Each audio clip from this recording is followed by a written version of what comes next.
This is our MC bro. So weak he can't even do one push-up. But thanks to Truck-kun, my guy gets reincarnated as straight-up Godzilla. And yeah, he can even switch into human form too. Now with one goal to become the king of monsters. He teams up with this fatty ape who's Loki a baddie, then this ugly bird who's also Loki a baddie, and even teams up with this guy. Just look at him bro. Literally turns into Zoro in this manhwa. With this wild squad, he sets off on a journey to become the king of monsters. But how did all of this even start? For that we gotta go back to the beginning. The story begins at a high school, where our main character is taking a fitness test. But because of a serious illness in his childhood, his body had become very fragile. He couldn't do even basic physical exercises, like hanging from the bar for more than 8 seconds, doing a single push-up or sit ups. His classmates often made fun of him, calling him a failure in gym class. Even the gym teacher couldn't help but sigh when he saw how badly Lin Chen performed. One day Lin Chen received a package from the school security guard, which his parents had sent. His illness had drained their savings and put them deep in debt, so his parents had to work far from home to try and pay it off inside. The package was his favorite Godzilla action figure, along with an encouraging letter from his dad. His dad hoped he could be as strong and brave as Godzilla. Reading the letter, Lin Chen felt emotional. He wished he could be strong too, but it was so difficult just then. His classmates grabbed the Godzilla figure, mocking him for playing with childish toys and calling him unmanly. When Lin Chen tried to get it back, one of the kids threw the figure onto the road. With a smug look, Lin Chen rushed to retrieve it, but just as he was about to pick it up, a speeding truck came straight at him. He was hit hard and fell to the ground unconscious. When he woke up, Lin Chen found himself in the ocean, surrounded by sea creatures. He looked at his hand and then noticed a tail. He was completely confused. Was this the afterlife? Just then, a bright light appeared in front of him, and a voice spoke, announcing that he had regained consciousness, and the monster sign evolution system had activated. The voice explained that Kun was the system, and Lin Chen was the ancient overlord. From the classic of mountains and seas, system displayed his new form. He was now a juvenile thunder dragon, with a tyrant-ranked bloodline. He weighed 125 tons and stood 7.9 meters tall, with skills in charging, biting, and swinging his dragon tail. Lin Chen shook his tail and moved his claws to make sure this wasn't a dream, then signed into the system. The system congratulated him on his first successful sign-in and told him that by devouring food, he could earn evolution points. The first reward was the skill Devour, and the system told him to keep eating, so he wouldn't starve suddenly. His stomach growled, feeling like he might starve. He noticed a light ahead. Many deep-sea creatures had glowing bodies, so he swam closer, hoping to find something to eat. As he got closer, he saw a deep-sea fish with sharp teeth, looking pretty terrifying. They stared at each other for a moment, before the fish quickly swam away. The system mocked Lin Chen, saying that the fish was tiny, and he had no reason to be afraid. Lin Chen smirked and chased the fish, and used his tail to hit it. The fish was quickly finished off. Lin Chen was shocked by his own strength, but the system reminded him that he was now much bigger and stronger. Looking at the ugly fish, Lin Chen didn't really want to eat it, but his hunger was stronger. He swallowed the fish whole. It was ugly, but surprisingly, it tasted pretty good. The system confirmed that he had successfully devoured the fish and earned evolution points. It also told him that he had unlocked a new ability, Illumination, meaning his dorsal fin could now glow faintly. The system wasn't lying. Lin Chen really did gain a special ability in evolution points. His new illumination skill activated, and a bright light began glowing from the tip of his tail all the way up to his head. It was a pretty useful ability, because it could attract creatures. So Lin Chen, now an eager baby monster, went on a devouring spree. The system kept sending notifications, and his evolution points skyrocketed +85, +1550 after devouring a deep-sea barrel-eye fish. He got a new skill, night vision, similar to an owl's. Felt like he was eating more seafood than he ever had in his entire previous life. With 1000 evolution points, he was ready to start evolving. He spent 300 points on reinforcing his scales, 200 on enhancing his claws, 500 to increase his size. Now he was almost a meter taller, looking much stronger. Becoming a 100-meter monster didn't feel like a distant dream anymore. Curious, Lin Chen asked the system if he was still on Earth. The system didn't answer directly, only telling him to explore. Annoyed, he grumbled, saying the system was being evasive and playing it like some exploration game. He figured that, since his location was the Mariana Trench, he was still on Earth, but for now, he knew he was too weak to make a big move. He needed to grow stronger in secret until he could reach the 100-meter mark. Then he'd show the world who was boss. His goals were set. He wanted to send the land of cherry blossoms into the sea and flatten the beautiful country. Lin Chen was feeling pretty ambitious, so he started another round of devouring. As long as he didn't die, he was going to keep eating. Just as he was about to finish another meal, something unexpected happened. A fish's eye opened slowly below him, and suddenly a tentacle shot out and grabbed him. It was the giant squid Architeuthis, one of the deep-sea overlords. Compared to it, Lin Chen was tiny, like an ant. Just when he thought he was done for, a huge shadow appeared above them.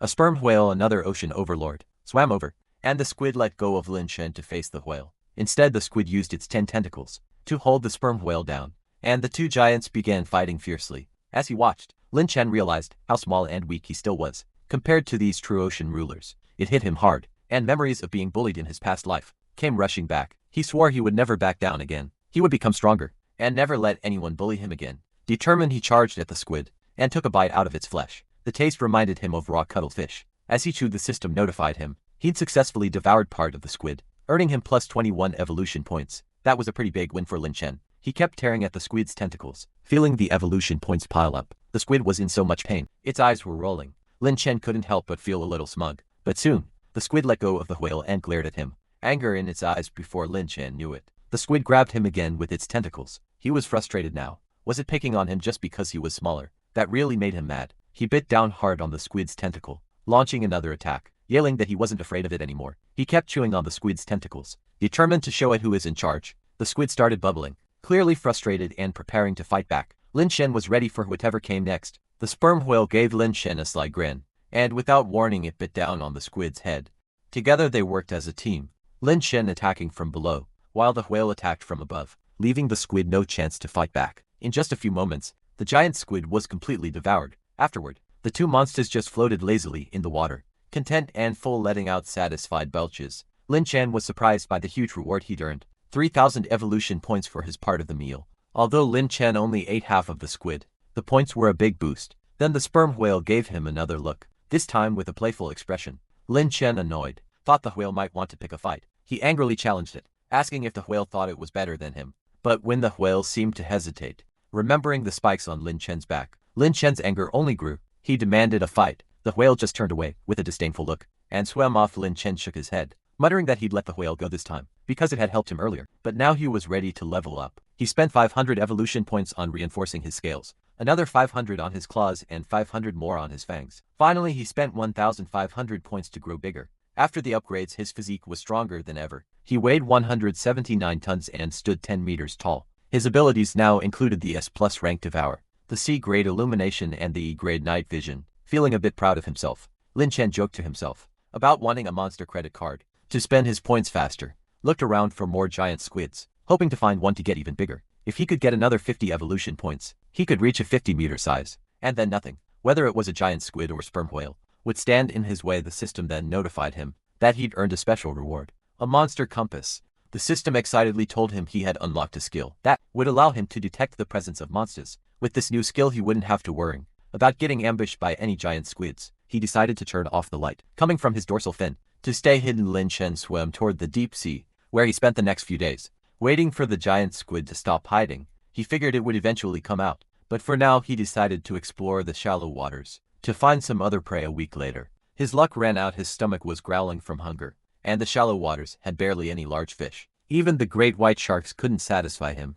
Frustrated, Lin Chen decided to sign in to see if he could earn some evolution points. His location changed to the Abyss Island Sea area, and the system rewarded him with an S-tier skill, Burst Breath. This skill let him gather all the energy inside his body and unleash a devastating beam of light from his mouth. Lin Chen was thrilled. He knew this was going to be a game changer. Just then the monster compass detected a bunch of monsters on a nearby island. It seemed uninhabited, so he made his way there, eager to find out what kind of creatures lived on the island. To his surprise, the island was home to some of the biggest flying insects ever, the Meganura along with the ancient centipedes. Lin Chen was overjoyed. This place felt like his own personal supermarket for evolution points, but his joy was short-lived. As he was preparing for a survival challenge on the island, a group of pterosaurs flew overhead, and one of them decided to attack him. Lin Chen wasn't having it. He knew he was being underestimated, so he quickly turned bit into the pterosaur's wing and yanked it down. It tasted surprisingly good, like crispy chicken. Lin Chen grinned, ready for whatever else the island had in store for him. After devouring the pterosaur,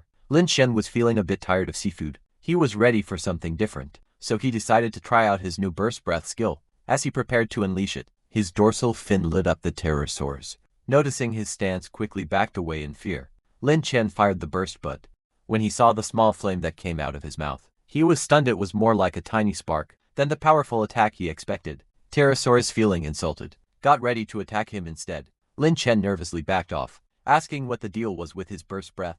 The system, sounding a bit annoyed, explained that he wasn't focusing enough to use the skill properly. It told him to focus his energy and channel it through his body before releasing it through his mouth. Lin Chen was confused. asking if this was some kind of cultivation technique, like the ones from the novels he'd read. He begged the system to teach him properly, so he wouldn't get attacked by these chicken nuggets. The system insisted it had already given him the method, telling him to concentrate and gather all his strength into one point. Just as Lin Chen was trying to follow these instructions, the Terra sorcerers attacked. They were pecking at him relentlessly, and he was feeling like a total failure. In that moment, memories of being bullied in his past life flooded back to him. He'd been surrounded and beaten before, but he'd managed to break free by focusing all his strength on one person. Now he knew what to do. He told himself to forget the pain and focus on gathering all his energy into his mouth. He aimed to deep breath and released the burst breath. The strike hit the pterosaurs directly, and the shockwave was so powerful, it even shook the nearby hill. Smoke billowed from Lin Chen's mouth as he looked on in awe. Realizing that the attack had worked, he couldn't believe how much power he'd just unleashed. But it came at a cost. Using all that energy left him feeling completely drained, as if every bit of strength had been squeezed out of him. His stomach growled. He needed food, and fast. When he looked at the pterosaurs lying around, he saw they were all burned to a crisp. Feeling a little guilty, he knew he had to eat them to replenish his energy after devouring the charred pterosaurs. Lin Chen felt his mouth go dry from all the charcoal. He looked around for a water source, and soon spotted a lake below the hill that had just been hit by his attack. But something didn't seem right. There was no sign of animals near the lake, and it was unusually quiet. Lin Chen's instincts told him there might be something dangerous lurking there. Suddenly the small island in the middle of the lake began to move. Lin Chen was shocked when a huge, ox-like creature emerged from the water. It was the mountain giant ox, known for living in lakes and rivers, and capable of staying submerged for days. Its hard bony back camouflaged it perfectly, making it look like part of the island itself. Before Lin Chen could react, a crocodile lunged at the ox's hind leg, followed by several more crocodiles emerging from the water. These weren't just any crocodiles. They were king crocodiles, massive creatures from the Cretaceous period. They surrounded the mountain giant ox, starting an intense conflict with it. Lin Chen could only watch as the ancient beasts clashed. The water turned chaotic as the mountain giant ox let out desperate cries. Soon everything quieted down, and all that remained were the stark, white bones of the ox. The king crocodiles, having noticed Lin Chen on the shore, now turned their attention to him. It was clear why no animals dared to drink here. This group of monsters controlled the area, and from the looks of it, they wanted to challenge Lin Chen. He decided it was time to show them who was boss. Just as one of the king crocodiles lunged at him, something unexpected happened. A massive hand appeared from the hillside, grabbed the crocodile's tail, and yanked it away, leaving only bloodstains on the mountain. Lin Chen froze, his heart racing. What kind of monster is that? He thought, feeling a chill run down his spine. A loud roar followed, and then a giant figure burst out, stomping on the king crocodile's head. It was an ancient ape, and it wasted no time in crushing the crocs in the water beneath it. Then it grabbed one of them, devoured it, and turned to Lin Chen with a fierce look. The ape roared again, making its intentions clear. Lin Chen, a little taken aback, waved his hand and tried to show he wasn't a threat, smiling nervously. But in the animal kingdom, that wasn't the right move. Gorillas, he quickly realized, only smile when they're scared or nervous. It's their way of showing aggression, or in this case challenging another gorilla. The ancient ape misunderstood Lin Chen's gesture, thinking he was mocking it. Enraged, it slammed its chest and charged toward him, ready to teach him a lesson. Lin Chen didn't have time to process what had happened. The ape came at him with full force, throwing punches that he barely managed to dodge. While the ape was strong, Lin Chen noticed it was a bit predictable. Every time it attacked, it left itself wide open. He saw an opportunity and moved fast, dodging its punch and biting down on its arm, throwing the ape off balance. He followed up with a tail whip, knocking the ape's legs out from under it. Lin Chen prepared for a strong uppercut, but then he realized something important. His arms were too short. He couldn't reach the ape's head, and before he could adjust, the ancient ape lunged at him, sending him flying through the air. He crashed hard into the ground. Feeling the sting of the impact, he was in trouble. This creature was much stronger and faster than he was. As the ape leapt at him again, Lin Chen knew he needed to think of something quick. The only chance he had was to use his burst breath, but that would take time to charge, and if he missed, he would be in serious trouble. Desperate, Lin Chen bit down on the ape's arm, holding on tightly, even as it slapped at him in frustration. After a while, his strength started to fade, and the ape managed to pry his mouth open. Suddenly something strange happened. Blue light surged from Lin Chen's mouth, and he felt a jolt like electricity flowing through him. The ancient ape immediately jumped back, sensing the danger, but it wasn't quick enough. Lin Chen had anticipated its move, and used his tail to wrap it up, stopping it from escaping. He yelled, "You're not going anywhere," and unleashed the full power of his burst breath. The force of the blast sent the ape flying, but despite the massive impact, the ape was still standing. Lin Chen was impressed by the ape's toughness, though frustrated that his burst breath hadn't finished it off. This thing's built like a tank. After the ancient ape fled, Lin Chen felt a wave of exhaustion hit him. He had used burst breath earlier, and it had drained him. But with the king crocodile still nearby, he couldn't show weakness. He couldn't let them sense his vulnerability. He didn't want to end up like the mountain giant ox. So Lin Chen quickly picked up the crocodile carcasses around him and started devouring them. He was taking what was left over, but with such confidence that it felt like a show of power. Who else could do this, he thought. The system congratulated him on his first devouring of a king crocodile and rewarded him with scale strengthening, which boosted his defense. Now feeling a little stronger, Lin Chen felt ready to take on more challenges. As he walked toward the remaining crocodiles, they quickly scattered in fear. It didn't take long for him to realize that he was truly in control of Abyss Island now. A week later, after improving his burst breath, Lin Chen felt like he had leveled up. He wanted to sign and see what new rewards he could get. His location, Abyss Island. The sign-in reward was in a class skill, Radioactive Heat Ray. This new skill, a version of his burst breath, was even more powerful. Created from the reaction of gases inside a Thunder T-Rex, it would release a superheated mist from his mouth, a devastating beam that was even stronger than before. Lin Chen couldn't believe his luck. He had gained so many skills in such a short time. First burst breath, then an upgraded monster compass, thorn armor, and now the radioactive heat ray. He joked that even Knife 9999 wouldn't be able to compete with his skill rewards. As he was celebrating, a small prehistoric giant rat ran over. Lin Chen had named it Little Tangerine. The rat had a great sense of smell and always appeared when there was grilled meat to be had. Lin Chen liked to share a piece with it because it reminded him of his humble beginnings back when he was weaker. Now Lin Chen was no longer a small creature. He had grown to 51 meters tall and weighed over 15,000 tons. With all the skills he had, he felt confident that he could take on the ancient ape again, maybe even recruit it as an ally. Decided to evolve further, pouring all his evolution points into his body build. A flash of light surrounded him, and he eagerly waited to see how much he would grow. But when the light faded, he saw only a half-meter increase. Frustrated, he realized that the higher his level, the more evolution points it would take. For each growth spurt, he thought, at this rate, it'll take years to become a 100-meter monster. But for now, he decided not to dwell on that. His goal was to track down the ancient ape and make it his ally. After searching around, he found a piece of hair from the ancient ape, left over from their last battle. Lin Chen used this to have Little Tangerine sniff it out, promising the rat a year's worth of roasted beef if it helped him with the rat's guidance. Lin Chen headed toward the ape's den. As Lin Chen walked away, the island's primitive inhabitants held a strange farewell ceremony for him. They cheered, banging gongs and drums, clearly happy to see the god of the plague leave. They were relieved, thinking he'd eaten up all their families, probably wouldn't come back. Lin Chen just chuckled and thought to himself, I'm not here to destroy, I'm just here to recruit a buddy. Little Tangerine led Lin Chen to a desolate part of the island. A creepy, ominous aura filled the air.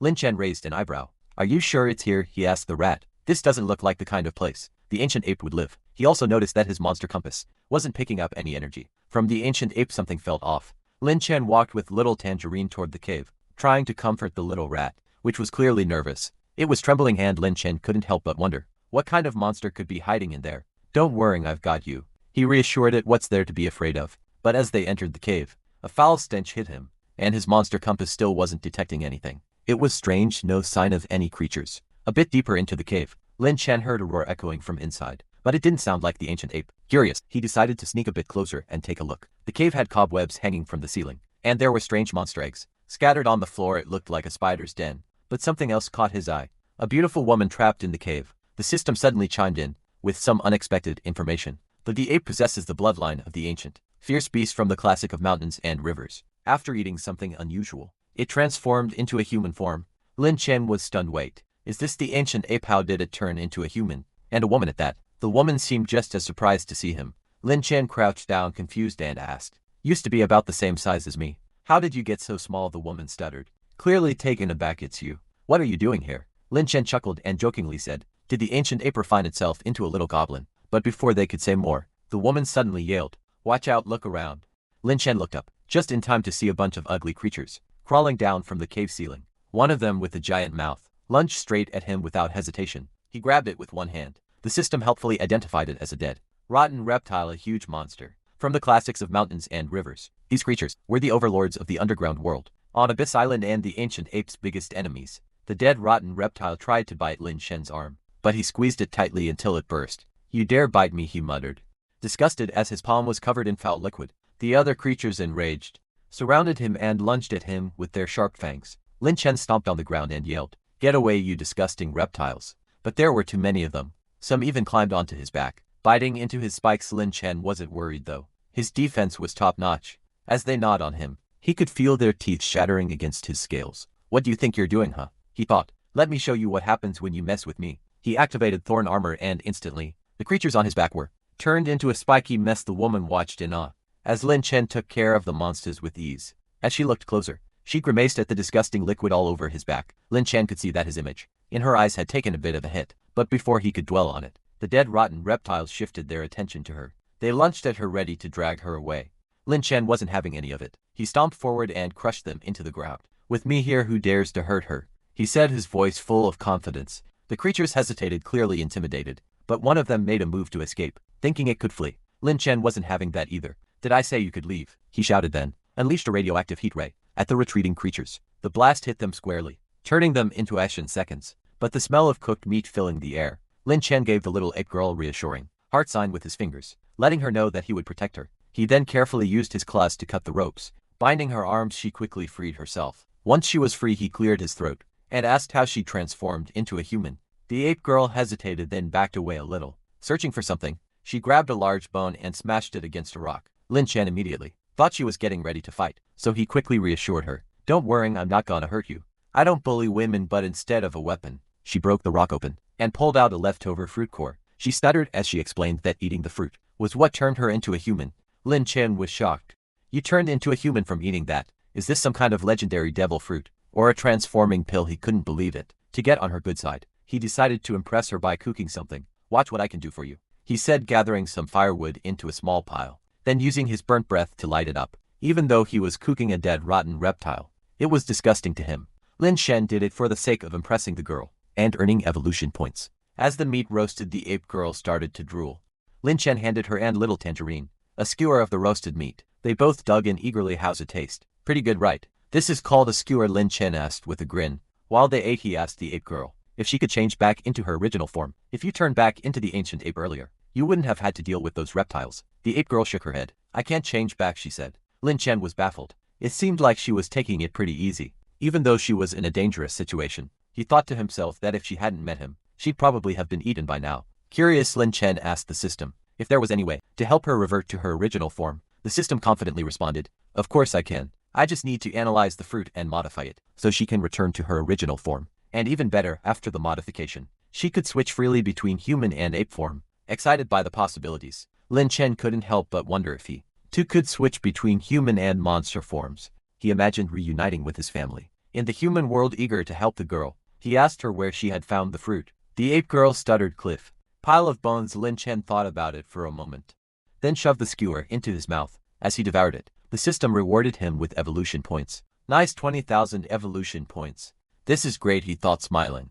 Even though he was in a different world and couldn't meet his family, he figured that if he became human, he could team up with the ape girl and live a happy life together on the island. 2 hours later, guided by the ape girl, Lin Chen arrived at the cliff she mentioned. The area was littered with human skeletons, which was pretty creepy. He wondered what had happened there, but then the ape girl pointed. The fruit is there. He followed her finger and saw a tree glowing with golden light. Heavy with fruit, that's gotta be it. Lin Chen thought. He stretched his limbs and got ready to climb up and grab some fruit. But just as he was climbing, a pterosaur flew overhead, making him nervous. Oh, is it going to attack me? I'm kind of stuck halfway up here, so if it comes for me, that could be a problem, he thought, looking up at the giant creature soaring above. Mouth wide open, he thought it was coming for him, but to his surprise it snatched a fruit from the tree and swallowed it whole. After eating the fruit, it shone with golden light and transformed into a human form before tumbling to the ground. Looking around, Lin Chen realized the bones scattered on the cliff likely belonged to monsters that had eaten the fruit and fallen to their doom.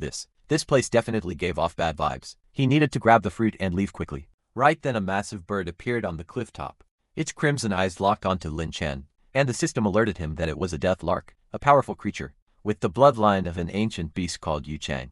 The death lark's arrival felt ominous, almost like it was guarding the fruit tree. It kept staring at Lin Chen, and he couldn't tell if it was mocking him or just observing. Though it wasn't attacking, Lin Chen didn't want to make any rash moves. He figured he should continue climbing and tried to grab the fruits without causing a scene. When he reached the tree, he tried talking to the bird, saying, "Hey there, big brother bird. A friend told me these fruits are really tasty, so I just wanted to try some." He assumed the bird had given its consent, so he picked two fruits and said, "Thanks, big brother bird, I won't take up any more of your time. I'll be leaving now." However, the bird didn't seem happy about that. It looked angry that Lin Chen wasn't eating the fruit on the spot, like it had expected him to transform and fall to his death suddenly. It spread its wings wide, dozens of meters in length, and let out a harsh, unpleasant cry. Lin Chen quickly realized the bird was about to attack. As it dived at him, he jumped to the side narrowly dodging the attack. What's with this bird? It was fine just a second ago. Does it really care that much about two fruits? He thought. Lin Chen decided it was best to store the fruit safely in the system, so he asked Little Kun to do that for him.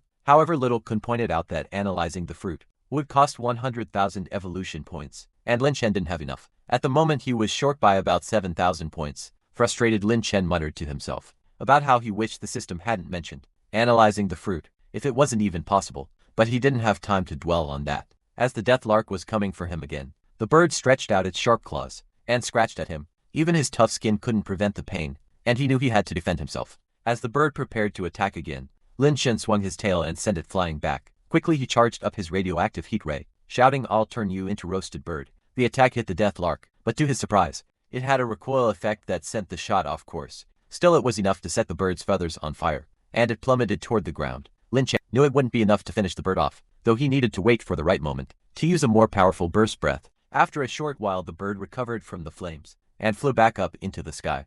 Lin Chen, seeing an opportunity, jumped onto the bird's back. He quickly stabilized himself and, with a grin, bit into the bird's neck, saying, "Ha ha, I'm now the knight of this big bird." The bird went wild, its speed picking up dramatically. As it tried to shake him off, it spun in the air, leaping and diving, but Lin Chen held on tightly. Realizing it couldn't throw him off, the death lark soared higher and higher into the sky, breaking through the clouds. Lin Chen could feel the speed building, and soon they reached such a height that they caused a sonic boom. As they flew, Lin Chen couldn't help but admire the view. He'd never flown in a plane before, but now, riding on the back of a powerful monster, he got to experience the thrill of soaring through the clouds.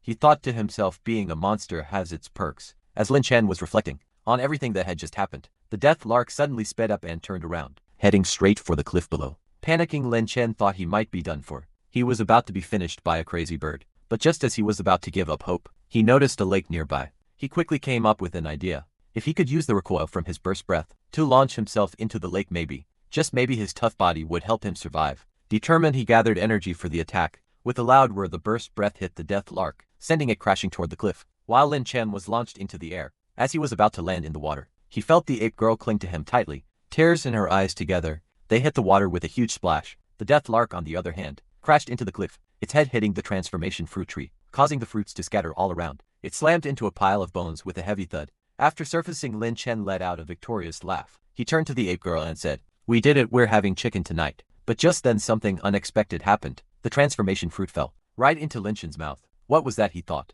Looking at the floating pieces of the tree in the water, he realized it was the transformation fruit. Suddenly a flash of golden light surrounded him. He didn't want to shrink down into a human. He wanted to stay in his monster form. When the light faded, Lin Chen checked his body. "Wow, I look great." He thought his muscles were huge, and he felt like a true hunk. But there was one odd thing. He still had a tiny pigtail after the transformation. What's up with that, he wondered, feeling the situation was still dangerous. Lin Chen stayed underwater, watching the death lark carefully. If it was really dead, he planned to feast on it, to gather evolution points and analyze the fruit, to change back into his original form. But as he watched, the death lark started to move. How is it still alive, Lin Chen thought, spitting out some water in disbelief. The death lark slowly got up, holding the body of a transformed pterosaur in its mouth. Above the corpse, a green crystal floated. Lin Chen was curious about the crystal, but watched as the death lark tossed the pterosaur aside and bit into the green crystal. To his shock, the bird's injury started to heal right before his eyes. Lin Chen couldn't believe it. The death lark stood up, flapped its wings, and staggered off into the distance, unaware of Lin Chen's presence. Luckily, it didn't spot him, or he might not have survived. Even though he was safe, Lin Chen felt downhearted as he watched his evolution points slip away. He needed to find a way to gather more points quickly. "I need to hunt down some small animals, or even devour some monster bodies," he thought. "I should have taken a bite out of that death lark earlier when I had the chance." Just then the ape girl shouted, "Hurry, hurry. There's danger behind." Lin Chen turned around and saw a king crocodile with blood-red eyes charging at him. He quickly jumped to the side to avoid its attack. "What kind of sneak attack is this? You're so big and you still have to play dirty," he muttered. But then he noticed several more king crocodiles nearby, all heading straight for him. Are they serious? They just want to keep messing with me. Lin Chen thought, "I don't want to die.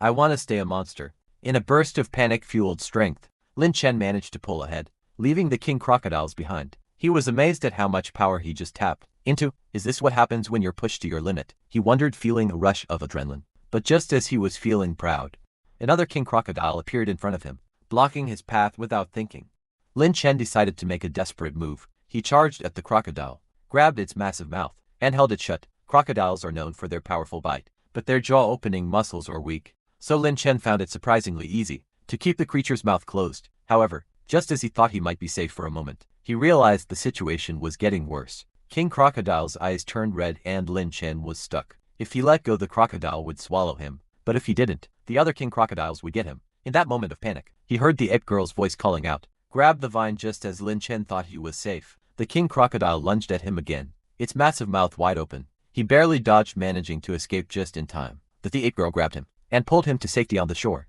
It wasn't the smoothest landing, but at least he wasn't dinner for a giant crocodile. He sighed in relief, thinking they were finally safe. But then the ape girl launched into her usual attack on the crocodile. Suddenly another king crocodile leapt out of the lake, charging straight for them. Lin Chen and the ape girl quickly jumped back to avoid the attack, and the crocodile ended up biting into a tree. "I didn't think these guys could ambush like that," Lin Chen muttered, surprised by their strategy. The ape girl, however, wasn't giving up. She shouted at the crocodile, mocking it, calling it out for trying to look fierce. Lin Chen, seeing how serious the situation was, grabbed her and pulled her into a run. "You're wasting time," he told her. "Let's just go." It seemed like the crocodile didn't take kindly to her taunts, or maybe it was just hungry after their earlier conflicts. Either way, it chased them relentlessly. In the midst of this, the system chimed in, teasing Lin Chen about his troubles. "Looks like you're having a rough time, huh?" Fuming, Lin Chen snapped back, telling it to be quiet, then turned to Little Kun, hoping for a way out. He asked if he could put it on credit and analyze the transformation fruit, but the system, never the stickler for rules, said no, it was a matter of principles.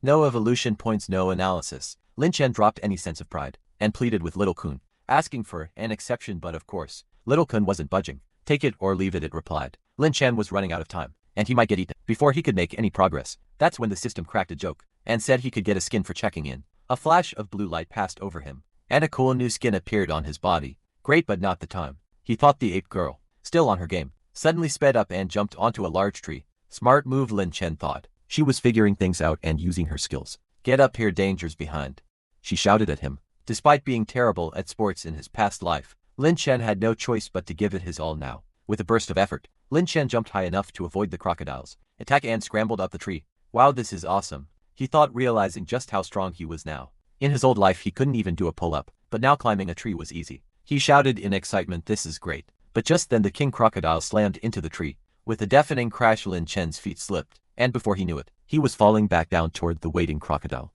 Luckily, the ape girl pulled him up just in time. "You idiot," she said with a smirk.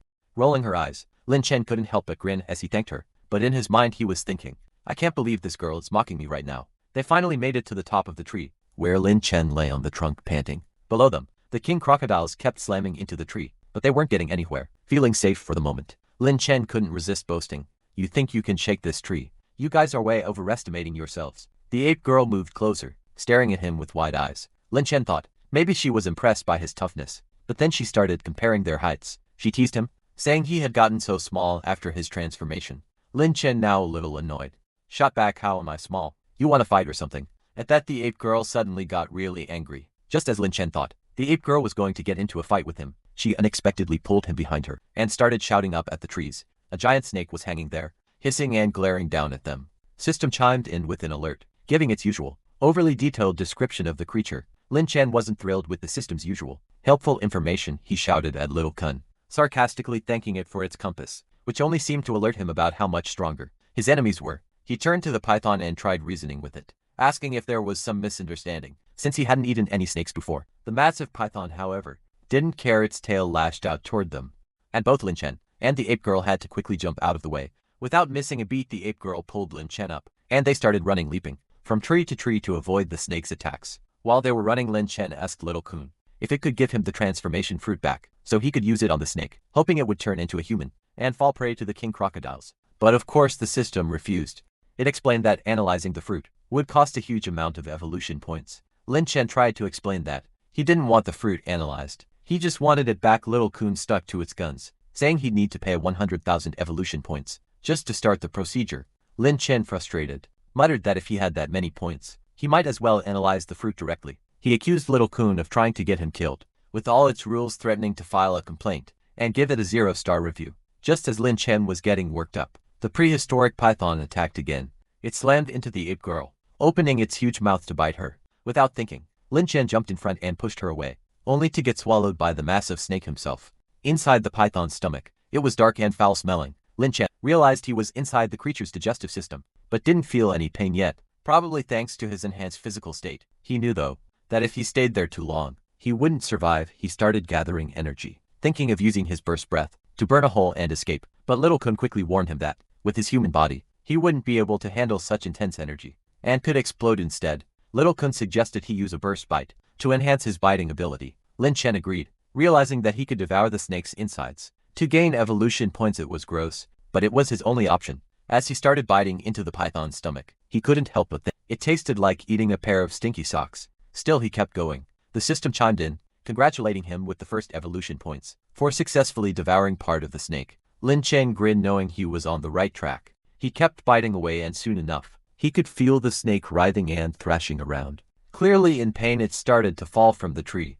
And Lin Chen laughed to himself. No amount of tossing will stop me, he thought, continuing to tear into the python's insides. But the snake's stomach wall started to contract, trying to force him out. Lin Chen braced his hands and feet against the walls to stop himself from being thrown up. Now you know what it feels like to try and eat me, he said to the python. I'm not going anywhere, buddy. As he devoured more, Little Kun checked in with an update. His evolution points had just passed 100,000. The system asked if he wanted to analyze the transformation fruit. Lin Chen was thrilled, but the system's analysis speed was painfully slow, and he had to wait for 30 minutes. He wasn't happy about spending so much time in the python's stomach. He angrily complained to Little Kun, asking if there was any way to speed up the process. Little Kun offered him a deal. Pay 1,000 evolution points to speed up the progress by 20%. Lin Chen wasn't thrilled, but squeezed Little Kun's face in mock frustration, joking that it was obsessed with evolution points. Little Kun replied that evolution points were like gasoline to a car. Without them the system couldn't function. Lin Chen wasn't buying it. You tricked me into eating all this disgusting stuff, he muttered, as he bit down on the python's insides again.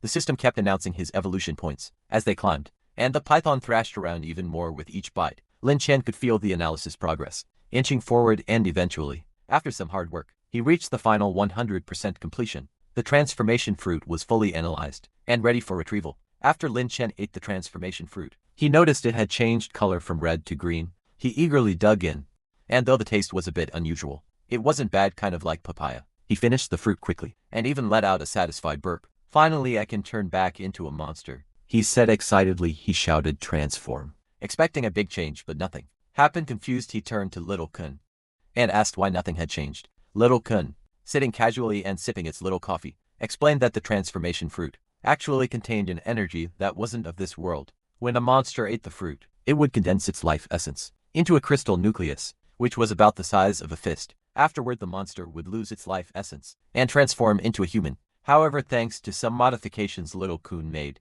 and could now use his mental power to sense the crystal nucleus and break it with his mind. This would allow the energy inside to flow into his limbs and bones, turning him back into a monster. Lin Chen was frustrated. So, I'm supposed to break this crystal thing with my mind? Is this some kind of cultivation world? Now I break the nucleus and turn into a monster, while others break pills to become stronger. He sarcastically mentioned that he might need to meditate for 7 days and nights with an enlightenment stone. Little Kun assured him that no such trouble was needed. Just close your eyes and feel for it, it said simply. Lin Chen followed the advice, closing his eyes and concentrating. Soon enough, he could feel the crystal nucleus. He couldn't believe he actually found it. The next challenge was figuring out how to break it and direct the energy into his body then. And it hit him. His old teacher had once taught him how to channel strength when throwing a shot put. Maybe it was something like that. Using his mind to focus on the energy guided into his body with his new monster abilities, Lin Chen focused and succeeded. The crystal nucleus shattered, and the energy started flowing through his limbs and bones. He was pumped. This is it, he thought just then. The python's stomach outside began to swell,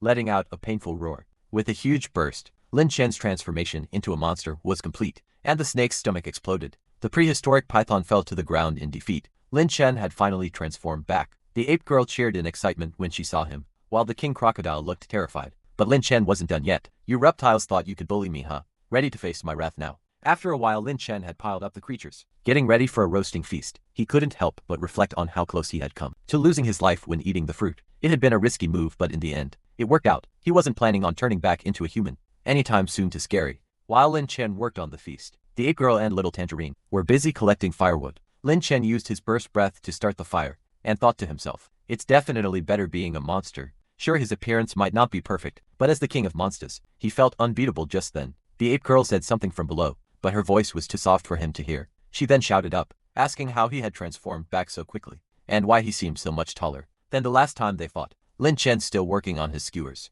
casually replied, I've always led a disciplined life. Not picky about food, you know. That's why I've grown so fast and tall. But my secrets aren't for everyone. The ape girl, speechless at his response, just stared at him, unsure how to reply. The skewers in Lin Chen's hands turned golden brown. As they roasted, he handed one to the eager ape girl and little Tangerine, then gobbled up the prehistoric python in one go. Even though eating its insides had been pretty gross, Lin Chen wasn't about to waste food. As he ate, got a notification from the system. He had finished devouring the python and earned a life fruit as a reward. The life fruit was said to be packed with life energy, strong enough to heal serious injuries, or even bring someone back from the brink of death. But when Lin Chen looked at the fruit, he couldn't help but scoff. Little Kun, are you sure this isn't just a bitter gourd? He said. Little Kun, always the know-it-all, explained that while it looked like a bitter gourd, it actually had tons of benefits, like cooling the body and improving eyesight. What's wrong with bitter gourd? Little Kun asked. It's full of protein, fiber and minerals. Lin Chen rolled his eyes. You're really something. Little Kun, a life fruit, and you made it look like my least favorite food. Meanwhile, the ape girl was busy scarfing down her food. That's when Lin Chen remembered she still hadn't healed from the injuries he'd caused during their last fight, so he handed her the life fruit, saying it was a healing fruit. She took a big bite, but as soon as she swallowed it, her face twisted in disgust. This is so bitter, she complained, tossing the fruit to the ground.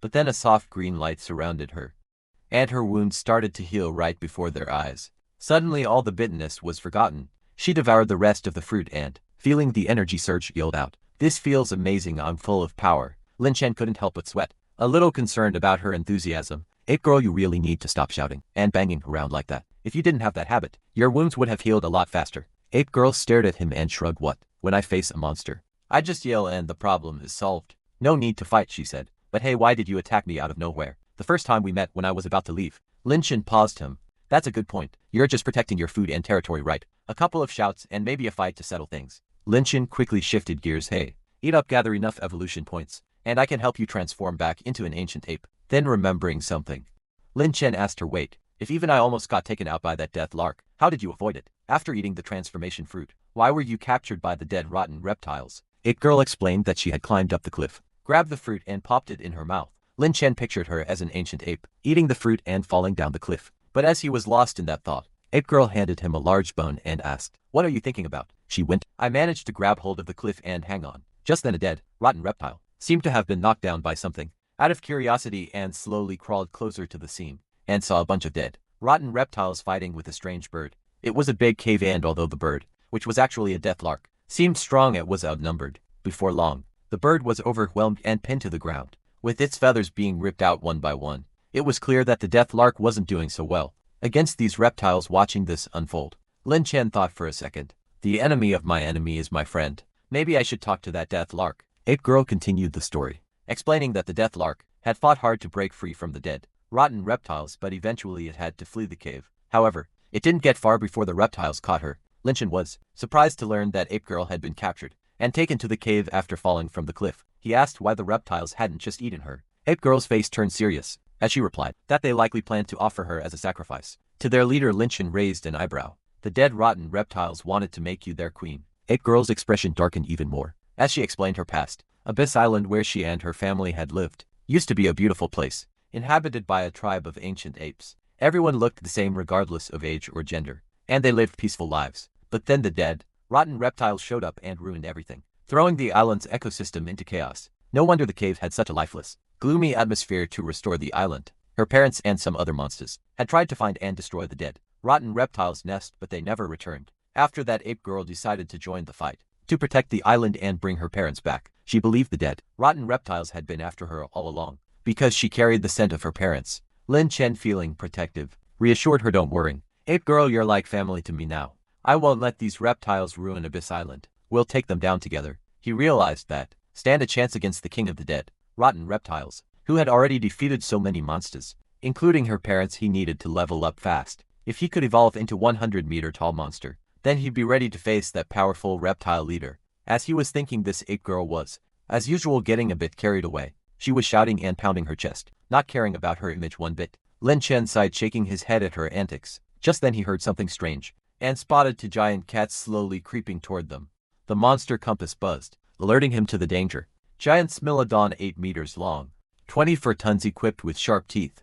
A natural hunter, but Lin Chen had a plan. He used Ape girl as bait. As the two Smilodons prepared to pounce on her, Lin Chen stomped on their legs, making them trip and fall with a loud snap. The Smilodons immediately recognized who was behind the attack, and panicked Lin Chen couldn't resist taunting them. You guys only come out when I'm not around, but now that Ape Girl's here, you just can't wait to make a move. With a sharp bite he finished one of them off, and in no time the beast turned into a delicious roasted meal. Lin Chen wasn't done yet though. As he worked on grilling the meat, he looked around the cave, which seemed more like Ape Girl's bedroom than anything else. Bones were scattered all over the place. Lin Chen smirked and asked her, "So why are there so few monsters around here?" Ape Girl gave him a clueless look and said, "There just aren't many monsters around here. I used to eat 8 meals a day, but lately it's been hard to find anything to eat." That's when it hit him. Wait a second. You've eaten all the nearby monsters to extinction, haven't you? Ape Girl just shrugged nonchalantly. Yeah.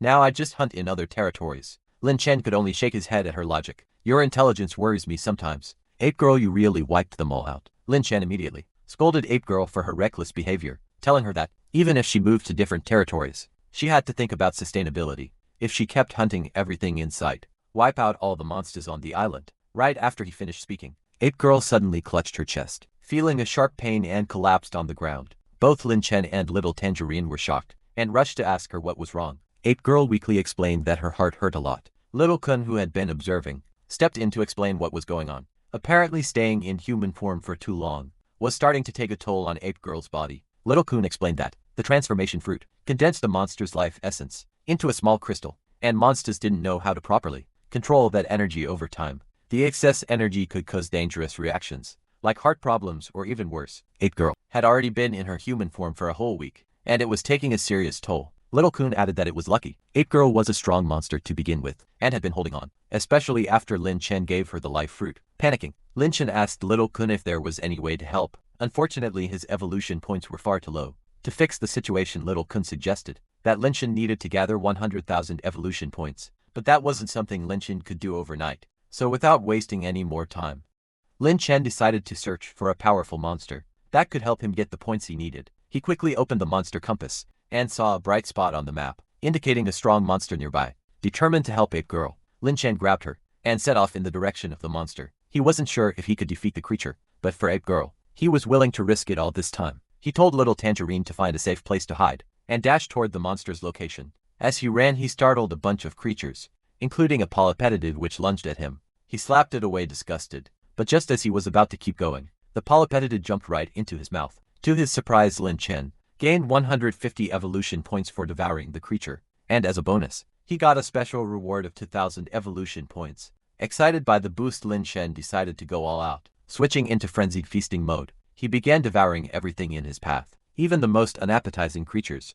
Just for the points along the way, he ate an Arthropelera, an ancient scorpion, and a Meganora, and his evolution points climbed to over 22,000. However, his excitement was short-lived, as he felt his nose start to bleed. He wasn't sure why he was encountering so many toads and insects, but they didn't taste great, and he wondered if they were really packed with nutrients. But then, a loud roar erupted from the foot of a nearby mountain, and Lin Chen's excitement spiked again. He followed the sound and found a pack of spiny jackals, large aggressive creatures that ranged from 10 to 30 meters in length and weighed anywhere from 30 to 90 tons. These jackals were known for their powerful bite and agility, and they had sharp spiny ridges along their backs. But in front of them stood an even larger monster, a 35-meter-long, 105-ton giant sloth. Lin Chen was now facing two potential sources of evolution points, but he knew this would be a tough battle. The odds were stacked against him, but he was more determined than ever to protect Ape Girl and finish what he had started. The giant sloth was furious and roaring at the spiny jackals as it slapped one of them away with its powerful claws, finishing it in one blow.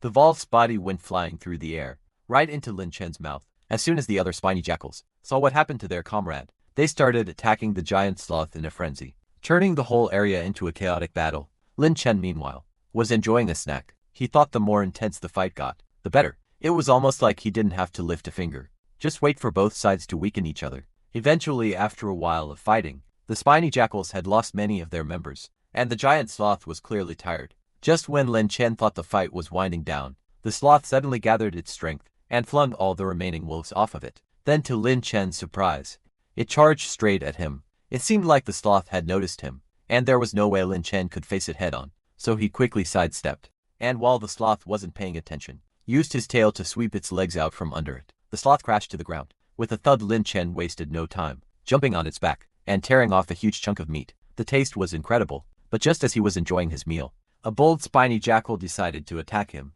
Lin Chen was so annoyed, he bit it right in half with one swift motion. How dare you interrupt my dinner, he thought. The remaining jackals didn't take kindly to that, and began charging at him in anger. Lin Chen let out a deep roar and the fight was on. He started with tearing apart a spiny jackal, then swept another one off its feet with his tail. He was really getting into the action now. But then one of the spiny jackals climbed onto his back, preparing to ambush him. Ape Girl, who was still struggling with her weakened body, noticed the attack and tried to warn him. She roared at the wolf, trying to get its attention. Even though she could barely move, Lin Chen didn't want to let her get hurt, so he quickly grabbed her and shielded her in his arms. He couldn't believe she was still trying to help him. Even in her condition, he activated his thorn armor, and just like that, the spiny jackal on his back was instantly turned into ashes. At this point, the remaining spiny jackals realized they weren't going to win. They began howling in fear and retreating. Lin Chen couldn't help but smirk. Are they calling for reinforcements? He thought that'll just give me more evolution points. Before long, a massive spiny jackal, clearly the leader of the pack, appeared with several smaller ones in tow.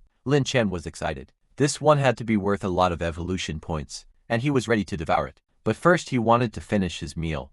The pack leader roared, but Lin Chen just ignored it. Savoring the giant soft meat, pack leader couldn't take it anymore, and lunged at Lin Chen, claws out.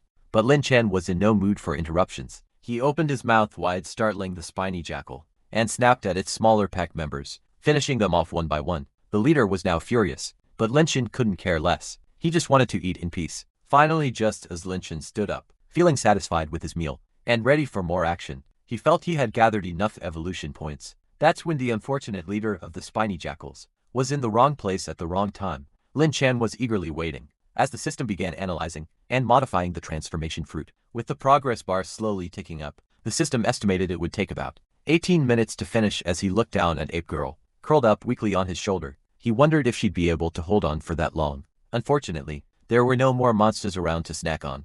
Everything had already been devoured. Annoyed, Lin Chen cursed the situation, blaming the monsters that had wasted his time.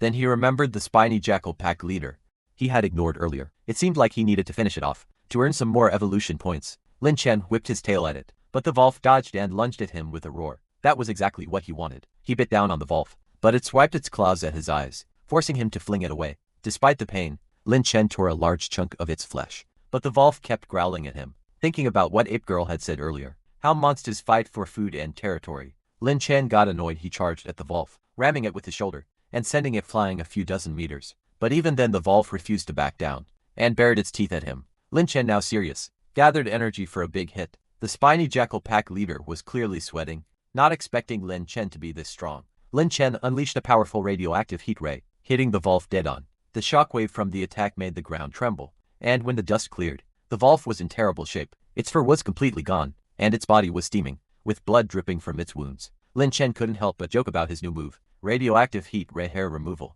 Quick and effective, the wolf howled in pain, and soon, a few smaller wolves rushed in to protect their leader. Lin Chen smirked. Are you trying to protect your king? Well, for me, this is just more evolution points to collect. But then he noticed the wolf was howling again, and something felt off. Wait, why is it howling again? Is there a bigger creature nearby? As he looked around, Lin Chen spotted a massive figure standing on the hillside. It was a wolverine, an ancient beast from the classics of mountains and seas. This creature was huge, 50 meters long and weighing 150 tons.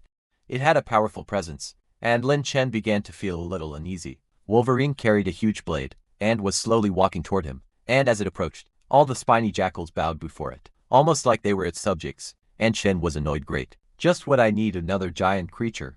And what's with the giant sword? Trying to show off or something? He noticed the Wolverine was staring at Ape Girl with an unsettling smile. Oh great, is this guy another creepy old beast eyeing her? Before Lin Chen could fully process it, the Wolverine attacked, targeting Ape Girl. Lin Chen quickly sidestepped the attack, and mocked it for picking on easy targets. But the Wolverine was quick, and before Lin Chen could react, it swiped at his eyes. He was caught off guard, but he quickly realized the Wolverine was pretending to attack Ape Girl while actually aiming for him. Attacked again, this time focusing on Ape Girl, but Lin Chen was too busy protecting her to notice. In time, and another scratch appeared on his face. That's when he realized the Wolverine wasn't just attacking recklessly, it was targeting his weakness, knowing that Lin Chen would be distracted by Ape Girl. Damn, does this creature actually have some brains?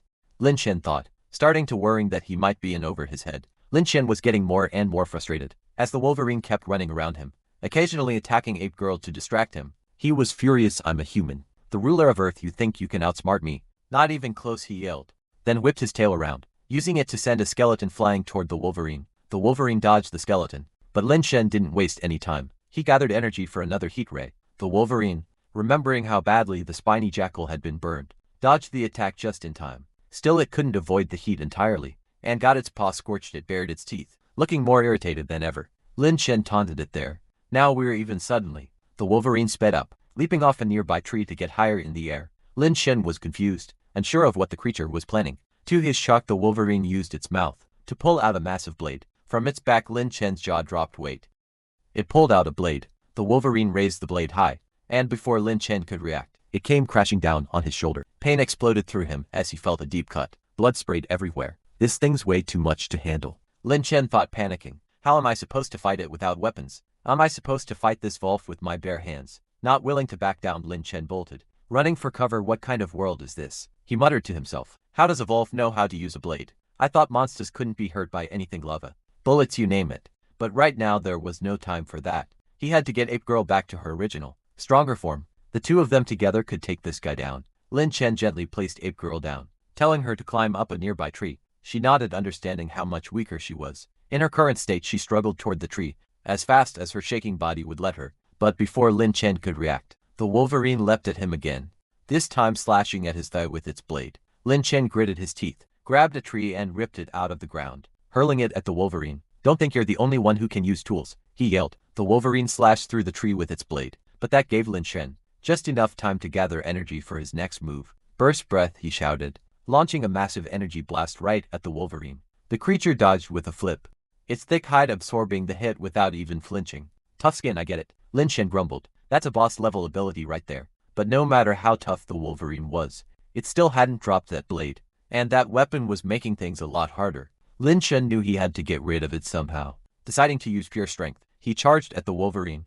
hoping to knock the blade out of its mouth. But as he rushed forward, that a hairless spiny jackal came back into the fray, biting Lin Shen's leg, and stopping him dead in his tracks. Furious, Lin Shen glared at the spiny jackal, but before he could do anything, the Wolverine jumped high again, this time targeting him with its blade. Great, a jumping, blade-wielding wolf and a spiny jackal biting me. These guys are working together. Lin Shen shouted. 2 against 1 isn't fair. Just when things seemed to be getting worse, a new problem appeared. A death lark swooped down from the sky, spotting Ape Girl in the tree. Its eyes lit up, and it dove toward her with its beak open. Lin Shen was about to spring into action, but Ape Girl managed to dodge just in time. The death lark crashed into the tree, instead missing her by a hair. Lin Shen felt a surge of panic when he heard the commotion. Not good, Ape Girl's in danger. He thought he spotted the death lark hunting for her, and Ape Girl was hiding under some bushes. Too scared to move, his heart raced. Distracted by the situation, he got caught off guard by the Wolverine. Taking another hit, furious, he spun around and forced both the Wolverine and spiny jackal back. He thought about the past, how he'd never had anyone close to him before, but Ape Girl had risked her life for him, and now no matter what it took, he was determined to protect her. Without a second thought, he charged toward her, leaving himself open to attack. The Wolverine took advantage, speeding up and thrusting its blade straight into Lin Shen's back, but this was exactly what he wanted. He needed that blade at the same time. The spiny jackal bit into his leg, and now he was covered in wounds, gasping for breath, but he couldn't just run. He had to control the situation, so he used his shell to trap the blade, and started gathering energy. On his back, Wolverine was panicking, trying to pull the blade out, but Lin Shen didn't flinch. I let you hit me on purpose, he muttered, as long as my heart's protected. It doesn't matter, I'm used to pain. With a shout, he activated his thorn armor, and the Wolverine was struck by the sharp thorns, sending it flying into the ground. Howling in pain, that takes care of the blade wielder, Lin Shen thought, turning to the spiny jackal. Lin Shen smirked. Now it's your turn. Hand over your evolution points. A little spiny jackal, terrified, tried to escape, but Lin Shen was faster, biting off its head instantly. He got 500 evolution points. Nice, he thought, but he didn't stop there. He devouring the spiny jackal, ignoring the Wolverine behind him. The analysis progress bar was climbing steadily.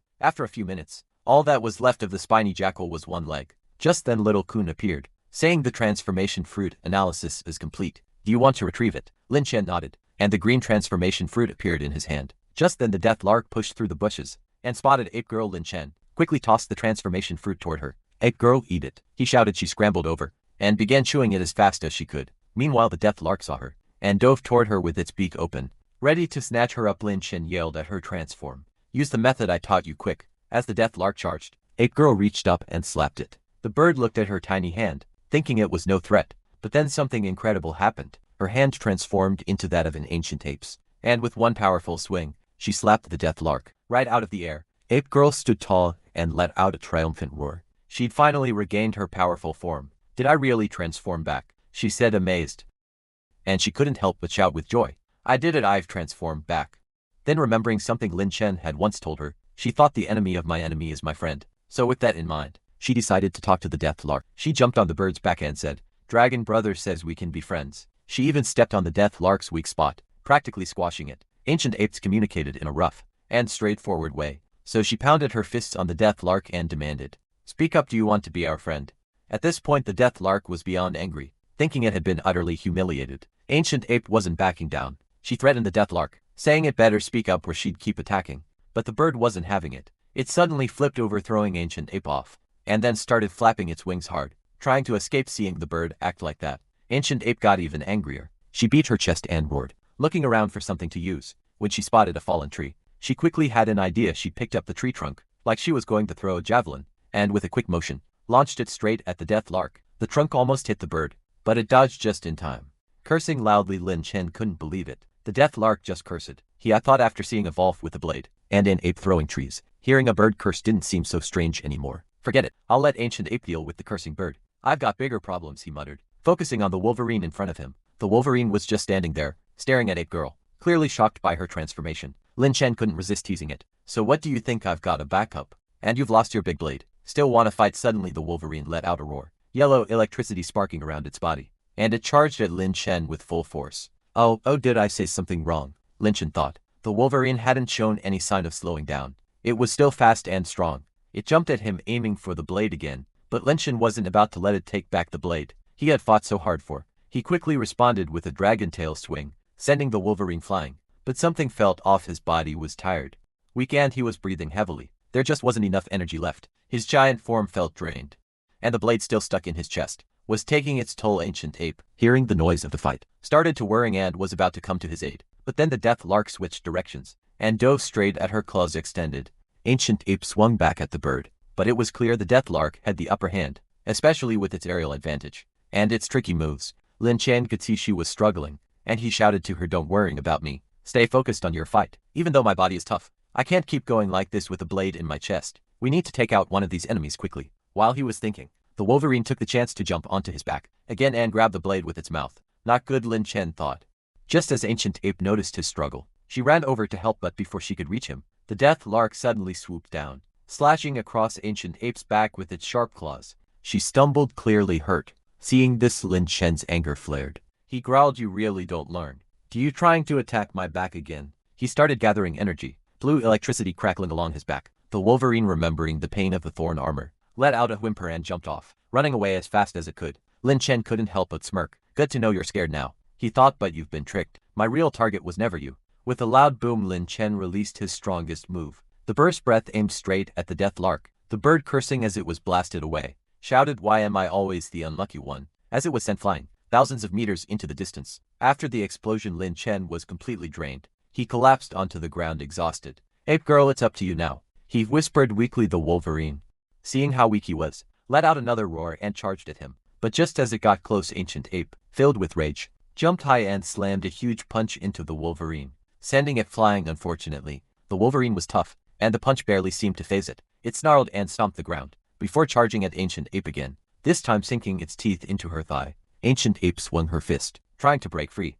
but the Wolverine was quick and dodged, jumping aside and using a nearby tree to launch itself at Ancient ape, biting into her other arm. It was using all four of its claws to drag her backward, and at that moment, Lin Chen's stomach growled with hunger. Good thing she's holding up. Lin Chen thought, if Ancient ape wasn't here, this creature might have finished me off. The Wolverine is relentless. It's got so many tricks, attacking the weak points of someone like me, and pinning down Ancient ape's arms and legs. This fight is far from over. Just then, Lin Chen noticed more wolves running toward the woods. He wondered if the Wolverine was trying to buy time for the others to escape. This creature is clever, he thought.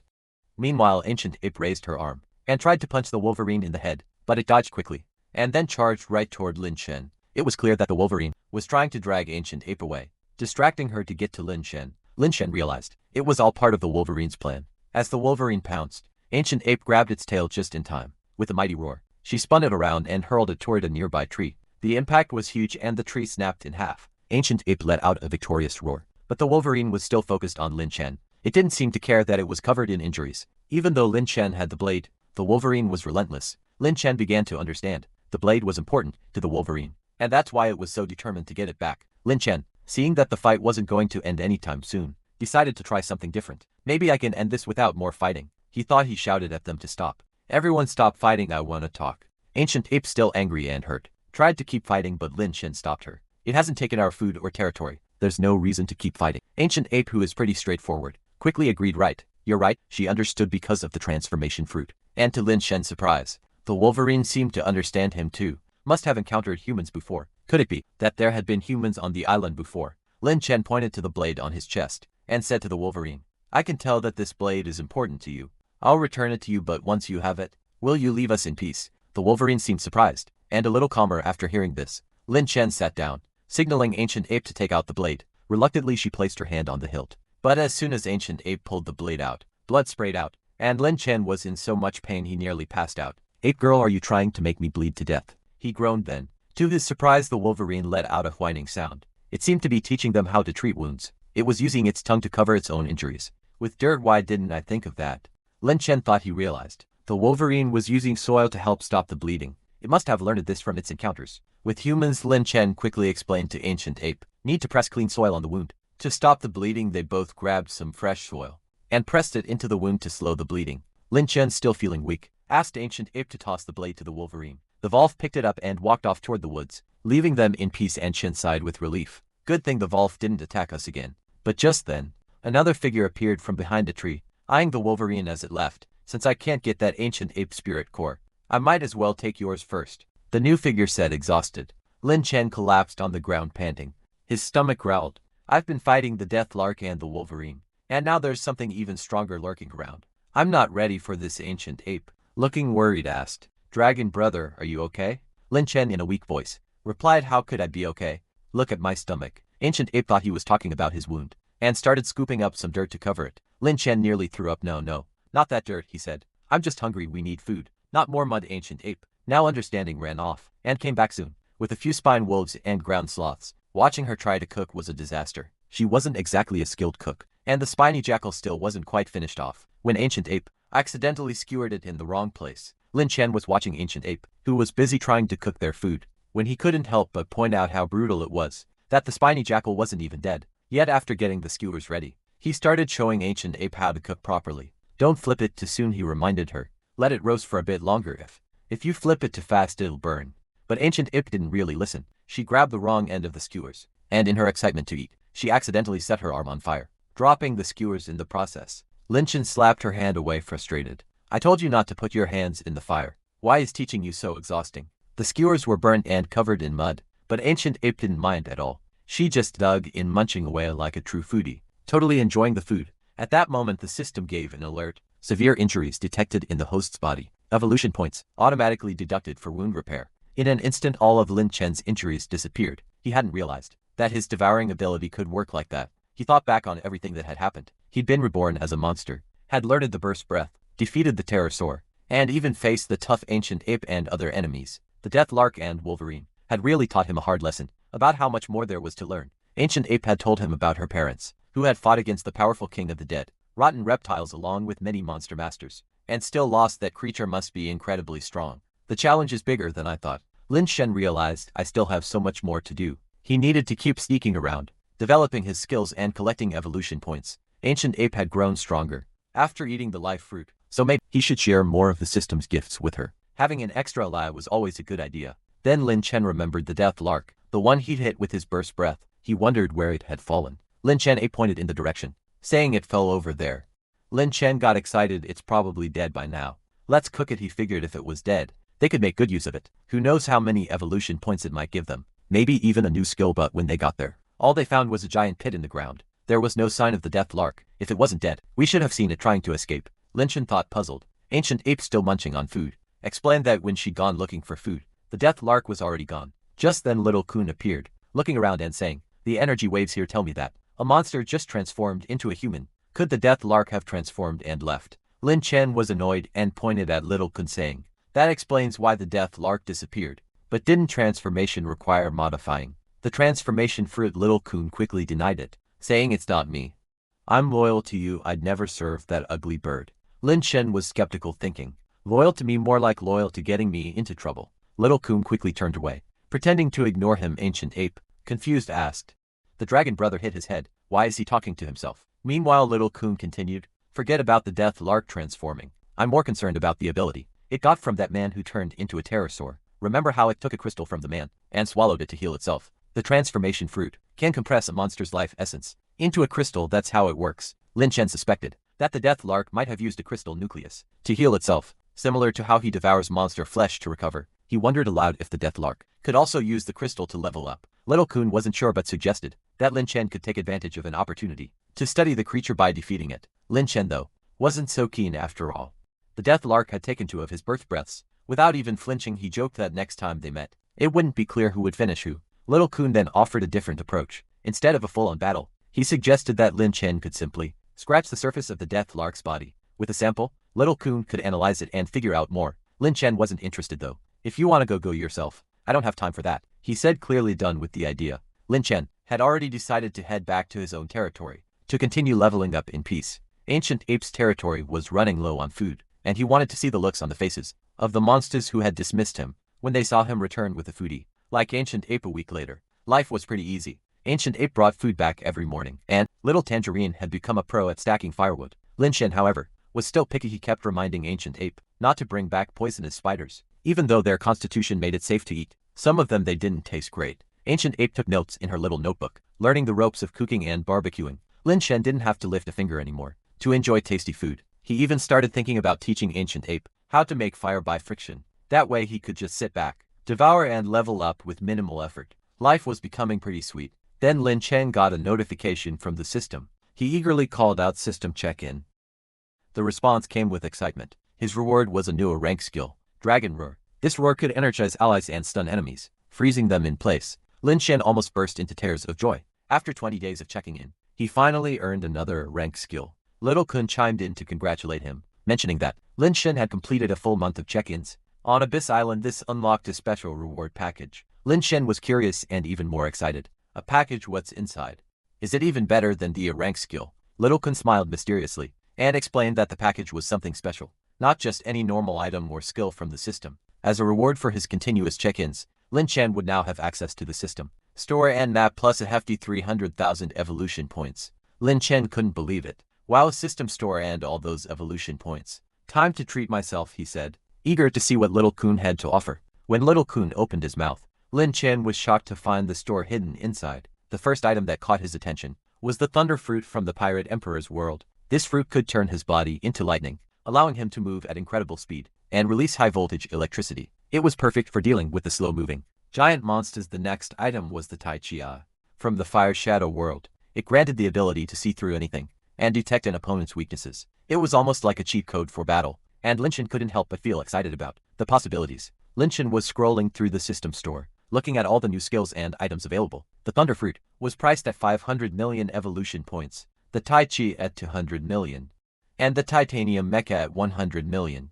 He was shocked by the prices. Little Kun, this is practically robbery, he exclaimed. How am I supposed to afford any of this with only 300,000 evolution points? Little Kun defended the prices, explaining that everything in the store came from parallel universes, and that it cost him a lot to bring these items here. He suggested that Lin Chen check out some more affordable options, even hinting that the store had some high-tech features, like a swipe function. Lin Chen swiped through the store, but everything was priced in the millions. He couldn't help but feel mocked by the prices, but he wasn't giving up. I'll gather enough evolution points eventually. He thought I might even become a massive beast by then, and have all the freedom I want. Just when he was about to give up, Little Kun reminded him that there was a filter to find items under 300,000 evolution points. Lin Chen was a little skeptical, but decided to try it. After some searching, he finally found something he could afford. Barbecue seasoning for only 1,000 evolution points. He was so relieved. Better than nothing, he said, excited to try it out. When he purchased it, a weird sound came from Little Kun, and the seasoning was pulled out of his mouth. All slimy. Lin Chen complained, gross. Can't you keep it clean? Little Kun explained that it was actually next-gen 3D printing technology, so it was fine. Lin Chen reluctantly sprinkled the seasoning on his food, and instantly the delicious aroma filled the air. Wow, that's the flavor. If only we had some cold soda to go with it. He thought it was a small victory, but still satisfying afterward. Lin Chen asked Little Kun to open the system map. Little Kun explained that it was just a rough map of Abyss Island, showing only the areas Lin Chen had visited in detail. The rest of the map was covered in fog. But as he explored, more would gradually clear up. He noticed some gray areas on the map and asked about them. Little Kun explained that those areas were contaminated by the dead, rotten reptiles. Everything in those places, from the sky to the plants, was rotting. Their territory was expanding, and they were a real problem. Lin Chen decided that they needed to deal with them. We need to stop them before they spread anymore, he said. Little Kun encouraged him to take action, telling him that by defeating the dead rotten reptiles, he could light up more of the map and gradually claim control over the island. Lin Chen was more focused on something else though. Is there any reward for lighting up the map? He asked. Little Kun replied that by doing so, Lin Chen would essentially become the true master of Abyss Island. But Lin Chen's goal was different. He wasn't after the title of ruler of Abyss Island. He wanted to be the king of monsters, defeat the king of the dead rotten reptiles, avenge Ancient Ape's parents, and restore the peace and beauty of the island. Lin Chen looked over at Ancient Ape, who was happily eating, and placed his hand on her forehead. Let Ancient Ape be the ruler of Abyss Island, he said. Becoming the king of monsters is my dream. Ancient Ape, still focused on her food, looked confused. What does that even mean? Is it better than barbecue? She asked. Lin Chen chuckled at her innocence and shook his head. These titles mean nothing, he explained. Nothing beats a full stomach. With that, he handed her a few more skewers of grilled meat. Let's keep eating, Ancient Ape. The rest can wait. While Lin Chen was chatting with Ancient Ape, a lump of green stuff suddenly dropped into her hand. She thought it was a new seasoning. Lin Chen added, so she leaned in to sniff it. But as soon as she smelled it, her face scrunched up in disgust. Oh, this smells awful. This is poop, she exclaimed. Looking up, Ancient Ape saw a group of pterosaurs circling overhead. They were teasing her, asking how the seasoning tasted. Furious, Ancient Ape tossed her skewer aside and leapt at them in anger. The pterosaurs didn't expect her to react so quickly and flew higher to avoid her. But Ancient Ape missed and crashed to the ground, failing to even catch a feather. The pterosaurs couldn't help but laugh at her. She landed with a thud but wasn't about to let it go. Fuming, she ran towards a huge rock at the cave entrance, clearly intending to smash it. But Lin Chen quickly stopped her. Hey, no, that's the rock I used to prop my feet. Don't wreck my cave. Realizing she was about to destroy his stuff, Lin Chen decided to handle it himself. This was the perfect chance to try out his new skill. He used his dragon roar. The pterosaurs in the air immediately dropped into a daze. Lin Chen followed up with a powerful heat ray, knocking the teasing pterosaurs to the ground. With these, don't worry, Ancient Ape, you'll be the future queen of Abyss Island, he said with a smirk. If you can't handle a few pterosaurs, how will you manage the bigger challenges ahead? While Lin Chen could get stronger just by eating, he thought it would be good to give Ancient Ape some proper training to boost her abilities. So he decided to set up a special training program for her starting the next day. Lin Chen perked up when she heard the word special training, but when she asked if it was tastier than roasted meat, Lin Chen had to quickly explain it's not about food, it's about getting stronger. I'll help you improve your strength, so you can become the queen of Abyss Island.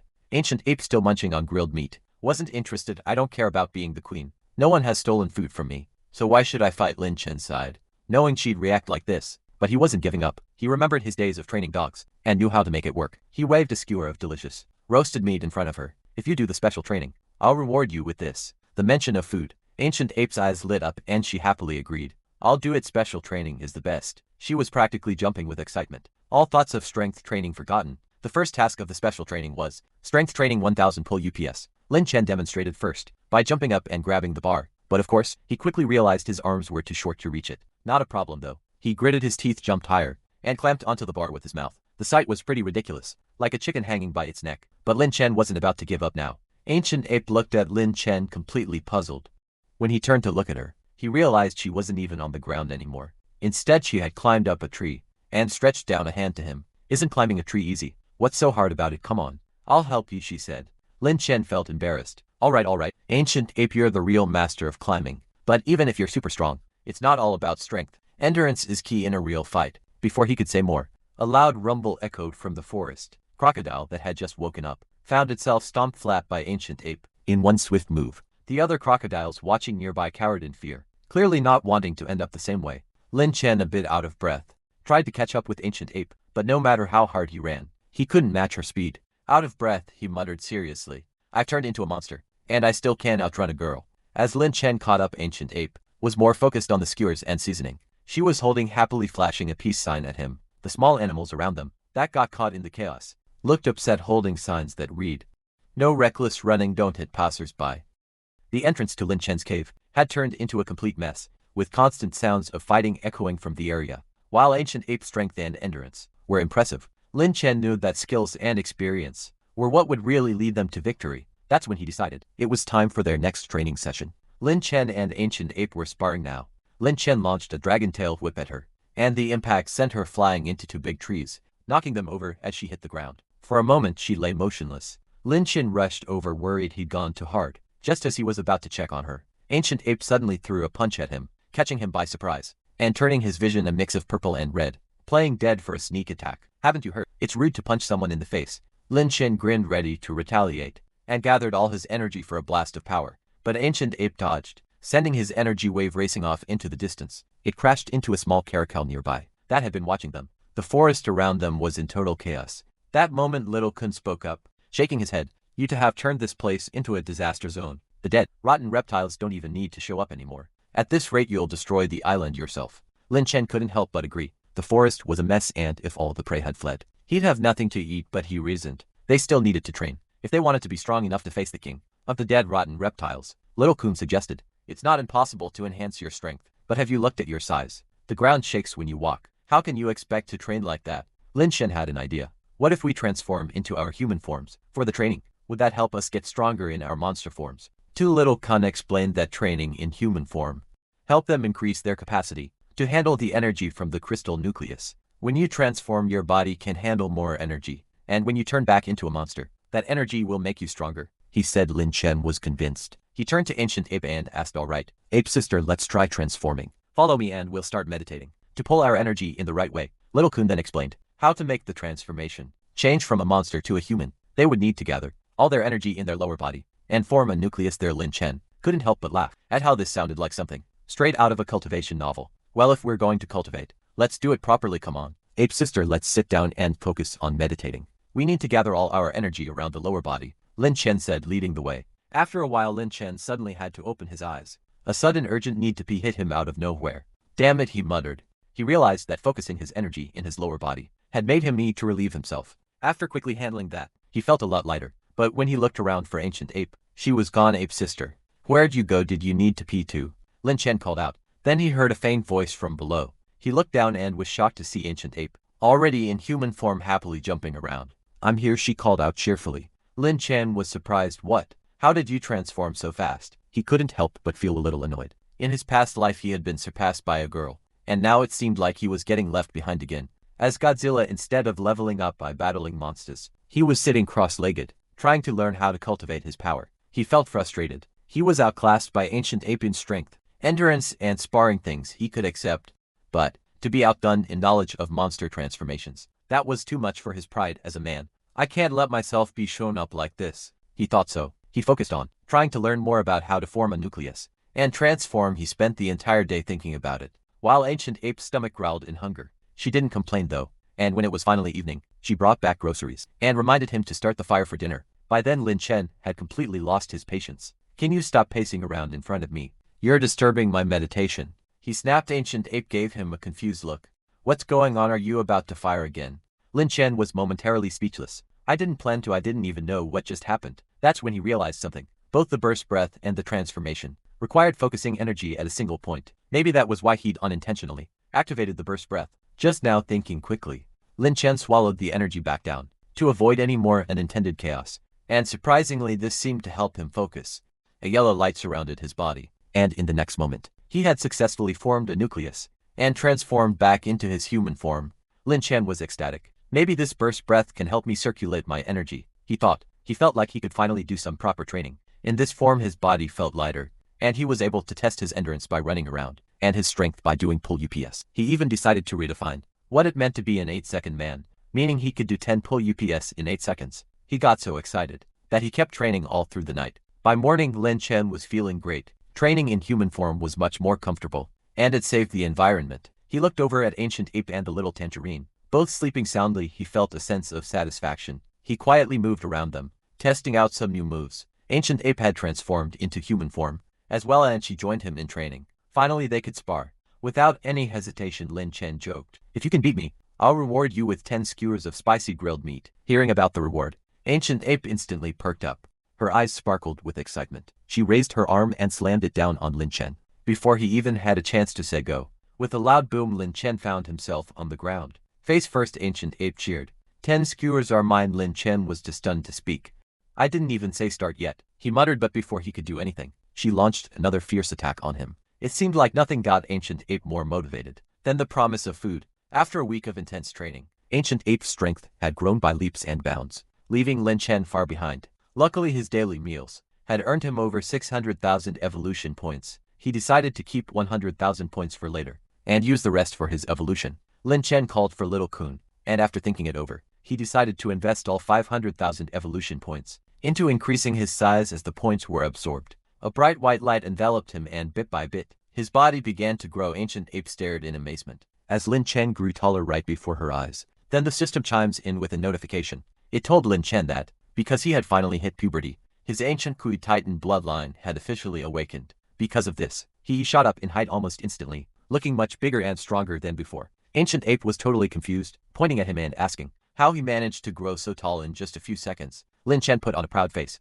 and joked that it was obviously because he was still growing, and that his healthy diet and strict workout schedule were paying off. While the poor ape was still trying to figure that out, Lin Chen pulled up the map of Abyss Island. He told her that he had found a nest of rotten reptiles in the misty southern forest, suggested they go there to test out their week's training, and more importantly, to roast those creatures for a barbecue feast. As soon as Ancient Ape heard that there would be skewers to eat, she got extremely excited and shouted that they needed to go and eradicate every single one of them. Lin Chen immediately facepalmed, realizing that he had definitely mastered the art of motivating a foodie. They arrived at a cave in the southern forest and spotted 3 reptile guards patrolling outside, standing over a pile of bones. Lin Chen wanted to play it smart and told the ape that since there were only a few, they should sneak up quietly, but when he turned his head to check on her, he found she had already disappeared. She was charging straight at the cave, yelling at the top of her lungs, and Shin sighed, wondering why. She refused to understand the benefits of stealth. The reptile guards saw her coming and roared, trying to ambush her, but she was too strong.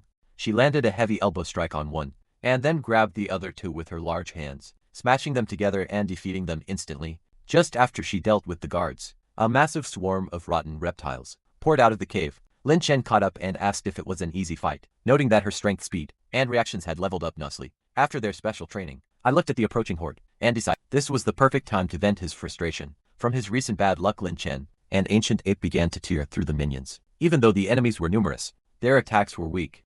Lin Chen felt like he was absolutely crushing them. He told the ape that no matter how many they defeated, he would season them all for her. Her eyes turned into little stars, and she demanded to eat 500 skewers. Lin Chen couldn't help but admire the fearless spirit of the little monsters, as wave after wave attacked them. But suddenly a roar echoed from inside the cave, and the reptiles stopped in their tracks. Under the confused gazes of the heroes, the monsters turned around and ran back into the cave. Lin Chen and the ape were bewildered, wondering why they were retreating. Right when things were getting interesting, Ancient Ape was furious that her dinner was escaping, and looked like she was about to explode. Lin Chen suspected a trick, since they didn't know what was inside, but the foodie ape didn't care. She roared and chased after them, shouting for her skewers to come back. Lin Chen was speechless at her impulsiveness, but quickly followed her to make sure she didn't get into trouble. Inside the cave was dark, smelled of decay, and was completely empty. The monster compass showed no readings, which screamed trap. Lin Chen suggested they retreat and plan carefully, but suddenly countless green eyes opened on the ceiling. A swarm of reptiles dropped from above, while others rushed out from the shadows surrounding them. They started spraying corrosive venom everywhere. Although the damage was low, the sheer number of attacks was annoying, like getting bitten by a swarm of mosquitoes. Lin Chen prepared a fire attack to clear the room, but just then the cave shook violently. A massive shadow slammed into Lin Chen, knocking him hard into the cave wall. It was a giant boss monster. The king's hand had tried to bite him, but Lin Chen held its massive jaws open with his arms. He noticed a green energy ball charging up in its mouth, and barely pushed the creature away in time. The venom hit the ground and hissed, showing how corrosive it was. The system revealed that this 60-meter-long beast was the son of the reptile king. Lin Chen wondered if capturing it would force the king to leave the island. While he was thinking, the giant launched another venom bomb. Lin Chen dodged, noting that the attack was strong enough to punch through the cave walls. He thought he could avoid them since they were slow, but then the creature's head bulged, and it began to glow green. It unleashed a rapid-fire barrage of venom bombs. Lin Chen was shocked by the speed, and couldn't dodge them all, taking a direct hit that crashed him to the ground. The boss looked exhausted after the attack, drooling and stopping for a moment. Seeing her friend knocked down, Ancient Ape went berserk. She jumped onto the stalactites on the ceiling, shaking off the crawlers, and swung toward the boss. She dropped down and landed a massive punch right on the big creature's face, actually flipping its enormous body over. But the boss wasn't finished, dug its legs into the walls to stabilize itself, and charged up again. Lin Chen warned her to be careful. The ape ducked the attack easily and mocked the monster, saying its skills were nothing compared to Lin Chen's breath attack. However, the situation took a weird turn. The venom bombs that missed her suddenly curved back around in mid-air and targeted her from behind. Lin Chen shouted a warning, but it was too late. She was hit in the back, stumbled and then knocked away by the boss. Lin Chen tried to rush over, but was blocked by the small reptiles. He realized they were climbing on him and gnawing away. He activated his thorn armor to clear the crowd and rushed to save the ape, slapping the boss away with his tail. Just as it was about to attack her again, the boss fired more shots at the ceiling. Lin Chen thought it was missing, but the shots hit the small reptiles on the roof and instantly bounced down toward him. In the ape, Lin Chen realized with shock that this was a team skill. The small reptiles acted as walls to bounce the shots. He stepped in front of the ape and took the hits. He realized he had underestimated them. They weren't just dumb creatures. The boss prepared another volley. Lin Chen pushed the ape aside and used his tail to knock away the catcher reptiles. He told the boss to try playing marbles again. Now that he was taking out its teammates, the boss roared, and suddenly the minions scattered everywhere, covering the floor and ceiling. To create more bounce angles, the boss took a deep breath for a massive attack. Lin Chen used his dragon roar to disrupt it. The attack worked and the boss slipped, spraying the venom wildly in all directions, but the plan backfired. Now the shots were bouncing randomly everywhere. In a chaotic mess, Lin Chen would be exhausted. He noticed the catchers preparing to bounce more shots, and used his radioactive heat ray to blast them. He discovered that the burnt reptiles couldn't bounce the shots anymore. He decided to ignore the bombs for a second, and focus on scorching the minions, to break their combo while he was distracted. The boss appeared behind him, and slashed his leg with its scythe-like legs. Lin Chen fell and a venom bomb bounced toward his head. Ancient Ape shouted a warning, and casually grabbed a reptile corpse, throwing it at the bomb to deflect it. Lin Chen was relieved to see that the bouncing ability was passive. Even the defeated ones could reflect shots. Inspired, Lin Chen grabbed a reptile corpse too, entering table tennis mode. He tried to use the corpse as a racket to hit the venom bombs back. The boss was confused and fired more shots. Lin Chen confidently shouted for it to watch his spike, but he completely missed the ball and took the hit with his body. He frantically waved his racket, complaining that his aim was terrible and that it looked much easier in videos. A bomb hit him on the head, and he threw the racket away in pain. Ancient Ape swooped in and deflected all the incoming bombs. She asked if he was okay, giving him a thumbs up and laughing that it was her turn to protect him. The boss went crazy, spewing even more venom. Ancient Ape used her upgraded gorilla dual-wield style, moving so fast she left after images as she slapped the attacks away. Lin Chen was starry-eyed, acting like a total fanboy. The boss roared and the minions changed formation again. Boss fired at the ceiling, and the shots bounced from all directions. Ancient Ape was getting annoyed. She started moving at blinding speed, knocking everything away. Lin Chen realized that simply blocking wasn't enough, because the shots kept coming faster. He told her to aim the attacks back at the boss, to disrupt it. Ancient Ape managed to hit the venom bombs back toward the creature, but in a shocking twist, the boss used its massive tail to volley the shots right back at them. Lin Chen was stunned that the boss had such a trick up its sleeve. Now both the Ancient Ape and the monster were going all out, locked in an intense, high-speed tennis match of survival. Just as the venom monster bounced the attacks back, Lin Chen was already prepared. He instantly activated his ultimate move. The first breath, the powerful blast, knocked down all the incoming venom bombs and shot straight toward the boss. Although the creature tried to jump away, the blast still grazed it. With a loud crash, a massive monster fell heavily to the ground. As the dust settled, the boss looked like a mess. It was missing 2 legs, and 2 of its tails had been blasted right off. Ancient Ape flashed a peace sign, cheering that her dragon brother was mighty. Lin Chen, however, was trembling, sweating profusely and feeling much leaner than before. Seeing the monster preparing to spit again, he grabbed the ape and ran toward the cave exit, shouting that they had to leave immediately, because he had used up his daily limit for burst breath. Seeing them flee, the venom monster became furious. It roared and chased after them. Lin Chen and Ancient Ape sprinted hard, and managed to run out of the cave, disappearing from the monster's sight. But just as the giant creature burst out of the cave entrance, Ancient Ape suddenly tripped it, sending it flying face first into the ground. Lin Chen smirked, thinking that his dirty tricks were truly unbeatable. He revealed that running away was just a fake out, to provoke the monster and draw it out of the cave, where it had the advantage. He proudly challenged the monster to try bouncing attacks now that there were no walls. Seeing his smug expression, the monster roared at the sky, and began to shake its body. Suddenly, countless rotten reptiles appeared behind the heroes, but instead of attacking Lin Chen, they crawled right past him, and prostrated themselves at the boss's feet. They climbed onto the monster's severed limbs, and as green fluid oozed out, the limbs miraculously regenerated. Lin Chen was dazzled, wondering if the fluid was some kind of miracle medicine. He quickly tested it on himself, but it had no effect at all. While he was distracted, the boss fully healed and roared. Mocking him, it sprayed venom bombs again. Lin Chen remained calm, and told Ancient Ape to knock them all into the air. She stepped forward with her double axes, and swatted the bombs away easily. She taunted the big guy, saying that outside the cave, his ping-pong game was useless. Seeing its tactics failing, the monster roared again in a shocking move. It turned toward its own minions and began eating them. Lin Chen was confused, wondering if it was so mad it couldn't tell friend from foe. But the minions didn't run. They rushed to be eaten as if it was their mission. Lin Chen realized the boss was powering up and shouted for the ape to stop it. He told her to jump high and attack the big one, while he held off the small ones. Ancient Ape leapt into the air and plunged toward the boss. The monster sidestepped her attack, took a deep breath, and sprayed a fresh volley of venom bombs. She roared and tried to slap them away, but her weapon, the insect racket, suddenly broke. She took the full force of the attack and was sent flying backward. Lin Chen panicked and ran to check on her, but the monster targeted him next. He hit the ground and started rolling around, constantly changing direction. As he rolled, he picked up the small reptiles, getting them stuck to his back. The monster kept firing, but the shots bounced off the live armor on Lin Chen's back. The monster sensed something was wrong and stopped. Lin Chen laughed, revealing that he had been rolling around just to create this thorn armor. However, maintaining the armor was draining his energy.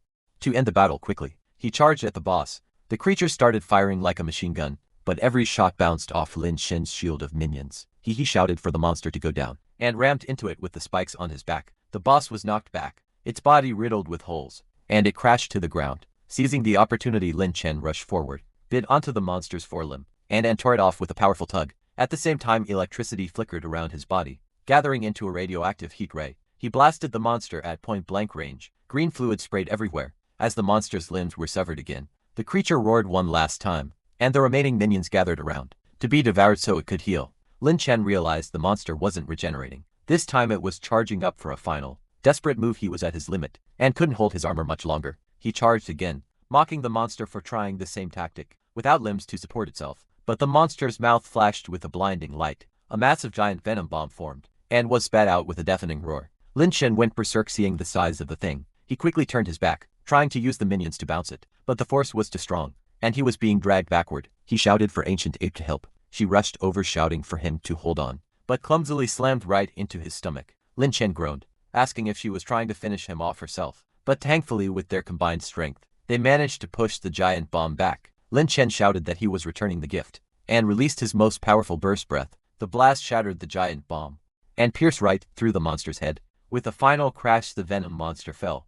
Completely defeated, Lin Chen collapsed. Totally drained, I couldn't believe a random raid turned into such a tough boss fight. Joking that his luck was unparalleled, Ancient Ape laughed and praised him. Just then Lin Chen noticed the dead gray land beneath his feet was miraculously sprouting green grass and butterflies. Little Kun, the system guide, explained that the reptiles contained corruption that suppressed life, killing the boss, released pure energy that healed the land. Lin Chen asked if this meant they just needed to defeat the kings and the 6 giants to save the island, instead of every single monster. Little Kun confirmed this was the plan: save the world and level up at the same time. First, Lin Chen needed food. Ancient Ape had already prepared the skewers and asked him to start a fire. Lin Chen sighed, saying he was out of energy, and decided to teach her how to make fire by friction. Under his coaching, the impatient ape finally managed to spark a small flame. She happily started grilling, while Lin Chen waited to eat. In our past, Lin Chen's stomach was growling, but the food wasn't ready. Another hour went by. Lin Chen complained that he was going to starve. Ancient Ape, furious and sweating, flipped the grill over and roared, asking why the food wouldn't cook. Lin Chen inspected the meat and realized it hadn't changed at all. Little Kun explained that normal fire couldn't cook these creatures because their energy didn't belong to this world. Only Lin Chen's alien burst breath or heat ray could cook, effectively eliminate them. Lin Chen suddenly realized why Ancient Ape's parents never returned. No matter how strong they were, they couldn't truly defeat these monsters. Only he could. He decided not to tell the ape the sad truth. Desperate for energy, Lin Chen decided to eat it raw. He took a bite and immediately regretted it. It was disgusting and burned his mouth like toxic waste, but he swallowed it for the evolution points, pretending it was just a super spicy hot pot. Once he had enough energy, he used his burst breath to properly light the fire pit. Ancient Ape watched the meat finally cook and fell into deep thought. She realized that in all their battles, it was always Lin Chen's fire that secured the victory. She felt like she hadn't been much help. Lin Chen noticed she looked down, but thought she might just be hungry. Meanwhile, a dark shadow flew over and landed on a nearby mountain. Was the death lark and its winged minions. The lark was shocked to see the venom monster defeated. It turned out the lark used to have a full head of hair, but a fight with venom had left it bald. It had come for revenge, but saw that Lin Chen had already done the job. Its minion asked if they should attack the weakened heroes, but the lark decided to let them go and hunt evolve. Instead, clearly intimidated by the fact that they took down venom. Back at the camp, Lin Chen received a notification. He had devoured the king's hand and was rewarded with a new skill: explosive bomb, a weaker, rapid-fire version of his breath attack. that could bounce twice. He also got 2,000,000 evolution points for devouring a mysterious realm creature. Little Kun explained that the corruption energy came from a mysterious realm, a hidden dimension formed during an ancient disaster, where prehistoric creatures were preserved. Venom and his kind came from an underground entrance to this realm. Lin Chen got excited, imagining all the loot and points he could get if he entered that realm finally. Little Kun opened the system shop. Lin Chen searched and found the life fruit he had given Ancient Ape before. It was expensive 500,000 points, but he bought it anyway. He noticed Ancient Ape's wounds from the corrosive acid weren't healing, especially the bald spot on her back. He gave her the fruit to heal her, while the thought of baldness made him wonder whatever happened to that death lark bird. After Ancient Ape swallowed the life fruit, a vibrant green light enveloped her body in seconds. Not only did her wounds heal completely, but she also grew noticeably taller. She looked at herself in amazement, and immediately asked Lin Chen if he had any more of those magical fruits, telling him to send her a few more. Lin Chen rolled his eyes, and retorted that they weren't cabbages he picked up by the roadside. He paid good money for them. Seeing how effective the fruit was, and Chen thought it was a solid investment for the future. He even considered using it as a bargaining chip to negotiate with that bald bird. They kept running into just then. Ancient Ape flashed a mischievous smile. She stood next to him and pointed out that she was finally taller than her dragon brother. Lin Chen smirked and warned her to watch out. He opened his system menu and dumped all his remaining 1.5 million evolution points into his height stat. Instantly he was surrounded by a blinding golden light. Ancient Ape had to cover her eyes because it was so bright when she looked up again. She was shocked and confused to see that Lin Chen had suddenly grown massive, towering over her once more. Lin Chen felt smug, thinking that explaining cheats to her would be a waste of time. Excited to test his new power, he announced he was going to try out his new skill. Ancient Ape saw his dorsal fin glowing and jumped back in fright. Asking what he was doing, Lin Chen gathered energy in his mouth and fired an explosive bomb toward a nearby rotten reptile nest. Ancient Ape was confused, noting it looked different from his usual breath attack. The bomb hit the nest but unexpectedly bounced back. Ancient Ape panicked and hit the deck to dodge. The bomb hit a mountain wall and bounced again, flying high into the sky. Lin Chen was impressed, realizing he could use this to hit multiple targets. Ancient Ape asked if this was the same bouncing ability the venom monster had used. Meanwhile, the death lark bird was flying nearby with its minions, searching for the Wolverine. Suddenly it felt a chill down its spine. It turned around just in time to see the bouncing bomb rocketing toward it. In a panic, it grabbed a minion to use as a shield. The bomb missed and the bird sighed in relief, realizing the venom monster hadn't come back to life. It was just those two troublemakers again. It swore to settle the score next time. 2 days later, Lin Chen and Ancient Ape were training. Lin Chen told her they were going to raid another reptile nest because they were out of food. Ancient Ape's eyes lit up at the mention of fresh ingredients. Suddenly a pterosaur cry echoed above them. They looked up and saw two mutated pterosaurs fighting each other in the sky. One was pecking fiercely at the other. Lin Chen squinted and realized there was something on the neck of one of the birds. A rider. It was a handsome man with long hair and two swords on his back. He had one sword buried deep in the pterosaur's neck. The man pulled out his second sword, leapt into the air, and slashed at the other bird. Lin Chen was stunned. I couldn't believe his eyes. A human riding a pterosaur and fighting midair. Two more pterosaurs joined the fight. Attacking the rider, the man jumped off his dying mount, landed on another bird and stabbed it in the eye. The bird screamed and tried to shake him off, but he leapt onto its back and slashed its wings. The bird plummeted toward the ground, right where Lin Chen and Ancient Ape were standing. Ancient Ape shouted a warning. She instantly powered up into her monster form, rooted a massive tree, and hurled it like a javelin at the falling bird. The tree smashed into the pterosaur, sending it crashing into the forest. The rider nimbly jumped through the debris and landed in front of them. He muttered that he had finally found them. He looked at Ancient Ape and recognized her, then sniffed the air and confirmed that Lin Chen must be the Thunder Dragon. Lin Chen was totally confused and asked who he was. He wondered if he had accidentally traveled into a cultivation novel. The rider held his sword to his face and coldly said that they had met before. He was the Wolverine who wanted the sword. Lin Chen was shocked. He asked if this was his human form and wondered why every animal on this island seemed to be able to turn into a human. These days, the Wolverine declared he wanted a rematch. He claimed he lost last time because he was in wolf form, but now that he was in human form, he wouldn't lose. Lin Chen thought the guy was crazy for challenging a giant dragon while in a tiny human body. He joked that maybe the guy ate an unripe fruit because he still had a wolf head. The Wolverine ignored the insults and leapt at Lin Chen, slashing with his sword. Lin Chen dodged and yelled that he never accepted the duel. The Wolverine got angry and slashed wildly, shouting at him to fight back or die. Lin Chen cursed inwardly, realizing his human skin wasn't as tough as his dragon scales. Ancient Ape saw her friend in danger and roared, smashing her fist at the Wolverine. He dodged easily, using his speed to weave around her attacks. He rushed at Lin Chen again, complaining that the ape fought like a wild beast and knew nothing about martial arts. He only wanted to fight Lin Chen. Ancient Ape, furious that she couldn't catch the little guy, punched the ground in anger, missing Lin Shen's foot by inches. Lin Shen yelled at her to watch where she was swinging. The Wolverine jumped behind Lin Shen and taunted the ape. Lin Shen realized it was a trap, but the hot-headed ape fell for it instantly. She charged at the Wolverine, destroying rocks in her path.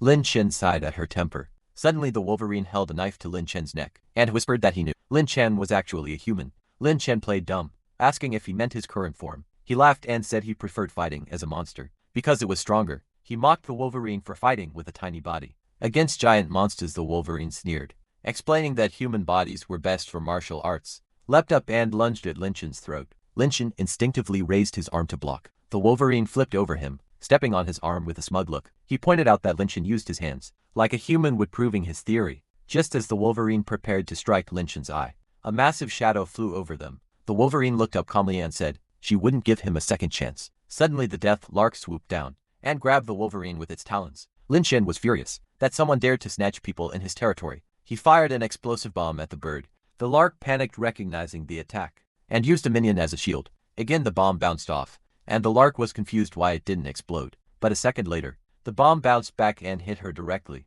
He screamed in pain and dropped the Wolverine. Lin Shen watched the Wolverine fall and thought about how the guy had held back. During their fight he realized the Wolverine could be a valuable ally against the reptiles. He sent Ancient Ape to catch the falling warrior, while he ran to find the lark. When he arrived at the crash site, the lark was gone, but he heard a rustle in the bushes and found an injured girl hanging from a vine. Lin Shen's eyes popped out. It was the ugly bird in human form, and she was actually pretty. Bird girl yelled at him to shut up, calling him an ugly dragon. She ranted that he had ruined her plans multiple times, saving the ape who stole her fruit, stealing her fruit himself, and now stopping her from catching the Wolverine, who also stole her fruit. She claimed she would forgive him since he defeated the venom monster, but warned him to leave. Lin Shen chuckled and said he had originally planned to roast her, but decided to spare her. He offered a truce to fight the rotten reptiles together. Bird girl scoffed, refusing to team up with an ugly dragon. She claimed she would have killed Venom herself if she hadn't been busy. Lin Shen teased her about getting beaten bald by the monster. She blushed furiously.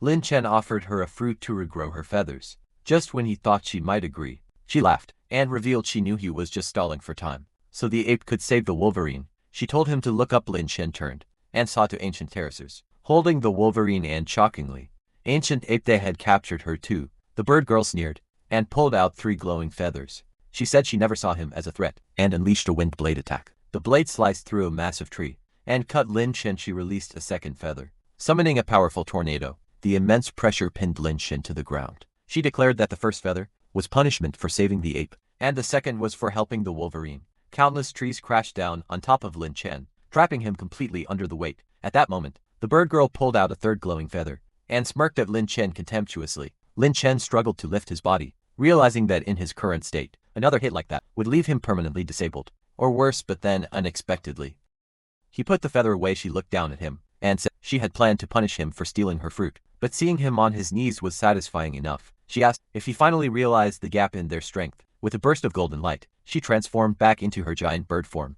and flew off after her minions. Lin Shen was confused. He knew this ugly bird wasn't the merciful type, so why did she let him go when she could have easily finished him? But seeing Ancient Ape and the Wolverine about to be carried away by the therosaurs, he didn't have time to overthink it. He mustered all his strength to stand up, gathered energy in his mouth, and fired an explosive bomb at the fleeing bird. The death lark turned her head and scoffed, asking if he thought she was stupid enough to be hit by that slow ball of light again. She knew it bounced 3 times before exploding, and prepared to take it away. Lin Shen fired several more bombs, shouting that she might dodge 1. But could she dodge 3? The bird looked at him like he was an idiot, saying his attacks were useless, no matter how many he fired. But Lin Shen smirked. His target wasn't her.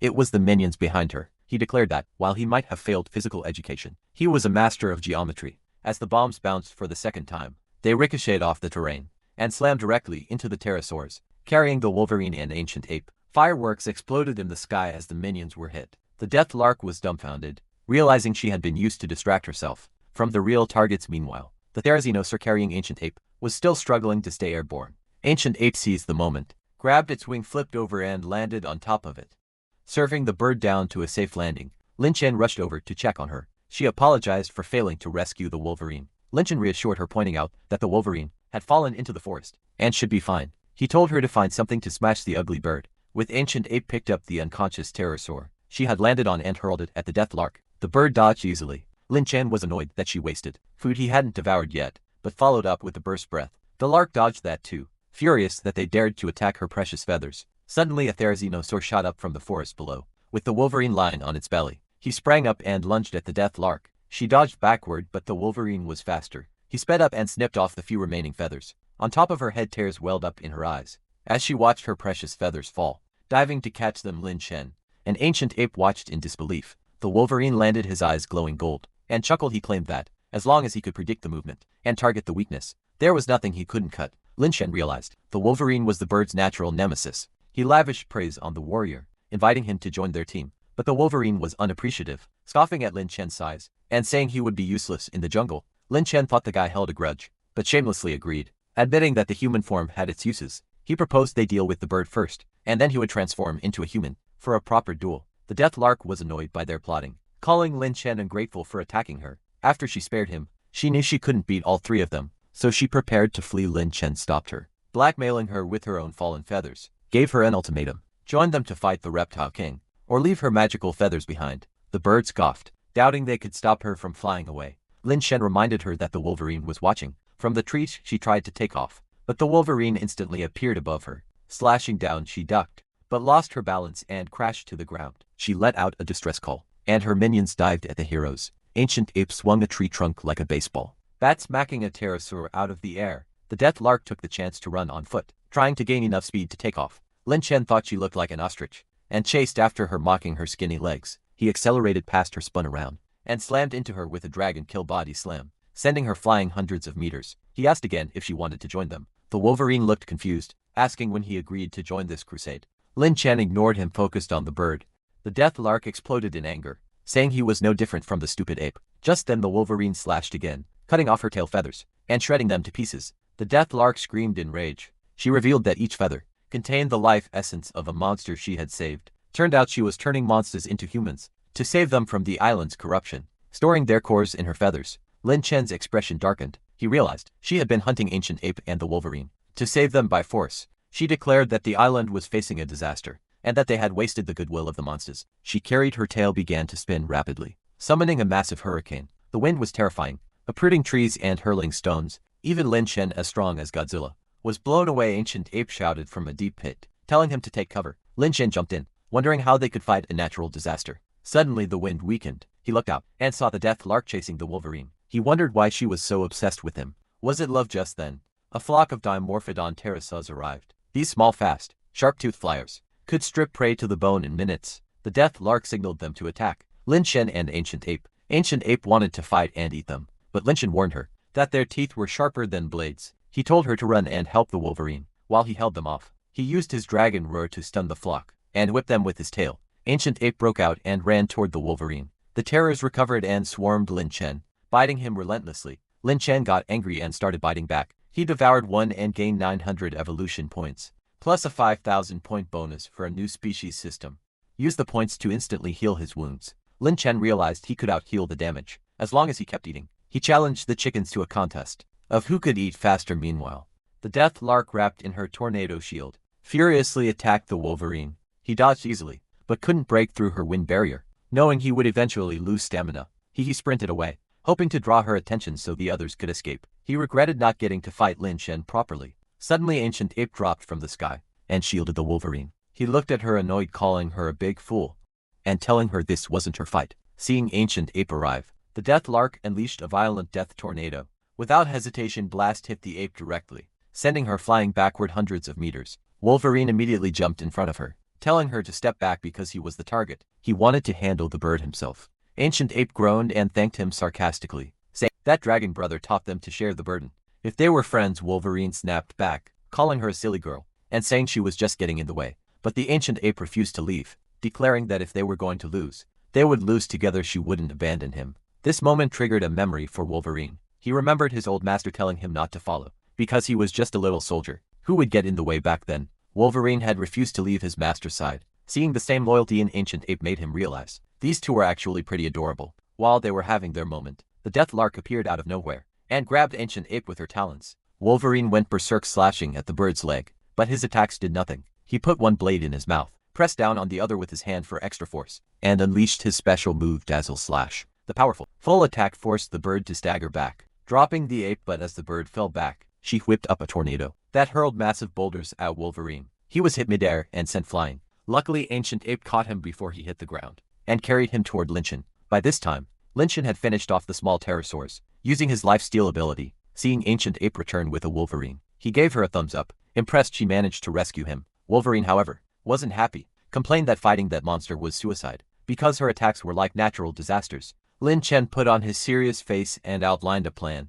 Wanted to lure the Death Lark into a narrow, enclosed space to trap her. Wolverine was impressed by how cool Lin Chen looked. When he was thinking, he volunteered to be the bait, since the bird was after the crystal core in his body. Ancient Ape suggested using the Venom Monster's cave, since the bird had lost a fight there before. Lin Chen didn't want Ancient Ape to be the bait, but just then the Death Lark spotted them and dove down. Ancient Ape shouted that she knew the forest best, and volunteered to lead the bird away.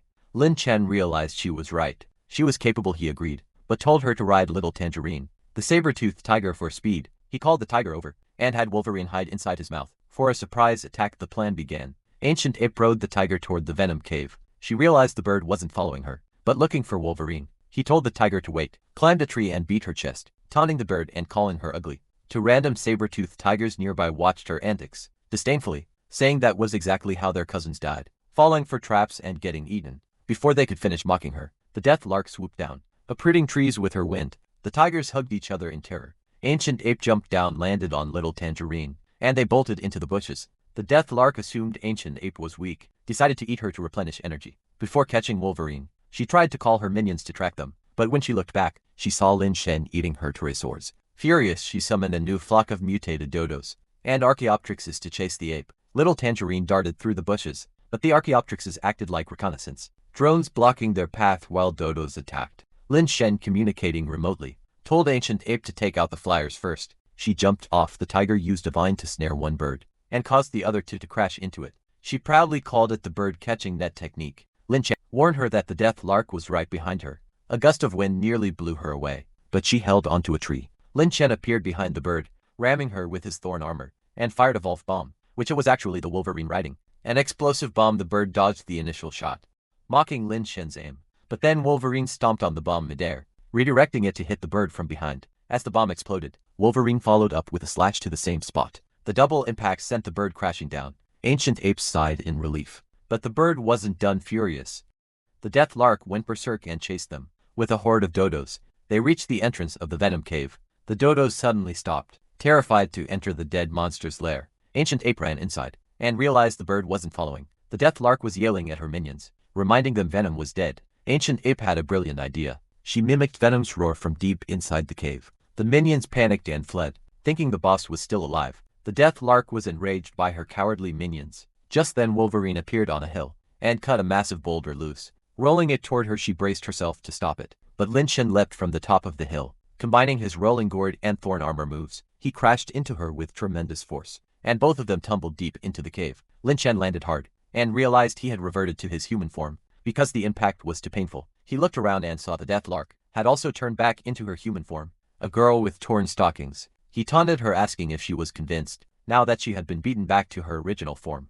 The girl rushed over and bit him on the arm. Lin Chen complained that even Wolverine didn't bite like that. He saw scars on her neck and felt a pang of sympathy. He tried to check her injury, but she slapped his hand away. She realized she was in human form with torn clothes, and blushed, backing away. Wolverine immediately held his blade to her neck, warning her not to move. Lin Chen teased her, asking if she admitted defeat, now that the three of them had taken down a disaster-level monster. The girl remained defiant, claiming she hadn't used her full power, because she didn't want to waste her precious feathers on weaklings. Lin Chen pointed out that if she transformed back now, she would be practically bald. This hit a nerve and she got angry, threatening to swallow them whole. Chen smiled calmly, and said that in this narrow cave, he wasn't afraid of her big form. Then he asked her seriously about the wound on her neck, noting that he and Ancient Ape had similar scars. Before the bird girl suddenly became serious, she explained that the rotten reptiles were incredibly resilient. No matter how bad their injuries were, they recovered quickly. The only way she found to permanently defeat them was to consume them whole, but their bodies were full of toxins,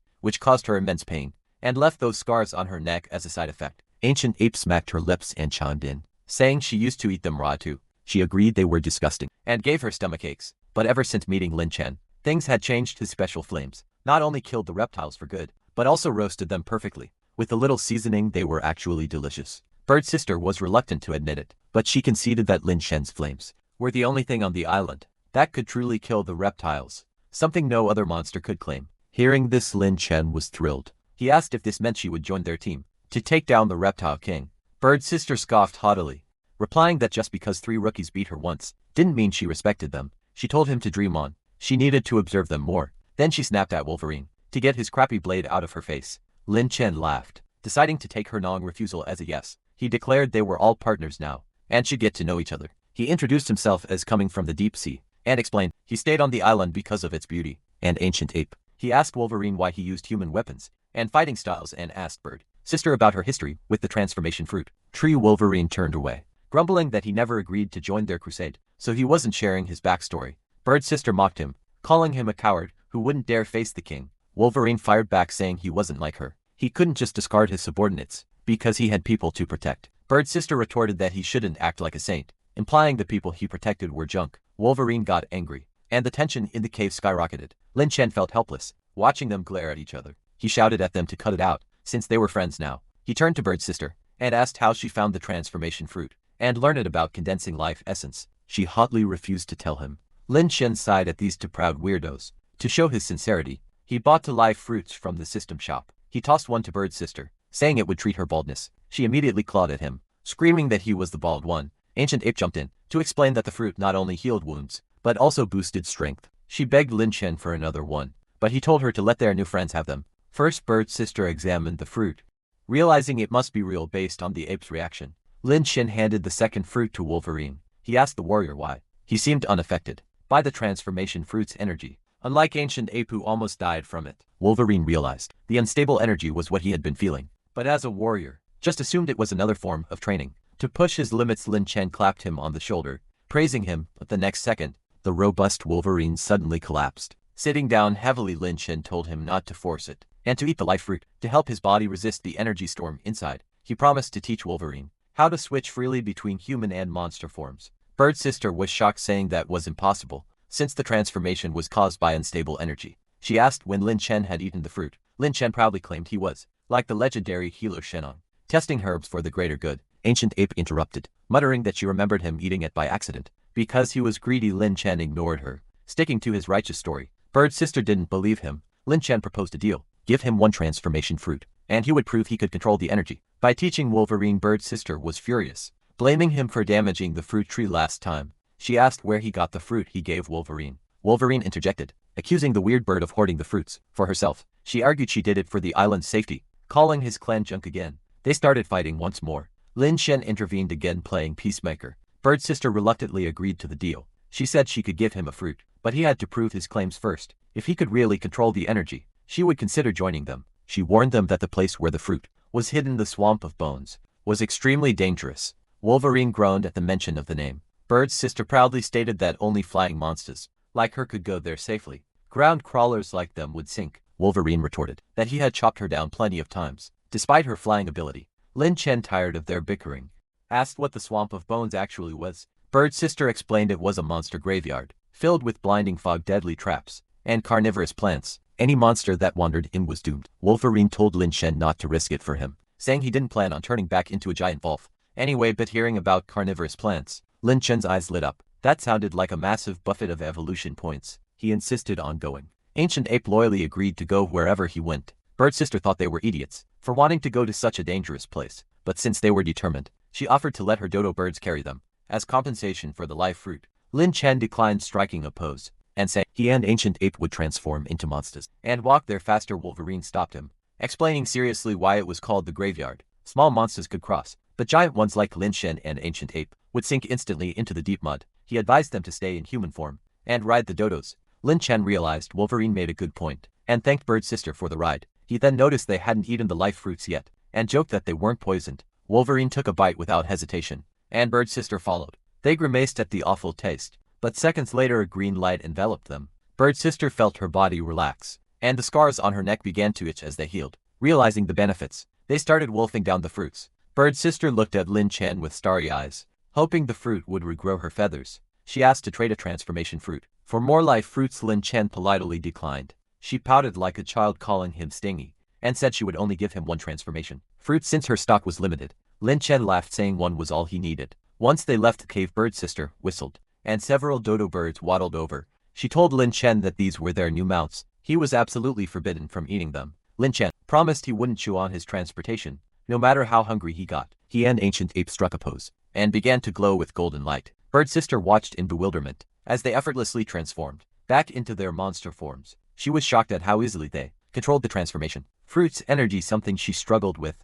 Lin Chen told his tiger Little Tangerine to head back and guard their home. They said goodbye to Bird Sister, and marched toward the Swamp of Bones, with the dodos following behind. By sunset they reached a strange, foggy area. Wolverine pointed out that the swamp was just over the next hill. Lin Chen, feeling faint from hunger, suggested they rest and eat, since he and the ape could only transform back into humans once a day. Ancient Ape spirits lifted instantly at the mention of food, and she volunteered to hunt. Lin Chen gathered firewood. Soon they were enjoying a feast of skewers. Wolverine devoured the meat voraciously, tears streaming down his face, as the flavor brought back memories of his master. Lin Chen smiled, knowing the way to Evolve's heart was through his stomach. He then dug up a beggar's chicken he had cooked underground. Wolverine took a bite and cried again, saying he hadn't tasted anything this good in over a decade. Lin Chen tried to pry for information about his past, but Wolverine shut him down, saying he would tell them when the time was right. He tried to convince them again to turn back, warning about the terrifying carnivorous plants in the swamp. Lin Chen got annoyed, calling him overbearing. He argued that Wolverine's human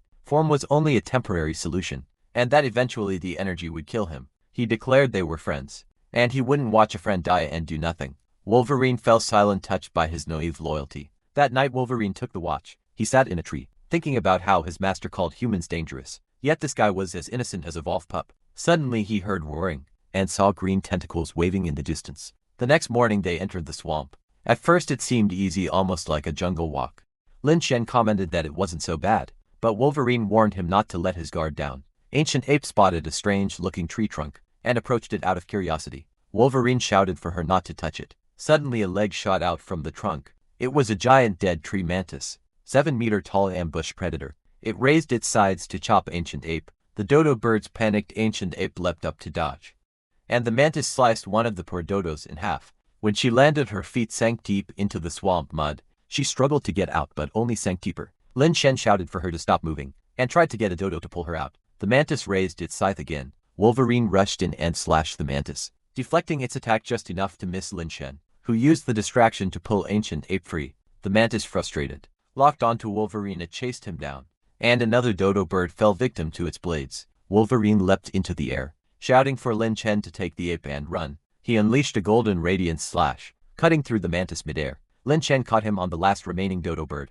just before he fell into the mud. Lin Chen lamented the loss of their rides, worrying that the bad-tempered bird sister would demand compensation. Wolverine suggested going back, but Lin Chen refused, saying he wouldn't be a laughingstock for that ugly bird. He came up with a new plan: use bark as surfboards and vines to pull themselves along. As they prepared, another scythe swung at them from behind. Wolverine pulled Lin Chen up just in time, but the last dodo bird was sliced in two.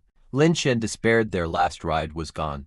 Two more mantises appeared. Wolverine told them to climb the trees. It was their only safe spot. But as they climbed, the mantises spread their wings and flew up after them. Lin Chen panicked, forgetting that mantises could fly. One attacked Wolverine, who slid down the trunk to dodge, and then stabbed it in the neck. The other two targeted Lin Chen. He dodged one slash but saw another coming. Annoyed that they were picking on him because he was small, he leapt onto the mantis's back. He channeled energy into his teeth and used his burst bite, tearing a chunk out of the insect. The mantis shook violently to throw him off. Just then bubbles surfaced in the swamp below. A long, red tongue shot out and wrapped around the mantis. Lin Chen was riding it. Was a massive swamp toad, 20 meters long. As the toad dragged the mantis down, Lin Chen jumped off. Ancient Ape swung by on a vine and caught his hand, pulling him to safety on a large tree. They lay flat on the branch, watching the toad swallow the mantis whole. Lin Chen whispered for everyone to stay still, thinking the toad only reacted to movement. But the toad suddenly inhaled and spat a massive glob of phlegm, like a cannonball. It smashed the branch Wolverine was on, sending him falling. The toad's tongue shot out and wrapped around Wolverine. Desperate, Wolverine bit into a tree trunk, creating a tug of war between his jaw and the toad's tongue. Lin Chen and Ancient Ape swung over to help. Lin Chen shouted for Wolverine to throw him his blade, so he could cut the tongue. Wolverine mumbled catch and tossed the sword. Lin Chen confidently reached out, and the blade slipped right through his fingers, falling into the swamp. That Wolverine cursed him, calling him a big idiot, and lost his grip on the tree. The toad pulled him down. Lin Chen yelled back that he was the idiot for letting go. He grabbed the severed side arm of a dead mantis and swung down just before Wolverine was swallowed. Lin Chen sliced the toad's tongue.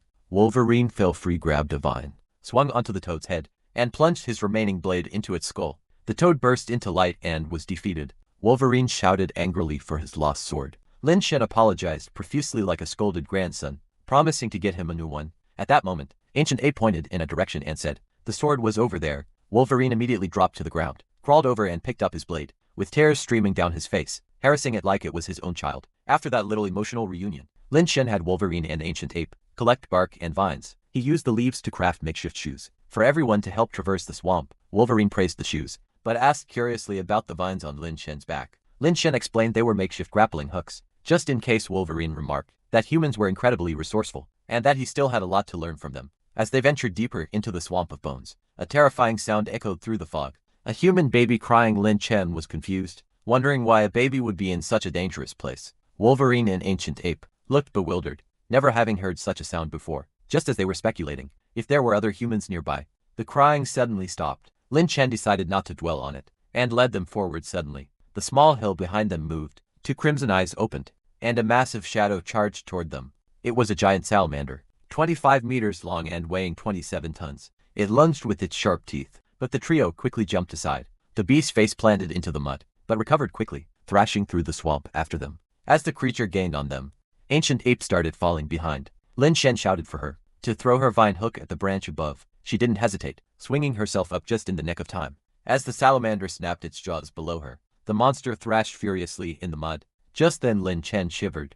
He saw another pair of crimson eyes appear ahead. Another even bigger monster was blocking their path. Wolverine yelled to retreat, but it was too late. Realizing they were trapped between two giant beasts, Lin Shen made a split-second decision. He recalled surviving being swallowed before, and shouted that he would hold it off. He jumped down first, declaring he would figure something out from the inside. Wolverine remained unnervingly calm, as if this was just another Tuesday. The three of them were swallowed whole by the massive salamander inside the stomach. Lin Shen complained about something hitting his back. Ancient Ape wrinkled her nose at the terrible smell. Lin Shen, realizing he had missed out on devouring the mantis and toad earlier, decided not to waste this opportunity. He bit hard into the stomach wall. Ancient Ape immediately threw up. Disgusted by the sight, the system alerted Lin Shen that he had successfully devoured part of the giant salamander, granting him 1,500 evolution points and a new skill, Giant Salamander's Cry. This skill allowed him to mimic the baby-like cry of the salamander to attract others. Lin Shen complained to his system guide, Little Kun, about getting such a useless skill. Wolverine pulled out his blade, asking if Lin Shen planned to eat his way out. He was confident he could slice the monster open from the inside. Suddenly, the stomach shook violently. They heard rumbling. Lin Shen realized the salamander was fighting the other one outside. Soon the movement stopped. Lin Shen had a bad feeling. If their host lost and got eaten by the bigger one, they would be crushed to death. Inside the double stomach, he told Wolverine to act fast. Wolverine's body glowed with golden light, and with a single slash, he cut the salamander in half from the inside. They escaped, gasping for fresh air. Wolverine was impressed that Lin Shen's prediction was right. The other beasts had already half swallowed their host. Ancient Ape was confused why Lin Shen was still eating. The carcass grinned, saying the meat was tender and delicious, though he wished he could roast it. Ancient Ape immediately started drooling. They quickly left the area, with Ancient Ape carrying a huge chunk of meat on her back for a snack. They reached the depths of the swamp, where the mud was deeper, and red mist obscured their vision. The mist carried a rotten smell that made them dizzy. Lin Shen realized the scent was toxic. He summoned Little Kun and asked for gas masks. Little Kun quoted a robbery price of 10 million evolution points. Lin Shen cursed the system and asked for a cheaper alternative. Little Kun suggested repairing torn clothes. For 1,000 points, Lin Shen tore off his clothes and handed pieces to his friends. He explained they needed to wet the cloth to filter the poison. Wolverine asked what to use to wet it. Lin Shen awkwardly explained that animals use urine to mark territory. So yeah, Wolverine nodded, saying it must be a human method. The two guys turned around to relieve themselves on the rags. Ancient Ape turned bright red with embarrassment. Lin Shen, being a gentleman, offered her one of his prepared cloths. Since it was inconvenient for her, she struggled with the smell, but had no choice. Equipped with their scented masks, they moved on. Suddenly, a massive titan beetle hissed and charged at them. It was attracted by the rotting smell of the nearby titan mushroom. Wolverine didn't hesitate. He leapt up and delivered a gold slash, killing the beetle instantly. But more beetles appeared, swarming them. They ran for their lives, leaping over roots. Suddenly, the beetle stopped chasing. Lin Shen looked ahead and saw strange plants. A larger plant suddenly snapped shut, devouring the beetles. It was a mutated Venus flytrap. The remaining beetles, dumb as rocks, kept charging. Lin Shen felt a shock and looked down to see a flytrap closing around him. He pushed Ancient Ape and Wolverine away, just as the trap snapped shut, pinning him inside, with spikes piercing his leg and shoulder. Ancient Ape tried desperately to pull him out. Wolverine prepared to cut the leaf, but a titan beetle charged in and smashed the plant, accidentally freeing Lin Shen. The impact sent him tumbling backward. He shouted for Ancient Ape to stay back, seeing slick liquid on the ground. But she slipped and they both fell into a pool of fluid. With a splash, Lin Shen surfaced and spat out the liquid. The system warned him. They were inside a mutated pitcher plant, filled with corrosive acid. The lid slammed shut above them. Lin Shen dove under to find Ancient Ape, who was sinking fast. The acid burned his wounds. He found her trapped in the sticky mucus. Knowing she couldn't breathe underwater, he had no choice. He transformed back into his giant monster form. Inside the plant, his massive body sank into the muck, but he used his strength to grab Ancient Ape and throw her upward. He shouted for Wolverine to catch her. At that moment, Ancient Ape stared anxiously at Lin Shen, who was stuck deep in the swamp mud inside the plant. Dodos were gone, and they couldn't just pull him out with brute force. They needed leverage. Wolverine pointed to a massive tree nearby, suggesting its vines were strong enough to hold Lin Shen's weight. Without hesitation, Ancient Ape enveloped herself in golden light, transforming back into her giant monster form. She leapt onto the tree, grabbed a sturdy vine, and through the other end of Lin Shen. He caught it, and slowly pulled himself out of the corrosive muck, thanking his luck that the tree was right there. But as he looked closer at the tree, he noticed something horrifying. The branches were covered in animal skeletons, all tangled in the vines. The system pinged a warning. This was a legendary cannibal tree, the most terrifying predator in the swamp of bones. Lin Shen screamed for Ancient Ape to get down. Immediately, Ancient Ape looked up, confused by his shouting. Before she could react, a vine shot out and wrapped around her, dragging her higher into the tree. Wolverine rushed to help, but another vine whipped out and flung him away. Like a rag doll seeing the tree attack his friends, Lin Shen gathered a radiant heat beam in his mouth. He aimed carefully and blasted the vine holding Ancient Ape, setting it on fire. The vine recoiled in pain and dropped her, but then something jaw-dropping happened.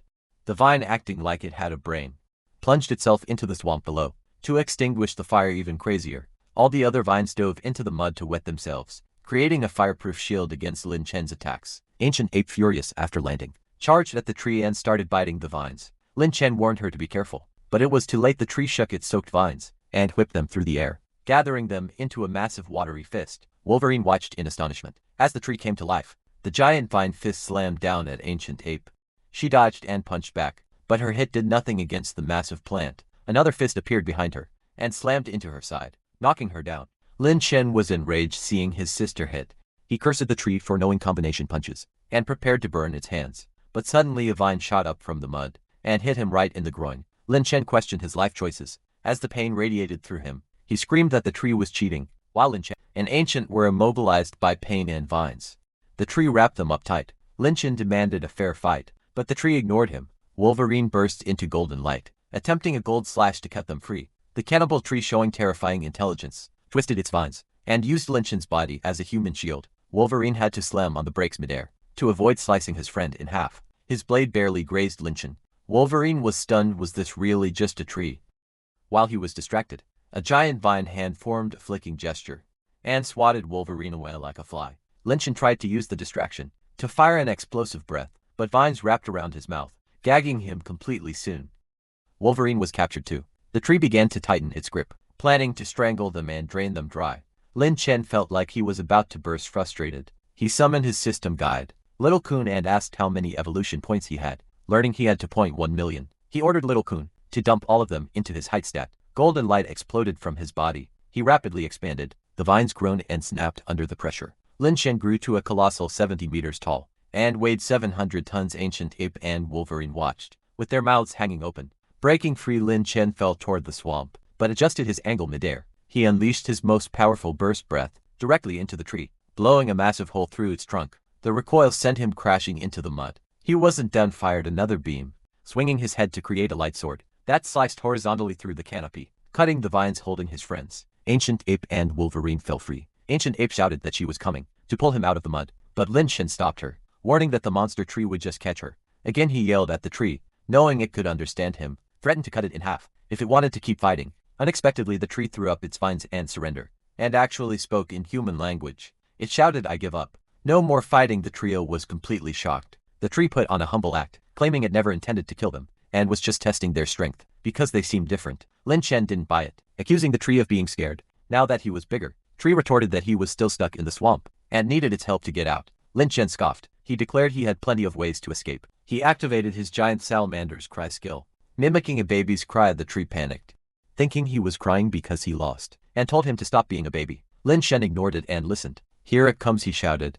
A massive giant salamander wobbled out of the fog, muttering about finding a weakling to eat. It looked up and froze instead of a baby. It saw a gargantuan ancient ape, twirling a vine and smiling mischievously. Realizing it had been tricked, the salamander tried to flee. Ancient ape stomped on its tail. With her size 38 foot, she tied it up effortlessly. Lin Chen kept crying and more salamanders arrived, only to scream in terror at the giant ape. He captured them all. Lin Chen used the salamanders as a team of sled dogs. He fired a small burst of fire behind them to motivate them. Terrified, the beasts pulled with all their might, dragging Lin Shen out of the swamp. Once on shore, Lin Shen shook off the mud. Wolverine marveled at human cleverness. The monster tree was also impressed that he could summon such huge beasts. Lin Chen asked the tree how it could speak, and why its vines looked like human hands. The tree pulled a fruit from its branches, and asked if he meant this. It was a transformation fruit. Lin Chen realized the tree had absorbed the fruit's flesh, gaining human trait. He asked how a stuck tree got the fruit. The tree proudly pointed to a smaller plant minion, saying it fetched the fruit from a nearby cave.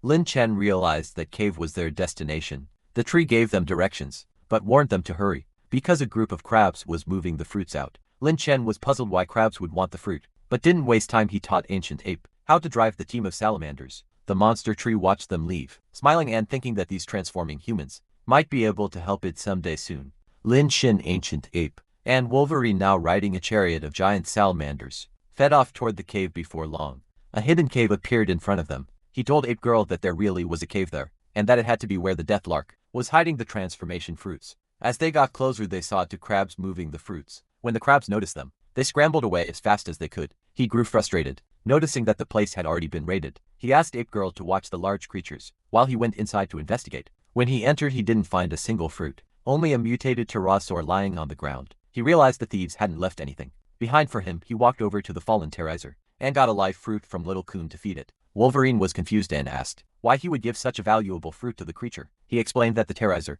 was likely the guard for the fruits, and he needed it to go inform the Deathlark. He knew how cunning the Deathlark was, and didn't want to be blamed for the missing fruits. Meanwhile, Ape Girl was looking around the entrance, when the pterosaur suddenly took flight. Giving her a startle, he ran out to join her, and told her there were no fruits left in the cave. He said they had to catch the crabs they saw earlier. They released a few large creatures, and quickly followed the trail the crabs left behind. Pick up the pace, he fired a light burst of his breath at the rear of their mouths, forcing them to speed up. Soon they caught up to the fleeing crabs. His system identified them as swamp crabs under command, each about 6 meters long and weigh 5 tons, with massive claws. He wondered what it meant for them to be under command, and if someone was using them to steal from the Deathlark. He knew the Deathlark was arrogant, and likely had many enemies, but he wondered what kind of monster could control these crabs. Regardless, he knew he had to focus on the task. He caught up to one crab, and knocked it away with a quick slap of his tail. As he grabbed the transformation fruit, he took a bite out of the crab, thinking such good seafood shouldn't go to waste. After eating it, he gained 2,600 evolution points, plus a 10,000 point bonus, for being the first to finish that type of crab, since he had used up his points fighting the monster tree. He couldn't analyze the fruit yet, so he gave it to Little Coon for safekeeping. Ape Girl asked if they should keep chasing them. He replied that, even though the Deathlark was a show-off, it was still on their side, so they should help get the fruits back. They continued the pursuit, and he sent 3 more crabs flying with his tail, Wolverine, Ape Girl, and he worked together to handle them quickly. Suddenly a thick green fog appeared ahead, and the crabs dove right into it. Sensing danger, he pulled back and stopped. Ape Girl asked why they had stopped so suddenly. He told her the green mist looked suspicious, and they needed to watch it first. He realized they were finally on solid ground, instead of the swamp, but he didn't notice the haze closing in on them. By the time he realized what was happening, the mist had surrounded them. A swamp crab emerged from the fog, and he wondered why it would come back. The crab ignored a large salamander that was growling at it and slowly approached its head. Suddenly the crab exploded, taking out the salamander. They were all shocked. I couldn't believe the crab had just ended itself like that. Before he could react, more crabs jumped out of the mist toward him and Ape Girl.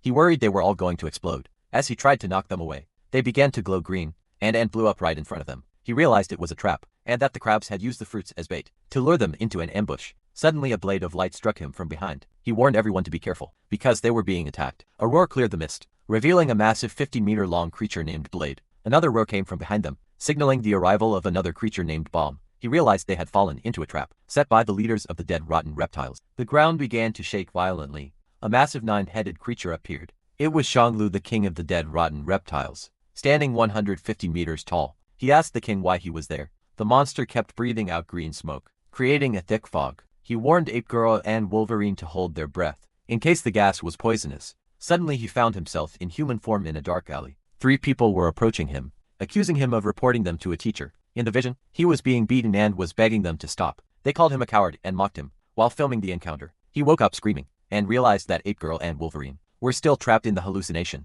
He shouted for them to wake up until they finally snapped out of it. He told them that they were outnumbered by the king and his sons, and that their only chance was to target the sons first. Ape Girl began to cry, explaining that she had seen her parents suffering. In the vision, he tried to comfort her, telling her they needed to stay calm so they could get revenge later. The king of the dead rotten reptiles spoke up, telling Ape Girl and the dragon that they couldn't just leave. After finishing so many of his kind, he spat out 2 white objects that rolled to their feet. They were 2 skulls, belonging to Ape Girl's missing parents. She began to tremble and fell to her knees, reaching out to touch them in total shock. The king of the dead rotten reptiles suddenly spat out 2 balls of poison, and he quickly pulled Ape Girl back to safety. However, the poison hit the 2 skulls, shattering them instantly. Seeing this, a girl broke down in tears. She couldn't hold back her grief and anger anymore. She beat her chest and screamed that she was going to finish him. She charged straight at the king. He shouted for her to stop, warning her that she was no match for the giant creature. But she was too overwhelmed to listen, and jumped at the king, pounding on one of his heads. Her attacks did no damage,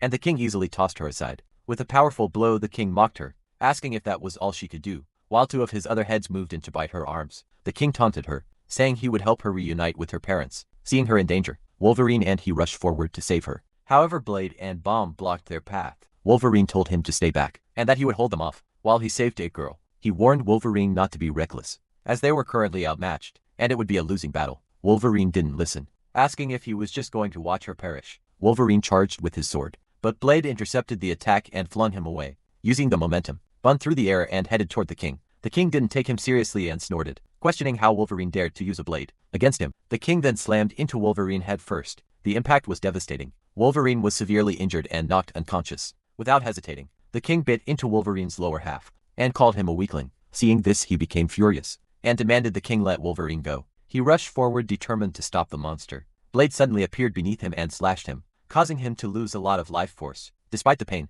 he bit back and told the enemy to get out of his way. Electric arcs began to surge across his body as he gathered energy, unleashing a powerful breath attack at the king. The blast hit the king's head, forcing him to release Wolverine. He quickly gathered more energy, firing a second and then a third blast. Those hits targeted the heads, biting Ape Girl, successfully saving her. The continuous attacks left him nearly drained of all his strength, but he forced himself to keep moving, to buy time for his friends to retreat. He charged at the king one last time, telling Ape Girl and Wolverine to get out of there. While he held the big guy off, he leapt high and bit into one of the king's heads, making the monster howl in pain. However, another one of the king's heads bit into his back, making him break into a cold sweat as more of his life force splattered. His friends cried out in worry. Then another head began to glow with green light and fired a venomous beam. He was trapped in the king's bite and couldn't dodge. The venom hit him directly, sending him flying backward until he slammed into the ground and slid for several meters. Ape Girl ran to his side, begging him to wake up, but he had completely lost consciousness.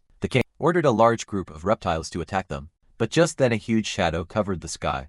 The Death Lark had arrived. She called them losers and demanded to know how the king dared to steal from her. She released glowing feathers and let out a loud cry, creating a massive hurricane around her. She used her strongest move, Death Hurricane, while a swarm of smaller terracers appeared behind her. She told the others to take the 3 injured friends away while she handled the king. The hurricane tossed rocks and trees at the giant reptile. Even with his powerful bloodline, the king had to back off to avoid the storm. While Blade and Bomb were busy fighting the smaller terracers, several large creatures grabbed the group and flew them to safety as they flew away. The Death Lark and the king continued their battle. The king called her a loser for returning, but she shot back, saying it was disgraceful for a king to use such dirty tricks. During the fight, the king noticed the group escaping and grew angry. He gathered green energy and fired a venomous breath at them. The beam grazed Ape Girl and hit one of the pterosaurs carrying them. The creature's life force was instantly drained, and it fell from the sky. Ape Girl was terrified, noting that the pterosaur had turned into a withered shell. She worried that since he had also been hit earlier, the same thing might happen to him. The Death Lark, furious at losing one of her followers, used her hurricane to hurl more rocks at the king. The king used 3 of his heads to block the rocks, with venomous breath seizing the moment. The Death Lark ordered a full retreat. The king tried to stop her, firing another blast of venom. The Death Lark transformed into her human form midair to dodge the attack narrowly. A pterosaur caught her and she commanded everyone to fly out of the swamp of bones as fast as possible. The king watched them escape, feeling powerless to stop them. When his subordinates asked what to do next, the king noted that the Thunder Dragon was special because he hadn't perished after being hit by the venom. He explained that the venom had actually extracted the dragon's life essence. He told them to gather the others, while he stayed behind to digest this new power.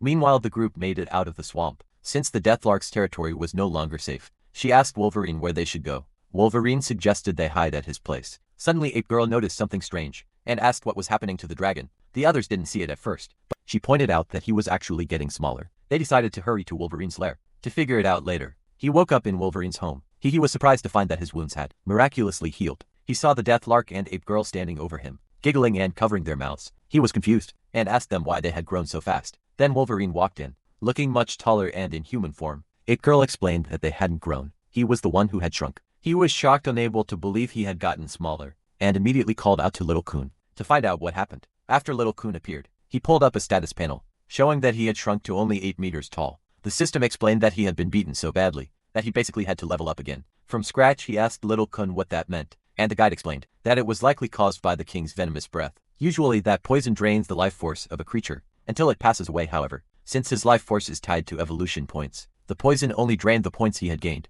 since arriving in this world, instead of ending his life. What worried Little Kun more was that the king had now absorbed all those points, making him even more powerful. He felt hopeless, wondering how he could ever win. If his enemy was now invincible, he figured his only choice was to eat as much as possible, to grow back into 100-meter beast. Before seeking revenge, the Deathlark looked at him like he was a total mystery. She mentioned how special he was, noting that, while the king's poison usually finished any creature, it only made him smaller. She also pointed out that his breath could take out enemies that they couldn't even touch. Took offense to her tone, telling her to be more polite, and declaring that he was a thunder dragon, destined to be the king of monsters. She mocked his tiny size, which really annoyed him. He told her to just wait and see. He planned to eat until he was a giant, handsome dragon again. He then asked Wolverine where they were. Girl explained they were in Wolverine's cave. Looking around, he noticed a grave with a giant sword and various other weapons. Wolverine explained that the grave belonged to his human master, and that the weapons on the ground were all his. He was surprised to hear that Wolverine had lived with humans, and asked if his master had taught him how to fight. He wondered how a human could even lift such a massive sword. Wolverine shared his story,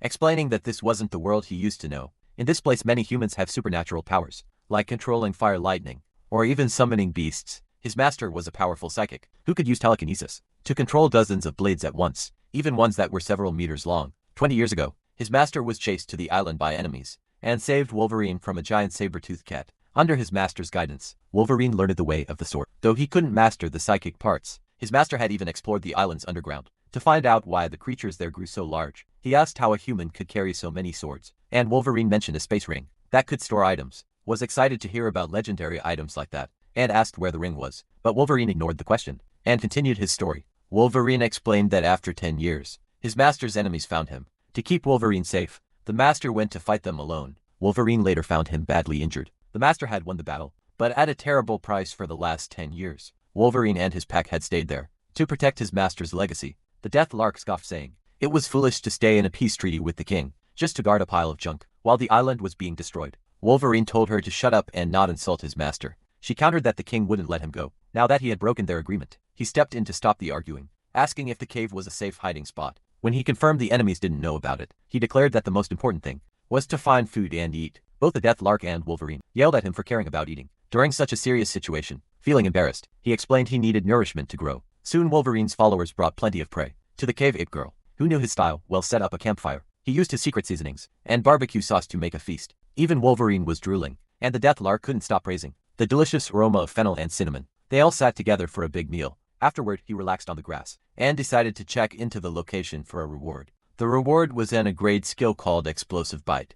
Baby version. He complained that the name was an insult to his height. Little Kun explained it was a custom skill. As long as he had stamina, he could bite through things like a piranha, a woodpecker, or a mole. He joked that he'd stick to the piranha style, since he didn't want to eat wood or dirt. After a few days of resting, he gave Wolverine a transformation fruit he had analyzed. He told Wolverine that eating it would allow him to switch between his wolf and human forms freely. Deathlark was skeptical, until Wolverine let out a howl and successfully transformed back into a giant wolf. She was stunned, wondering how he had managed to make a fruit so powerful. Next, he asked Little Kun to spend 200,000 evolution points on his height, hoping to reach 20 meters. However, he only grew by 2 meters. He was furious, but Little Kun explained that since he was still a high level, with all his skills, the cost to grow was still very high. Just as he was complaining, a green light enveloped him, and he shrank right back down to 8 meters. Little Kun realized the king's venom was still active inside him, constantly stealing his life force. Deep underground, the king felt the power returning to him, and was confused about how the dragon was regenerating life force so quickly. This allowed the king to track their location. He felt completely defeated, like a withered plant. Ape Girl and the others realized the king had left a mark inside him that locked his height. Ape Girl begged the Death Lark for help. The bird explained that the only way to break the mark was to defeat the king or find an antidote. She mentioned a legendary being named Baez, who lived on the peak of a frozen mountain. Baez was said to be nearly a god and knew everything. She explained that if someone reached him through the snowstorms, they could make a wish, but the price would be high, offering something precious like freedom, loved ones, or even their life. He thought it sounded like a scam, but Ape Girl insisted the legends were true, and that they should try. Wolverine grew very serious, and confirmed that what they were saying was true, adding that his master had also visited Baez when he was still alive. Hearing this, he reluctantly agreed to the plan. With no other options left, he figured it was worth a shot. As a last resort, he asked the Death Lark where the mountain was, and if they could fly there, or if her subordinates could carry them. She explained that the mountain was trapped in constant, high-altitude storms, and ordinary birds couldn't handle the flight. She offered to have her team take them halfway up the mountain, but warned that they would have to finish the climb on their own. While they were talking, the ground began to shake violently. He wondered if it was an earthquake. Suddenly the earth cracked beneath two of the jackals, and they fell into a massive pit. Countless reptiles crawled out of the hole, putting everyone on high alert. He realized the king must be tracking him through the venomous mark inside his body. A fierce roar interrupted his thoughts as Blade emerged from the pit, followed by another leader. Blade grinned at the jackals and emitted a bright light from its back, causing an explosion that finished the reptiles in front of it. Wolverine shouted for everyone to stay calm and gather around him, leaving behind the fallen. Wolverine led the group toward the cave. Just then, the ground on the other side began to split open. He worried that the king was coming, or that more enemies were about to appear. A chubby new leader named Mist emerged. Mist was one of the king's 6 hands, nearly 50 meters long and weighing over 400 tons. Mist sprayed a toxic fog everywhere, and after a roar from Blade and Bomb, the enemy swarmed them. Ape Girl and the others were ready to fight, but a streak of golden light shot out from the cave. It was Wolverine charging, with a massive sword and blades attached to his claws. He mowed down the reptiles like they were nothing. As Wolverine clashed with Blade in a fierce duel, Ape Girl pounded her chest and declared they couldn't let the enemy destroy Wolverine's home. She charged at Mist, but a sneaky monster hid in the fog. While she searched for Mist, it ambushed her from behind. He tried to warn her, but it was too late. Mist slashed her legs, causing her to fall. As the reptile swarmed her and began to self-destruct, he rushed in and bit one to throw it away. It exploded in his mouth, making his teeth ache painfully. Ignoring the pain, he shouted for the Death Lark to blow the fog away so the enemies couldn't hide. The Death Lark used her wings to clear the air, revealing Bomb's location. He fired a burst of breath, hitting Bomb squarely and freezing it in place. He then used his new baby version Bite to attack furiously. He successfully finished the leader, gaining 10,000 evolution points. This upgraded his explosion skill to S grade, giving it a bigger radius, and allowing him to control exactly when the explosions happen. Bomb, though badly injured, used a self-destructing move on its own limbs to create distance. Wolverine then shouted for the others to retreat and leave the fight to him. He refused to leave Wolverine behind, but Wolverine insisted, saying they would all perish if the king arrived. During the argument, poison spikes shot out of the ground at the Death Lark. She dodged just in time, as a chameleon-like leader named Venom Shadow appeared. He, disgusted by the sneak attack, Wolverine urged them to run while they still could, promising he had a way to escape. Feeling a sense of regret, but knowing they were outmatched, he jumped onto Ape Girl's shoulder and told her and the Death Lark it was time to go. Venom Shadow changed colors and chased them through the fog. Firing poison spikes, he warned Ape Girl to stay alert. As she dodged the projectiles, he realized this was the perfect time to test his upgraded bombs. He unleashed an indiscriminate attack, and even though Venom Shadow was camouflaged, the bombs hit its body and bounced around. The enemy was confused, thinking the attack was too weak to hurt, but he just smiled and snapped his fingers. A massive chain of explosions followed, wiping out a huge number of reptiles. He was impressed by the power of the new skill. Ape Girl quickly carried him away, hoping Wolverine would make it out safely. Back at the fight, Wolverine took advantage of the distraction to pin Blade to the ground and disable it. Wolverine saw that his friends and his pack were retreating. He apologized to his master's grave, saying he would be back soon, and turned to leave, but the ground began to tremble again, and the entire cave began to sink into a massive pit. A large dark-skinned monster emerged from the wreckage, leaving Wolverine in horror. Wolverine went completely berserk when he saw his master's legacy destroyed. He attacked the massive monster with everything he had, shouting that he would finish the beast for what it had done. Meanwhile, over at Sage's Snow Mountain, the group reached the halfway point. Under the Death Lark's guidance, the flying creatures could only take them that far, so they had to continue on foot. Ape Girl jumped down from the mount and immediately sank into the snow. Up to her calves, she warned him to be careful, because the snow was incredibly deep, but he brushed it off, thinking a little snow was nothing to worry about. However, the moment he jumped down, he completely vanished beneath the surface. Ape Girl frantically dug through the snow, calling out for him. A moment later, a beam of heat blasted from under the drifts, and he climbed out, irritated that the snow was several meters deep. The Death Lark, now in her human form, landed on Ape Girl's shoulder and called him a fool for ignoring the warning. He asked why she was walking in human form, and she admitted she hated walking. and couldn't fly through the blizzard. She was well prepared though. She had one of the pterosaurs bring over a large bamboo basket. He was confused at first, but she explained it was for a comfortable journey. He teased her about using Ape Girl as a bus, but she just told him to shut up and get in, since it was easier for their friend to carry them both. As he climbed in, he felt like he'd suddenly become Ape Girl's baby. She lifted the basket and praised how convenient it was, but suddenly a loud crack code. The bottom of the cheap basket broke, and both he and the bird fell straight through. He complained about the terrible quality of the knockoff basket. As he crashed into the snow again, the death lark blamed him, telling him to eat less, because he was surprisingly heavy for his size. He was annoyed, but knew he couldn't use his evolution points to grow. Yet he had to save them for emergencies. He asked Little Kun to find a better basket. In the system shop, Little Kun suggested the baby monster's basket, a name he found insulting, but he was assured it could handle his weight. The death lark was curious about where the new backpack came from, but he kept his secrets to himself. They climbed into the new gear, and Ape Girl set off full of energy. However, the climb was much harder than they expected. The blizzard grew intense, and while his friends shivered in the basket, Ape Girl struggled through the deep snow. Eventually they hit a steep cliff with no path, since climbing was her specialty. Ape Girl rolled up her sleeves and got to work. He envied her thick fur in the freezing cold. As they neared the top, the rocks beneath her feet gave way. They began to fall, and while he and the bird panicked, Ape Girl stayed calm. She adjusted her angle, grabbed a protruding rock, and stabilized them. She promised to get them to the top, and when she finally reached the summit, he promised to make her some special barbecue. As a thank you at the top, they found a massive frozen lake. The death lark thought the ice looked thick enough to cross, and he agreed they couldn't turn back now. As they walked, he spotted something huge moving under the ice, and warned Ape Girl suddenly. Something began thudding against the frozen surface, trying to break it and dump them into the water. As they ran, the creature beneath them kept pace, striking the ice until it shattered. Ape Girl leapt from one ice floe to the next, but the giant burst through the surface, knocking her into the freezing water. He struggled out of the basket and saw their attacker, a 55-meter-long ancient walrus weighing 80 tons. Its massive fangs were aimed straight at Ape Girl. The walrus slapped her with its tail, sending her spinning. She told him to save the death lark first, who was currently gurgling and struggling. Turned out the haughty lady couldn't swim at all. While he rescued the bird, the walrus dragged Ape Girl toward the bottom of the lake. He tried to swim back to the surface, but the broken ice had already refrozen. He was too small to break through it with brute force. He tried to use a heat ray to melt a hole, but the water sizzled it out instantly. Ape Girl was still fighting the walrus, but he knew she couldn't hold her breath much longer. He swam back toward the fight, pinning all his hopes on his burst breath. He told her to move aside, and swam under the walrus's fin, while it was confused by his small size. As the heavy creature tried to turn, he unleashed his burst breath on its back. The force of the blast propelled the walrus upward, smashing through the ice. They all scrambled onto the surface. The walrus, now out of its element, desperately tried to flap its way back into the water. He mocked the creature, saying it was only tough in the water, but was just a fish out of water now. Ape Girl rolled up her sleeves, looking at the walrus's muscular body, and thinking it would make a fantastic barbecue. The death lark suddenly snapped, and gave him a huge wallop. Asking if he'd gone mad, she explained that every monster on Sage's Snow Mountain was a follower of Bay's, and finishing them was strictly forbidden.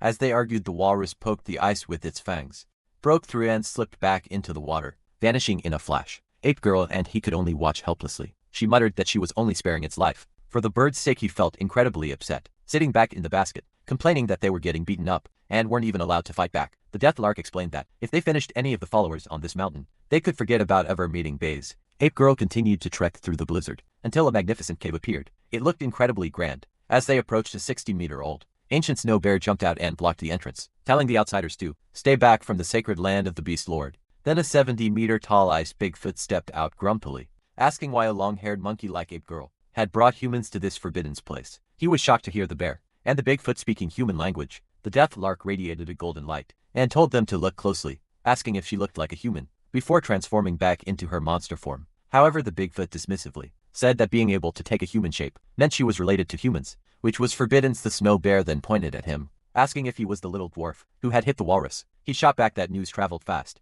and admitted it was him, but insisted he wasn't a dwarf. He was just a little brother to them. He reminded the Bigfoot that a human psychic had visited a decade ago, but the Bigfoot claimed he wasn't stationed there yet, and told them to leave before things got ugly. A girl began stretching, ready to fight her way in, when a voice from inside the cave told the guards to let them in. The bear and the Bigfoot bowed deeply and stepped aside, though they gave him a look that suggested they'd be watching his every move. Inside they found B sitting on a crystal pedestal. He was the most mysterious being on the island, known for turning bad luck into good fortune. The death lark explained how the king's venom had drained his life essence and caused him to shrink, asking for help to purify the toxic energy. B was surprised that they had dared to provoke the king, and looked at him with astonishment. Baze noted that it was hard to believe he was actually a human in a monster's body, and mentioned he sensed a mysterious energy within him that didn't belong to Abyss Island. Baze asked the Deathlark if she was truly determined to help him. She solemnly confirmed she was. He was confused by their conversation, not understanding what determination had to do with it. Suddenly a white light enveloped him, and a green mist drifted out of his body. He immediately felt lighter and relieved. He checked with Little Kun,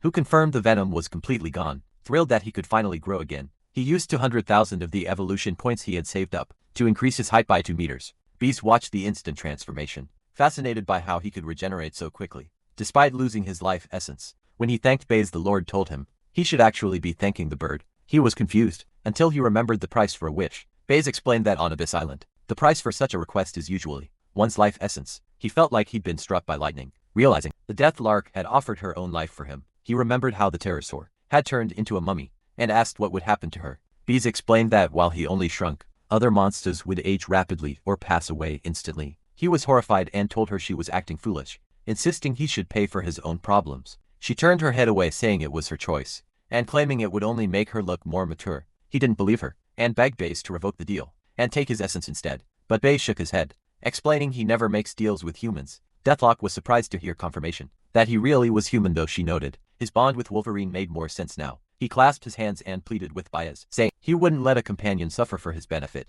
Bees fell into thought for a moment, before noting that their spirit of self-sacrifice and Ape Girl's perseverance were commendable. Bees agreed to cancel the deal with the Deathlark. Relieved, he thanked the Lord repeatedly, telling him he could take his life essence whenever he needed. The Deathlark hurriedly begged Lord Baez not to cancel their deal, offering her life essence once more. However, Baez raised a hand to stop her, saying that no one would have to give up their life essence as long as they could complete a trial. Naturally, the three of them were confused about what kind of trial he meant. Bees led them out of the cave and back to the lake, where they had fought the walrus. He and Ape Girl broke into a cold sweat, wondering why they were back at the scene of the ambush. Babe reassured them that the walrus wouldn't attack again, and used his power to freeze the entire lake, reinforcing the surface so it wouldn't break. Since he was human, Baze decided to conduct the trial in a human way. Suddenly a hockey jersey appeared on him. Baze suggested a friendly game of hockey. He was baffled that a monster lord knew about human sports, but Baze simply claimed to know everything. With a stomp of his foot, Baze transformed the ice into a massive hockey rink, specially designed for giant monsters, with oversized goals and a huge puck. The rules were simple: no skates or sticks were needed.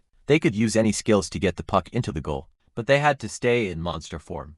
The team with the most goals would win. Looking at the giant puck, he complained that it was too small for them, and that Bees was making things intentionally difficult. Bees reminded him that a trial is supposed to be a challenge. He asked who the other players would be. Since they were a team of 3, Bees explained it would be a 2-on-2 match. He and the Deathlark would be one team, while Bees would team up with Ape Girl. He was secretly thrilled Ape Girl was his loyal friend, so he figured he could win this with his eyes closed. As Ape Girl joined Baze, the Lord whispered in her ear. He told her she had to use all her strength to stop the Deathlark from scoring, and that he would handle the dragon. He threatened to let the Deathlark perish, or let the dragon suffer from the poison. If she went easy, Ape Girl was furious, but had to nod in agreement to save her friends. Bees then walked to a high platform, explained that it would be unfair for him to play directly. Instead, he sent a representative, a little girl who was nearly 2 meters tall. He joked that she looked more like a macho queen than a vulnerable girl, but she put on a pitiful face that made him chuckle. The game started, and the girl immediately went into berserk mode. She whizzed past him with the puck, while he was distracted, tried to chase her, but slipped and slammed face first into the ice. He shouted for the Deathlark to stop her, but Ape Girl grabbed the bird by the claw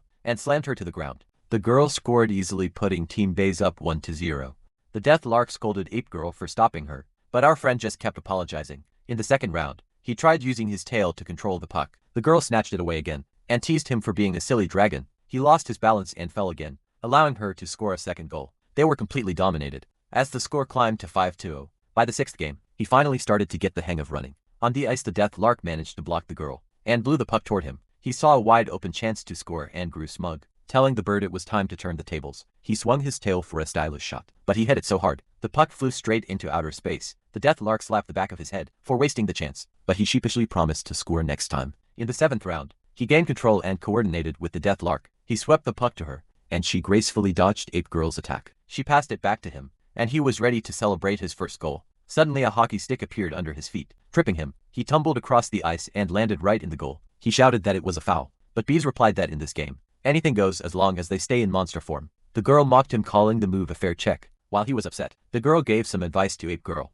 She told her she was being too clumsy, and should use the trial to learn how to balance and leverage force, instead of relying on brute strength. Ape Girl was moved. Realizing the girl was actually training her, she decided to treat the match as a way to catch up to the others. As the match resumed, the girl took the puck again, with Ape Girl following close behind. Ape Girl accidentally fell, but kept her focus. Determined not to be a drag on the group, she practiced her balance until she finally felt like she had the hang of it. Just as she stabilized, he managed to whip the puck away from the girl with his tail. The death lark was just about to grab the puck when Ape Girl suddenly pounced from behind. The bird had to take off quickly to avoid the collision, wondering how the silly monkey had gotten so fast. All of a sudden, in the scramble, Ape Girl lost her balance, but instead of crashing, she performed a perfect handspring and landed steadily on her feet. The death lark was stunned by her new agility. She'd finally mastered the movement, and seeing the puck right in front of the goal, she flicked it right in. The little girl cheered for Ape Girl's goal, but he and the death lark were fuming. He shouted at Ape Girl asking whose side she was on, while the bird called her a traitor. Ape Girl just scratched her head and kept apologizing. He started to wonder if Baze and the girl had threatened her into helping them,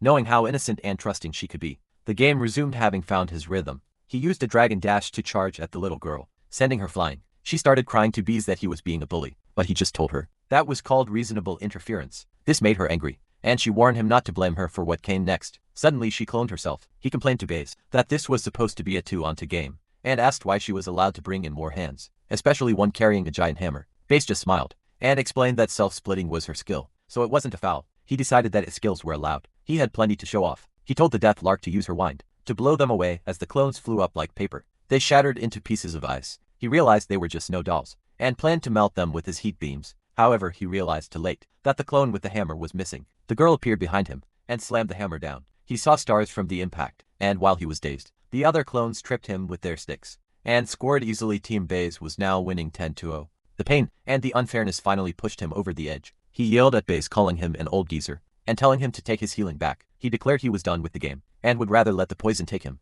than deal with this anymore. The death lark and Ape Girl tried to calm him down, but Baze wasn't even angry. He told him not to be so hot-tempered, explaining that it wouldn't be a trial if it weren't difficult. Baze then offered a deal. If they could score just one goal, they would pass the trial. He immediately agreed to those better odds. He and the bird discussed a quick strategy, and as soon as the match started, he fired a burst shot at the puck and chased after it. The girl called for her girls to stop him, and they surrounded him, landing blows from all sides. He took a massive hammer strike to the stomach that sent him flying hundreds of meters. Furious, he gathered heat in his mouth, determined to melt the ice beneath them. Since he couldn't hit the girls, the ice began to crack and shatter. He flicked the puck forward with his tail, just as Ape Girl and the death lark fell into the freezing water. He was still running across the breaking surface when he felt himself start to sink as well. With one last effort, he fired a burst shot at the puck. It zoomed forward and landed straight in the goal. Baze announced that his team had scored, and the game was over. He and the birds celebrated in the water, thrilled that they had turned the tide. At the very last second, the girl snorted and used her cold energy to freeze them in the ice again,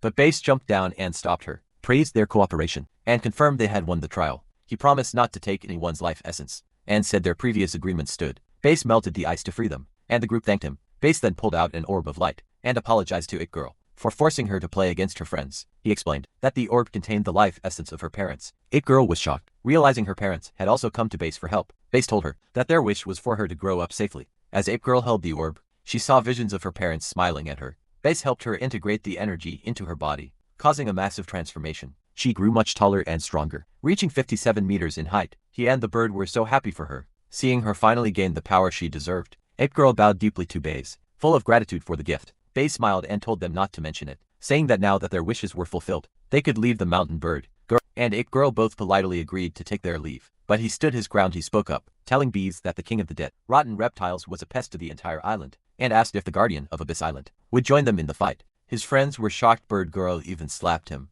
asking if his brain had frozen, and reminding him that Baze was like a god to the monsters. How could he join a fight against such a filthy creature? He rubbed his head and argued that it was only natural for the god of the island to protect it. Baze replied that he was too old for the journey and couldn't help, even if they offered their life essence, but he offered to send Bai Satang in his place. He looked at the little girl with doubt, questioning what a little one like her could actually do. She sneered back, reminding him which ugly dragon she had just finished pummeling. In their game, Bird Girl and Ape Girl tried to get him to accept her help, but he crossed his arms and ignored them. Bazin infused Bai Satang with his own life essence, explaining it would make her several times stronger. Bird Girl forced his head down in a bow, thanking Baze for being so considerate, while whispering for him to stop. Put his luck, he still muttered that the girl was unreliable and a schemer. The scene shifted to Ape Girl, carrying them down the mountain. Along the way, Bai Satang kept urging her to go faster, saying she couldn't wait to go beat up the king. He and the bird were getting annoyed, reminding her they were going to war, not on a holiday. Bai Satang ignored them and jumped into the carrying basket, asking Ape Girl if she wanted to speed things up. She snapped her fingers and a snowboard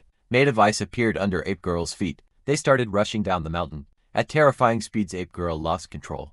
while Bai Sidong shouted about how thrilling it was. He was terrified, screaming for her to slow down.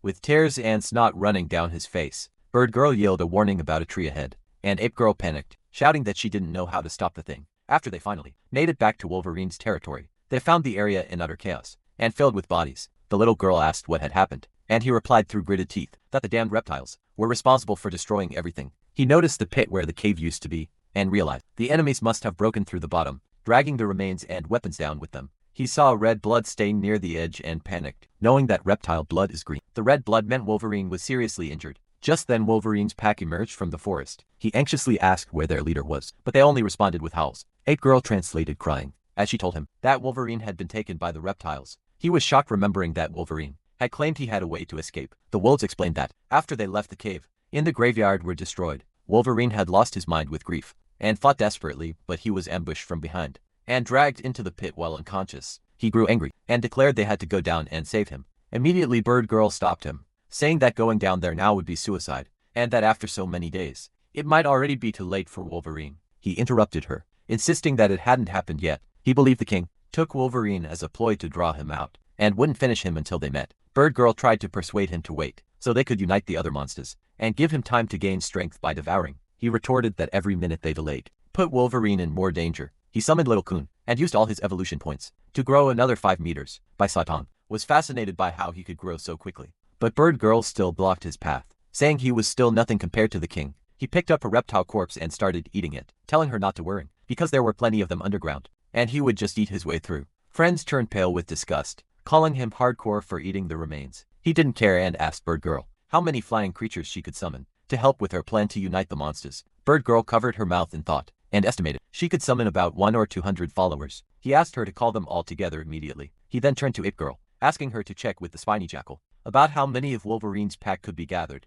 After a quick talk with the wolves, Ape Girl reported they could bring in about 100 more. He slapped his thigh in excitement, noting that they now had a force of about 300 monsters. He decided that, while he and Ape Girl went down into the pit to scout the way Bird Girl and Bai Sidong would gather the rest of the island's monsters, the two of them looked at him like he was crazy. He explained that Bird Girl could fly fast and take Bai Sidong along, and since the girl was B's representative, she should have no trouble convincing the others to join. They both flatly rejected the plan. Bird Girl thought it was suicide for him to go alone, and Bai Sidong pointed out she was new to the area and didn't know anyone to convince. Just then Little Tangerine scurried over, squeaking loudly. He was happy to see the little guy, but shook his head when he realized the squirrel wanted to take on the task of gathering monsters. He told Little Tangerine it was too dangerous, and he'd get finished out there. However, seeing the squirrel's persistence and determination, he finally gave in, telling him not to force it, and to run away if things got dangerous. He turned back to Bird Girl, and pointed out that even Little Tangerine was volunteering to face monsters 10 times his size. For Wolverine's sake, he argued that even though he was only 20 meters tall,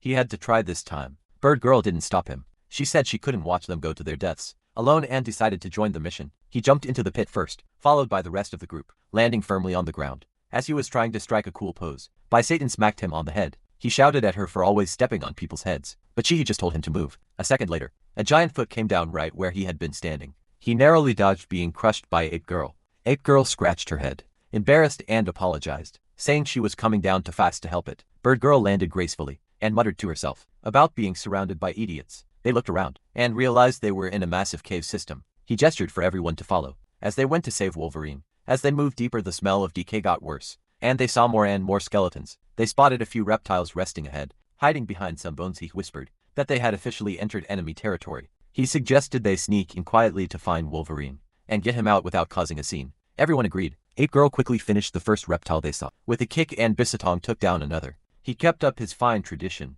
by eating the fallen enemies, so their evolution points wouldn't go to waste. He even picked one up from under Ape Girl's foot. She frowned, reminding him she had just stepped on that one, but he told her to move aside, because he was busy eating. Bird Girl and Bai Sidong looked completely nauseated, as he went into gluttony mode, eating everything his friends took down. After a while he let out a satisfied burp. Bai Sidong teased him, asking if he was going to explode from overeating. He picked his teeth and boasted he could eat 100 more. Just then a large creature emerged from the shadows, and spotted them. To their shock, it was Blade, one of the king's sons.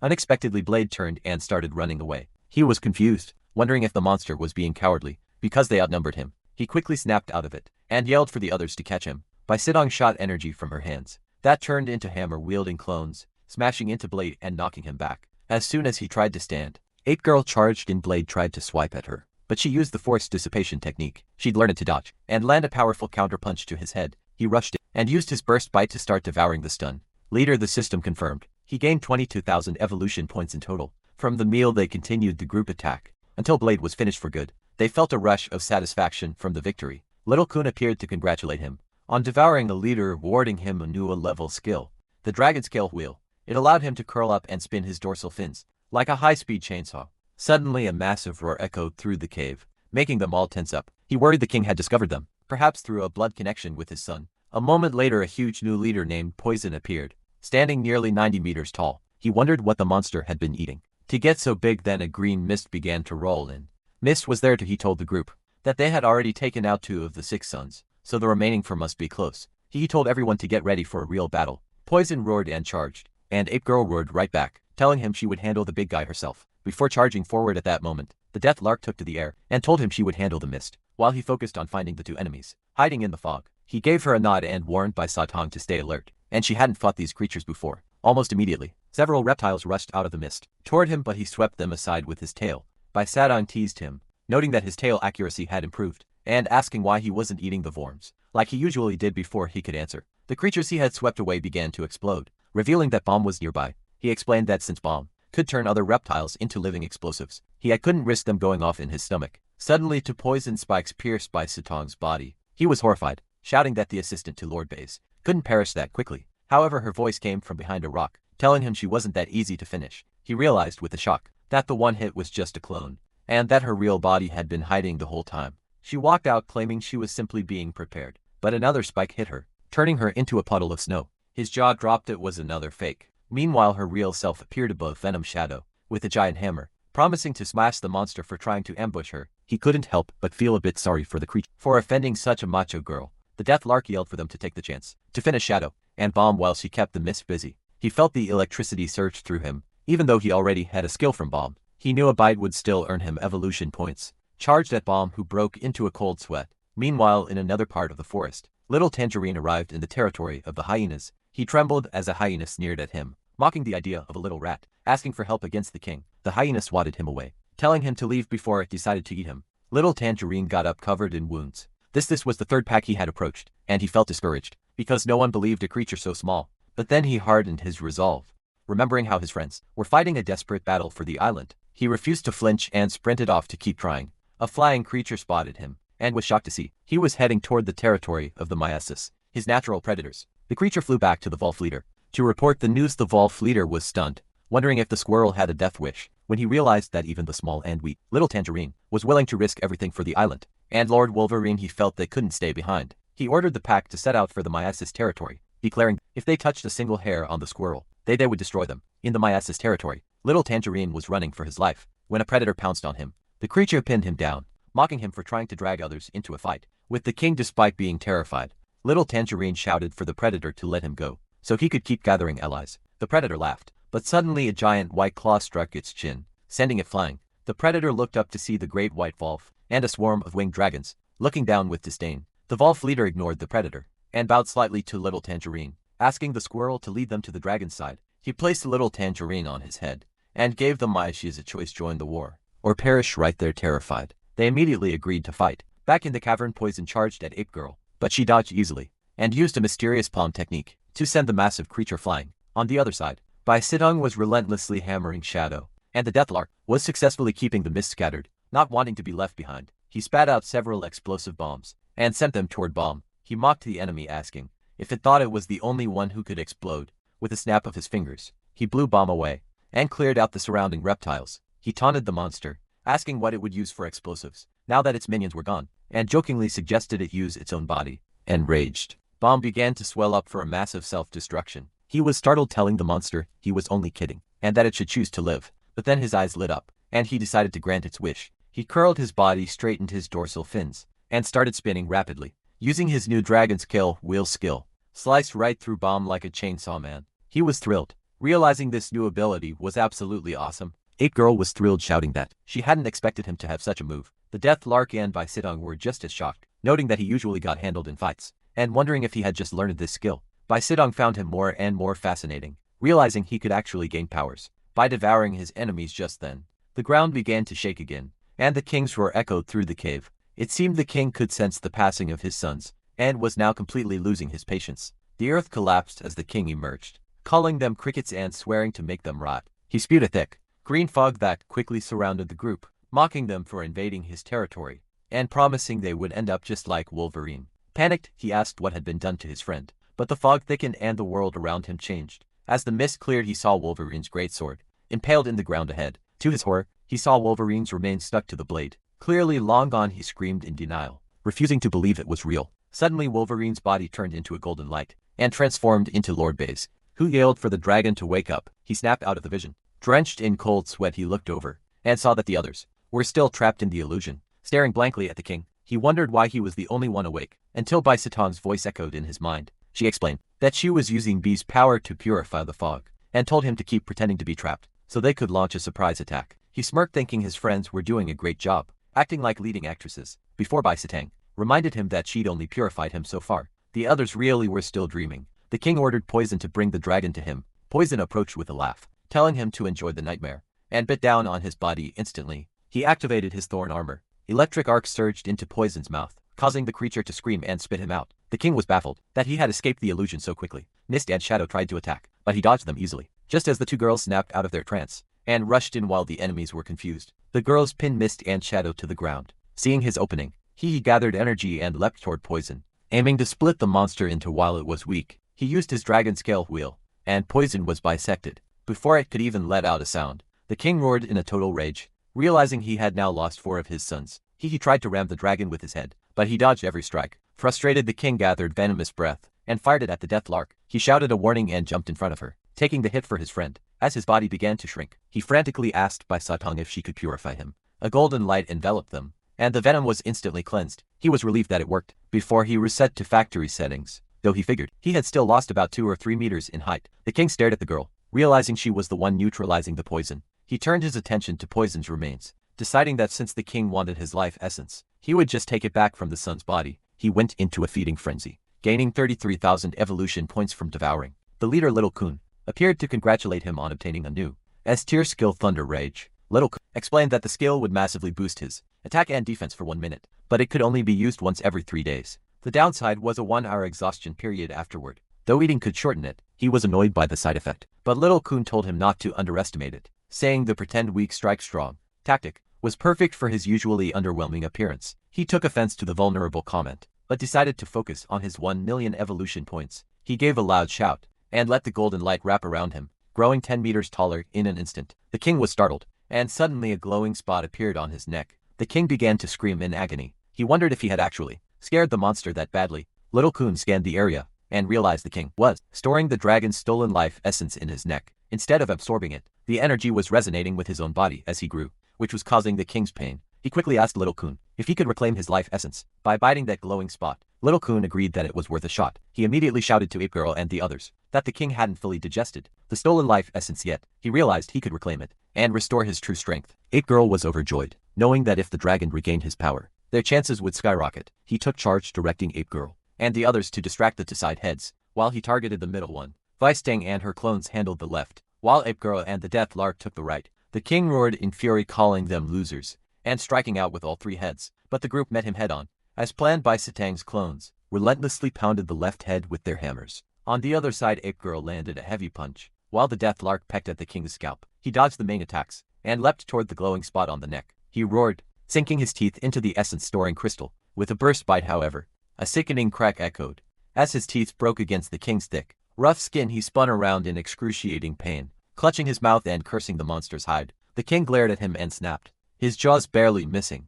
Isadong yelled that she couldn't hold on much longer, and the Death Lark echoed the sentiment, telling him to hurry up. He promised to finish it in a minute, but suddenly poison spikes shot from the fog, hitting him. Mist then appeared behind him and slashed his back, drawing blood. His friends cried out in shock. The king approached him with a sinister chuckle, mocking his inability to bounce around anymore. The king opened its massive mouth and bit down on him, making him scream in agony as his life force splattered. Ape Girl was enraged and charged the king, but then a loud shout startled everyone. Suddenly a blade shadow sliced across the king's neck, causing the monster to break into a cold sweat. The crystal storing the life essence shattered. As the king roared in frustration, the dragon's essence burst out and flowed back into his body. His claws grew, and he instantly reverted to his true 100-meter giant beast form. He roared at the king, asking how long it planned to keep biting him, before threatening to tear it apart. The other heads tried to attack, but he dodged easily and ran toward his friends. The king's remaining sons, Poison and the smaller reptiles, quickly moved to shield their father, visibly intimidated by his restored power.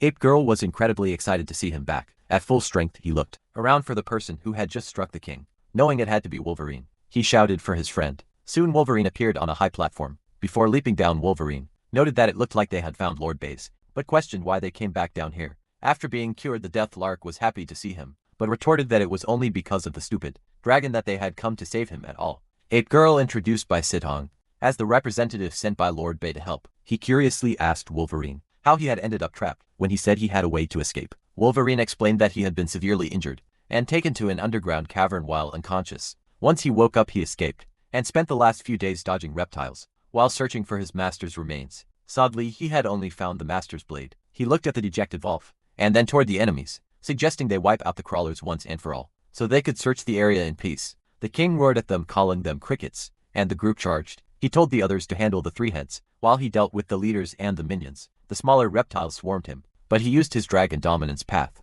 to plow through them, sending mist and shadow flying. He began devouring the minions to fuel his strength, though he found the evolution points a bit meager. Meanwhile, Satong smashed one of the king's heads with her hammer, and Wolverine blocked another. Ape Girl clung to the third head, while the Death Lark provided hit and run support. He turned his cold gaze toward Mist and Shadow, telling them their flesh was much more valuable than the minions. He pounced on Shadow with a burst bite, devouring the leader for over 34,000 evolution points. Ape Girl and the Death Lark were forced back by the king's power, and the king turned its focus toward him. The king seemed to realize that the dragon was intentionally devouring its children to get stronger. As the king lunged, Ape Girl shouted a warning. He leapt away just in time, but the king ended up catching and swallowing the remains of Shadow himself. Followed quickly by Mist, his friends were dumbfounded that the king would eat his own sons. He realized the king was trying to prevent him from gaining more evolution points. He felt a bit of regret that he didn't get any skills from Mist, but he was glad for the points he'd already gained. The remaining small reptiles retreated, signaling that the king wanted a one-on-one duel. He laughed and called to his friends, telling them they were going to gang up on the old thing instead. Everyone unleashed their strongest moves at once. Wolverine used his gold slash to sever one head, while the dragon's burst breath pierced another. Ape Girl and Vice Tang slammed their massive strength into the king's body, sending the giant monster crashing to the ground. Just as he and Wolverine were preparing the final blow, the entire cavern began to shake violently. He wondered if an even bigger creature was about to appear, hoping the minions hadn't called for reinforcements. At that moment, the Death Lark suddenly flapped her wings frantically and shouted for him to get out of the way. She shoved him aside, just as a massive mouth emerged from the ground, right where he had been standing. A giant creature with glowing green eyes rose from the earth. The system alerted him that this was the true body of the king of the dead, rotten reptile Shanglu. It was a massive entity, 150 meters long and weighing over 1,100 tons. He was completely stunned, realizing they had been fighting nothing but the monster's tail. This entire time, the king had been hiding its true strength and giving orders from its tail all along. The king spoke, noting that it hadn't shown its true form to humans in centuries, and that they should feel honored to perish before such an entity. The king unleashed a deadly venom, smoke enveloping them in a poisonous fog. Bai Satang was shocked, realizing this poison was much stronger than before, and was combined with the terrifying illusion. She noted her current form was too weak to fight back, so her body burst into light as she transformed back into the beast. Lord Baze easily broke the illusion, which shocked the king. The king asked if Baze had finally found the courage to fight. After thousands of years, Baze replied that he had previously promised not to interfere, allowing the king to occupy the secret realm. But things had changed. Baze explained he had found young ones, qualified to inherit a great legacy, and used a holy light to wake them from the illusion. The king tried to use a death's breath on Baze, but the Lord blocked it with a sacred protection. While finishing the group's purification, he snapped back to reality and saw Baze confronting the king. He and Wolverine were both amazed to see the Lord in person. The Death Lark noticed Bai Satang was gone, and Baze solemnly told them there was no time for questions. He explained he could restrain the king's venom, but the rest of the fight was up to them. He promised Baze they wouldn't disappoint him, and led the charge. The king laughed, swearing to turn them into a pool of blood.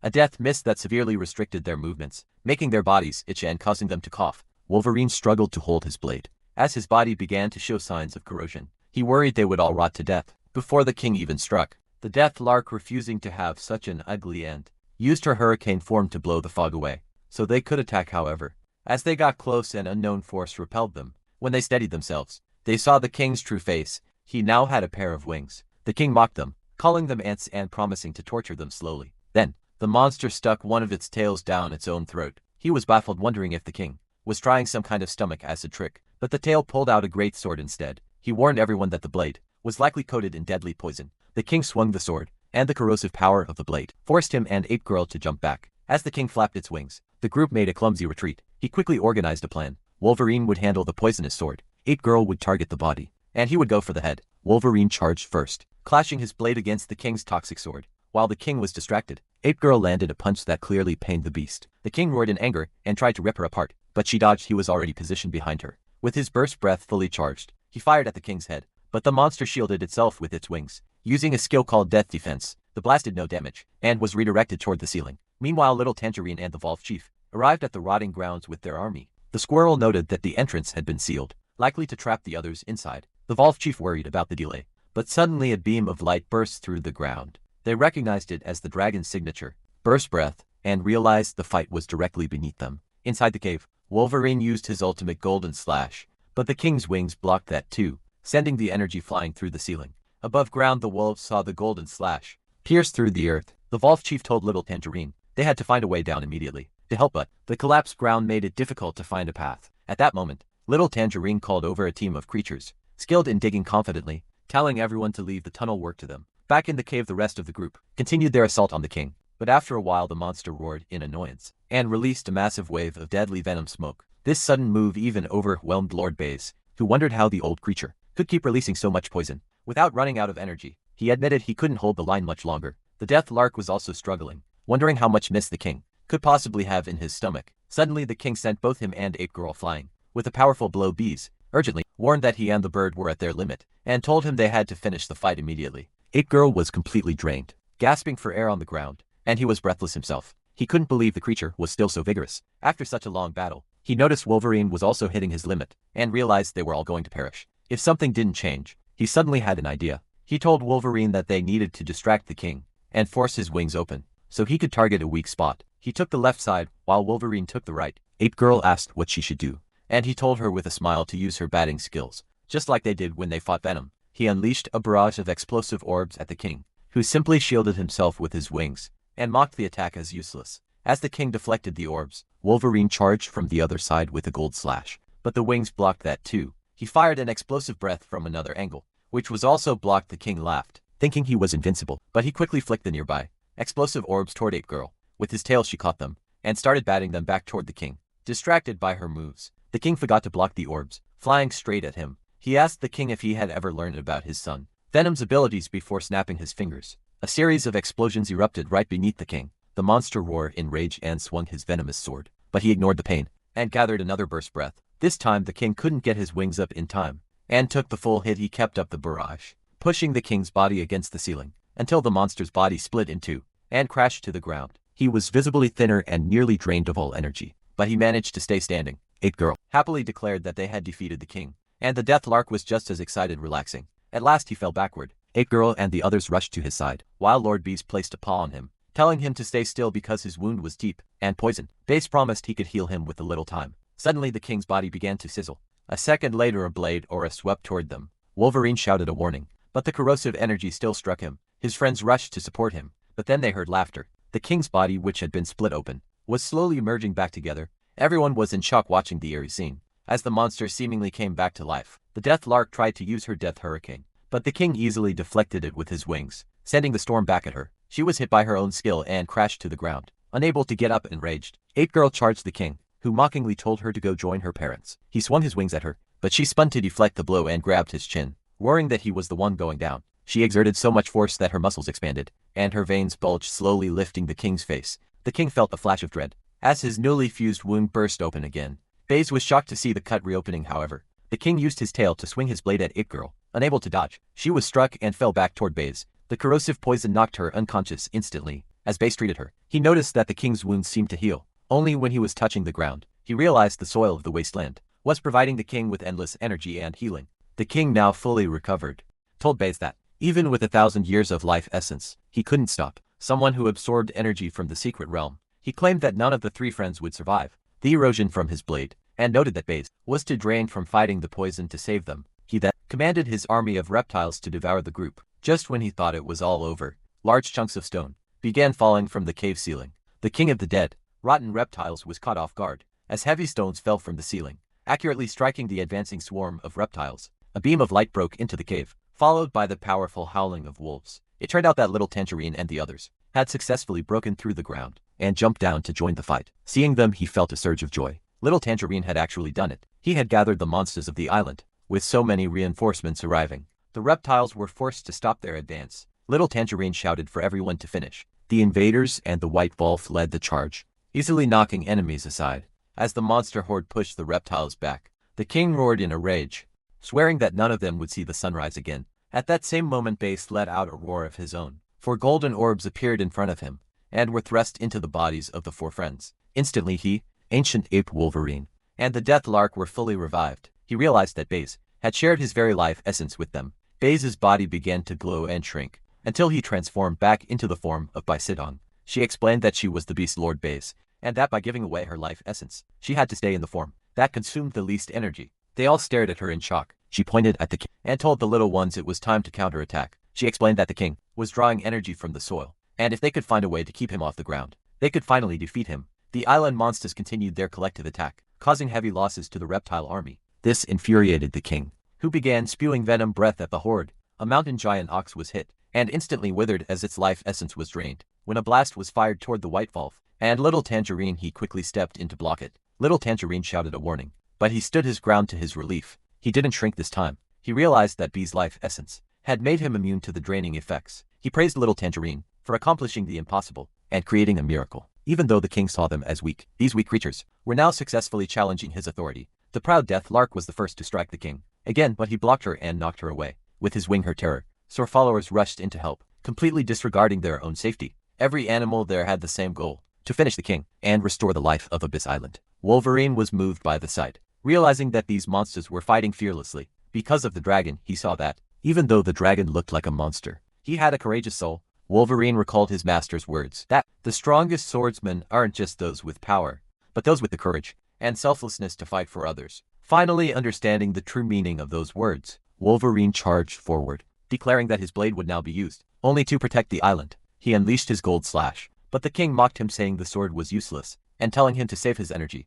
Wolverine didn't give up, stating that if one strike didn't work, he would use 100 more. He swung his blade repeatedly, pushing himself until blood seeped from his mouth. Suddenly a crack sounded from his sword handle, and his body began to float. As the blade emitted a golden light, a spirit emerged from the sword. It was his master. His master explained that he had asked Base to seal half of his life essence in the blade, only to be unlocked once Wolverine understood the essence of being a true swordsman. Wolverine was moved to tears as his master's energy merged with his body. The spirit promised he was always by his side and told him to use the sword to clear their path. Wolverine charged, with a massive human silhouette hovering behind him. With one flash of light, he finally severed the king's wings. He gasped for air, exhausted but proud that he had done it. However, he slipped and fell as his energy faded. The king's severed wings began to sizzle, and Ape Girl realized with horror that they were regenerating. She grabbed the king's face and roared that she wouldn't let him heal. With a massive burst of strength, she actually lifted the king's enormous body completely off the ground, leaving the monster in total shock. The king of the dead,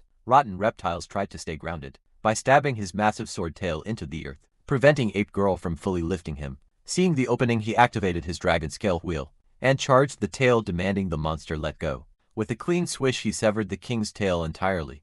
With no way left to anchor himself, the king was finally hoisted into the air. He shouted for Ape Girl to use the shot put technique he taught her. She roared, spinning her massive body with incredible force, until the king was nothing but a blur of after images. At the same time, he activated his Thunder Rage mode. His eyes turned a deep crimson, electricity crackled across his skin, and his fins stood tall. Fallen monster with a Thunder Rage enhanced burst breath. The explosion was absolute everything, except the king's head was shredded into minced meat that rained down upon the cave floor. Exhausted from the effort, he sat on the ground and muttered that he'd like to see the beast try to regenerate. From that, the surrounding monsters broke into cheers, hugging each other in celebration. Ape Girl wept with joy, telling her parents that they were finally avenged. However, Baisatong pointed at the remains and shouted a warning. The king wasn't finished. The scattered meat began to wriggle and sprout tentacles, tempting to pull itself back together. Baisatong ordered everyone to pick up the remains so they wouldn't touch the ground. But then something unexpected happened. The barren, ashy floor of the cave suddenly sprouted a lush carpet of grass.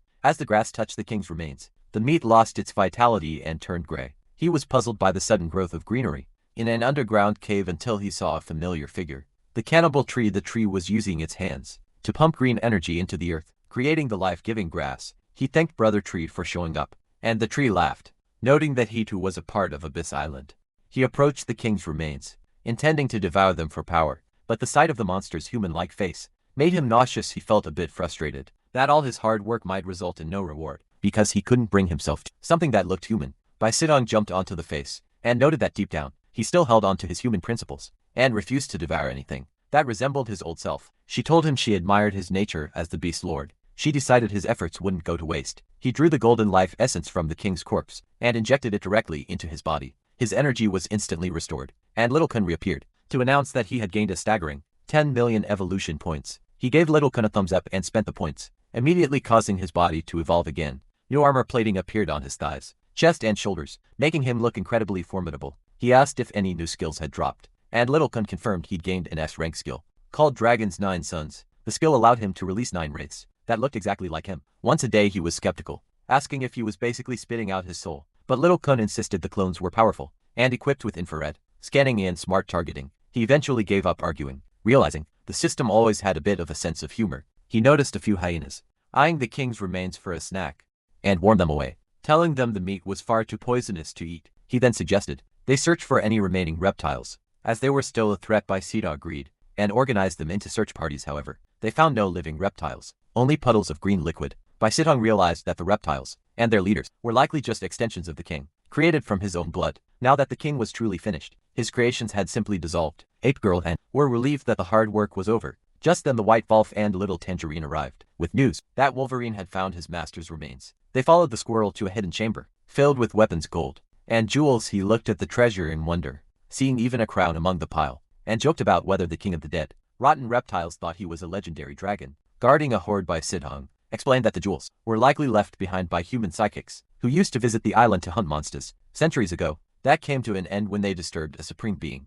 who not only finished the invaders, but also set up a barrier to keep Abyss Island peaceful and secluded. Looking at his master's remains, Wolverine blamed himself deeply, apologizing for his perceived incompetence, and promising he would never let anything like this happen again. He was curious why the king of the dead, rotten reptiles would even bother keeping the remains, and Wolverine explained through gritted teeth that the despicable monster likely wanted to use them as leverage to keep him under control. Suddenly Ape Girl noticed something glowing in the pile of jewels, a golden bracelet. She was overwhelmed with emotion when she realized it was the strength wristband her father used to wear. As she put it on, a vision of her father appeared. He told her how proud he and her mother were of her for finding the heirloom and defeating the king. He explained that he had infused his final bit of life essence into the band for this very day, and he passed that energy into her as a final blessing to help her grow stronger for the long road ahead. Ape Girl wept with a mix of sadness and joy, grateful to have seen him one last time. Bai Sidong addressed the crowd, stating that since he was the one who led the mission to finish the king, all the items in the cave, except for Wolverine's weapons,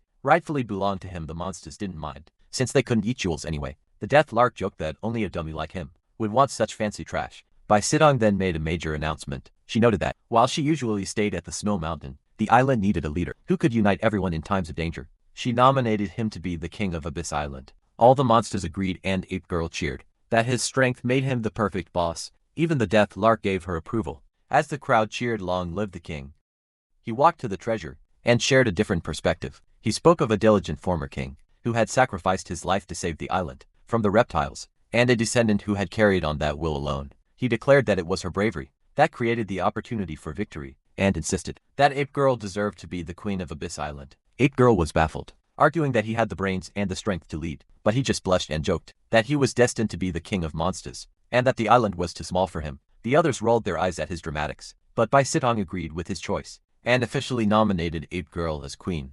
Monsters signaled their agreement, and he handed Ape Girl the crown, saying every coronation needed a bit of ceremony. She looked at the small crown awkwardly, wondering how it would fit her massive head, and he face-palmed, calling her a silly blockhead, and reminding her she could take a human form. She realized he was right and transformed gracefully, placing the crown on her head. Wolverine and the Deathlark were confused by the transformation, viewing human ways as unnecessarily complicated. The other monsters were also puzzled, thinking the two leaders looked weak in that form. However, a giant Smilodon explained it was a clever hunting tactic to look vulnerable and lure in prey. He even suggested that another Smilodon could get the same ability by eating a fruit from the Deathlark's territory. A nearby pterosaur quickly warned them not to listen, as eating the Deathlark's fruit usually resulted in the bird eating the monster instead. Dead Little Tangerine and the White Wolf finally silenced the chatter with a stern look. Ape Girl roared to the crowd, thanking them and promising to guard the island well. Most of the monsters roared back in support, but one bear stepped forward to protest. The bear argued that he could have lifted the king too, and questioned why she should be queen.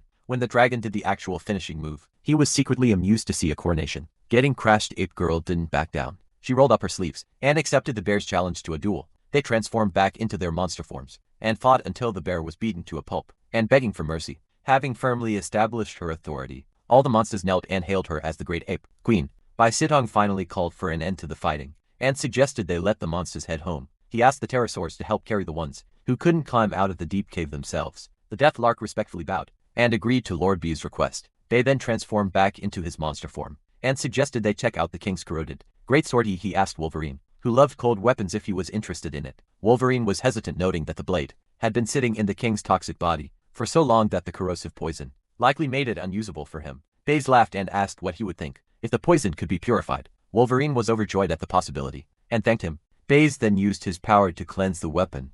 Once the purification was finished, the brownish-gray blade turned a vibrant blood-red color. Wolverine gave it a test swing, sending out a bloody shadow of a blade. He praised it as a truly fine weapon. Baze explained that the sword was called Blood Blade, left behind by a human psychic a millennium ago. Its original owner had finished many people with it, filling it with a murderous aura that made it a perfect match for Wolverine. Wolverine thanked Baze repeatedly, and he was genuinely happy to see his friend so delighted. The Death Lark teased that Wolverine was just a fool who only cared about weapons. Suddenly a massive explosion rocked the entire island, coming from the direction of Death Lark Peak. The flying creatures nearly got hit by falling debris, and the ground in the cave began to split. Confused and alarmed, they wondered if the king had a father who would come for revenge. And with that jump, that's where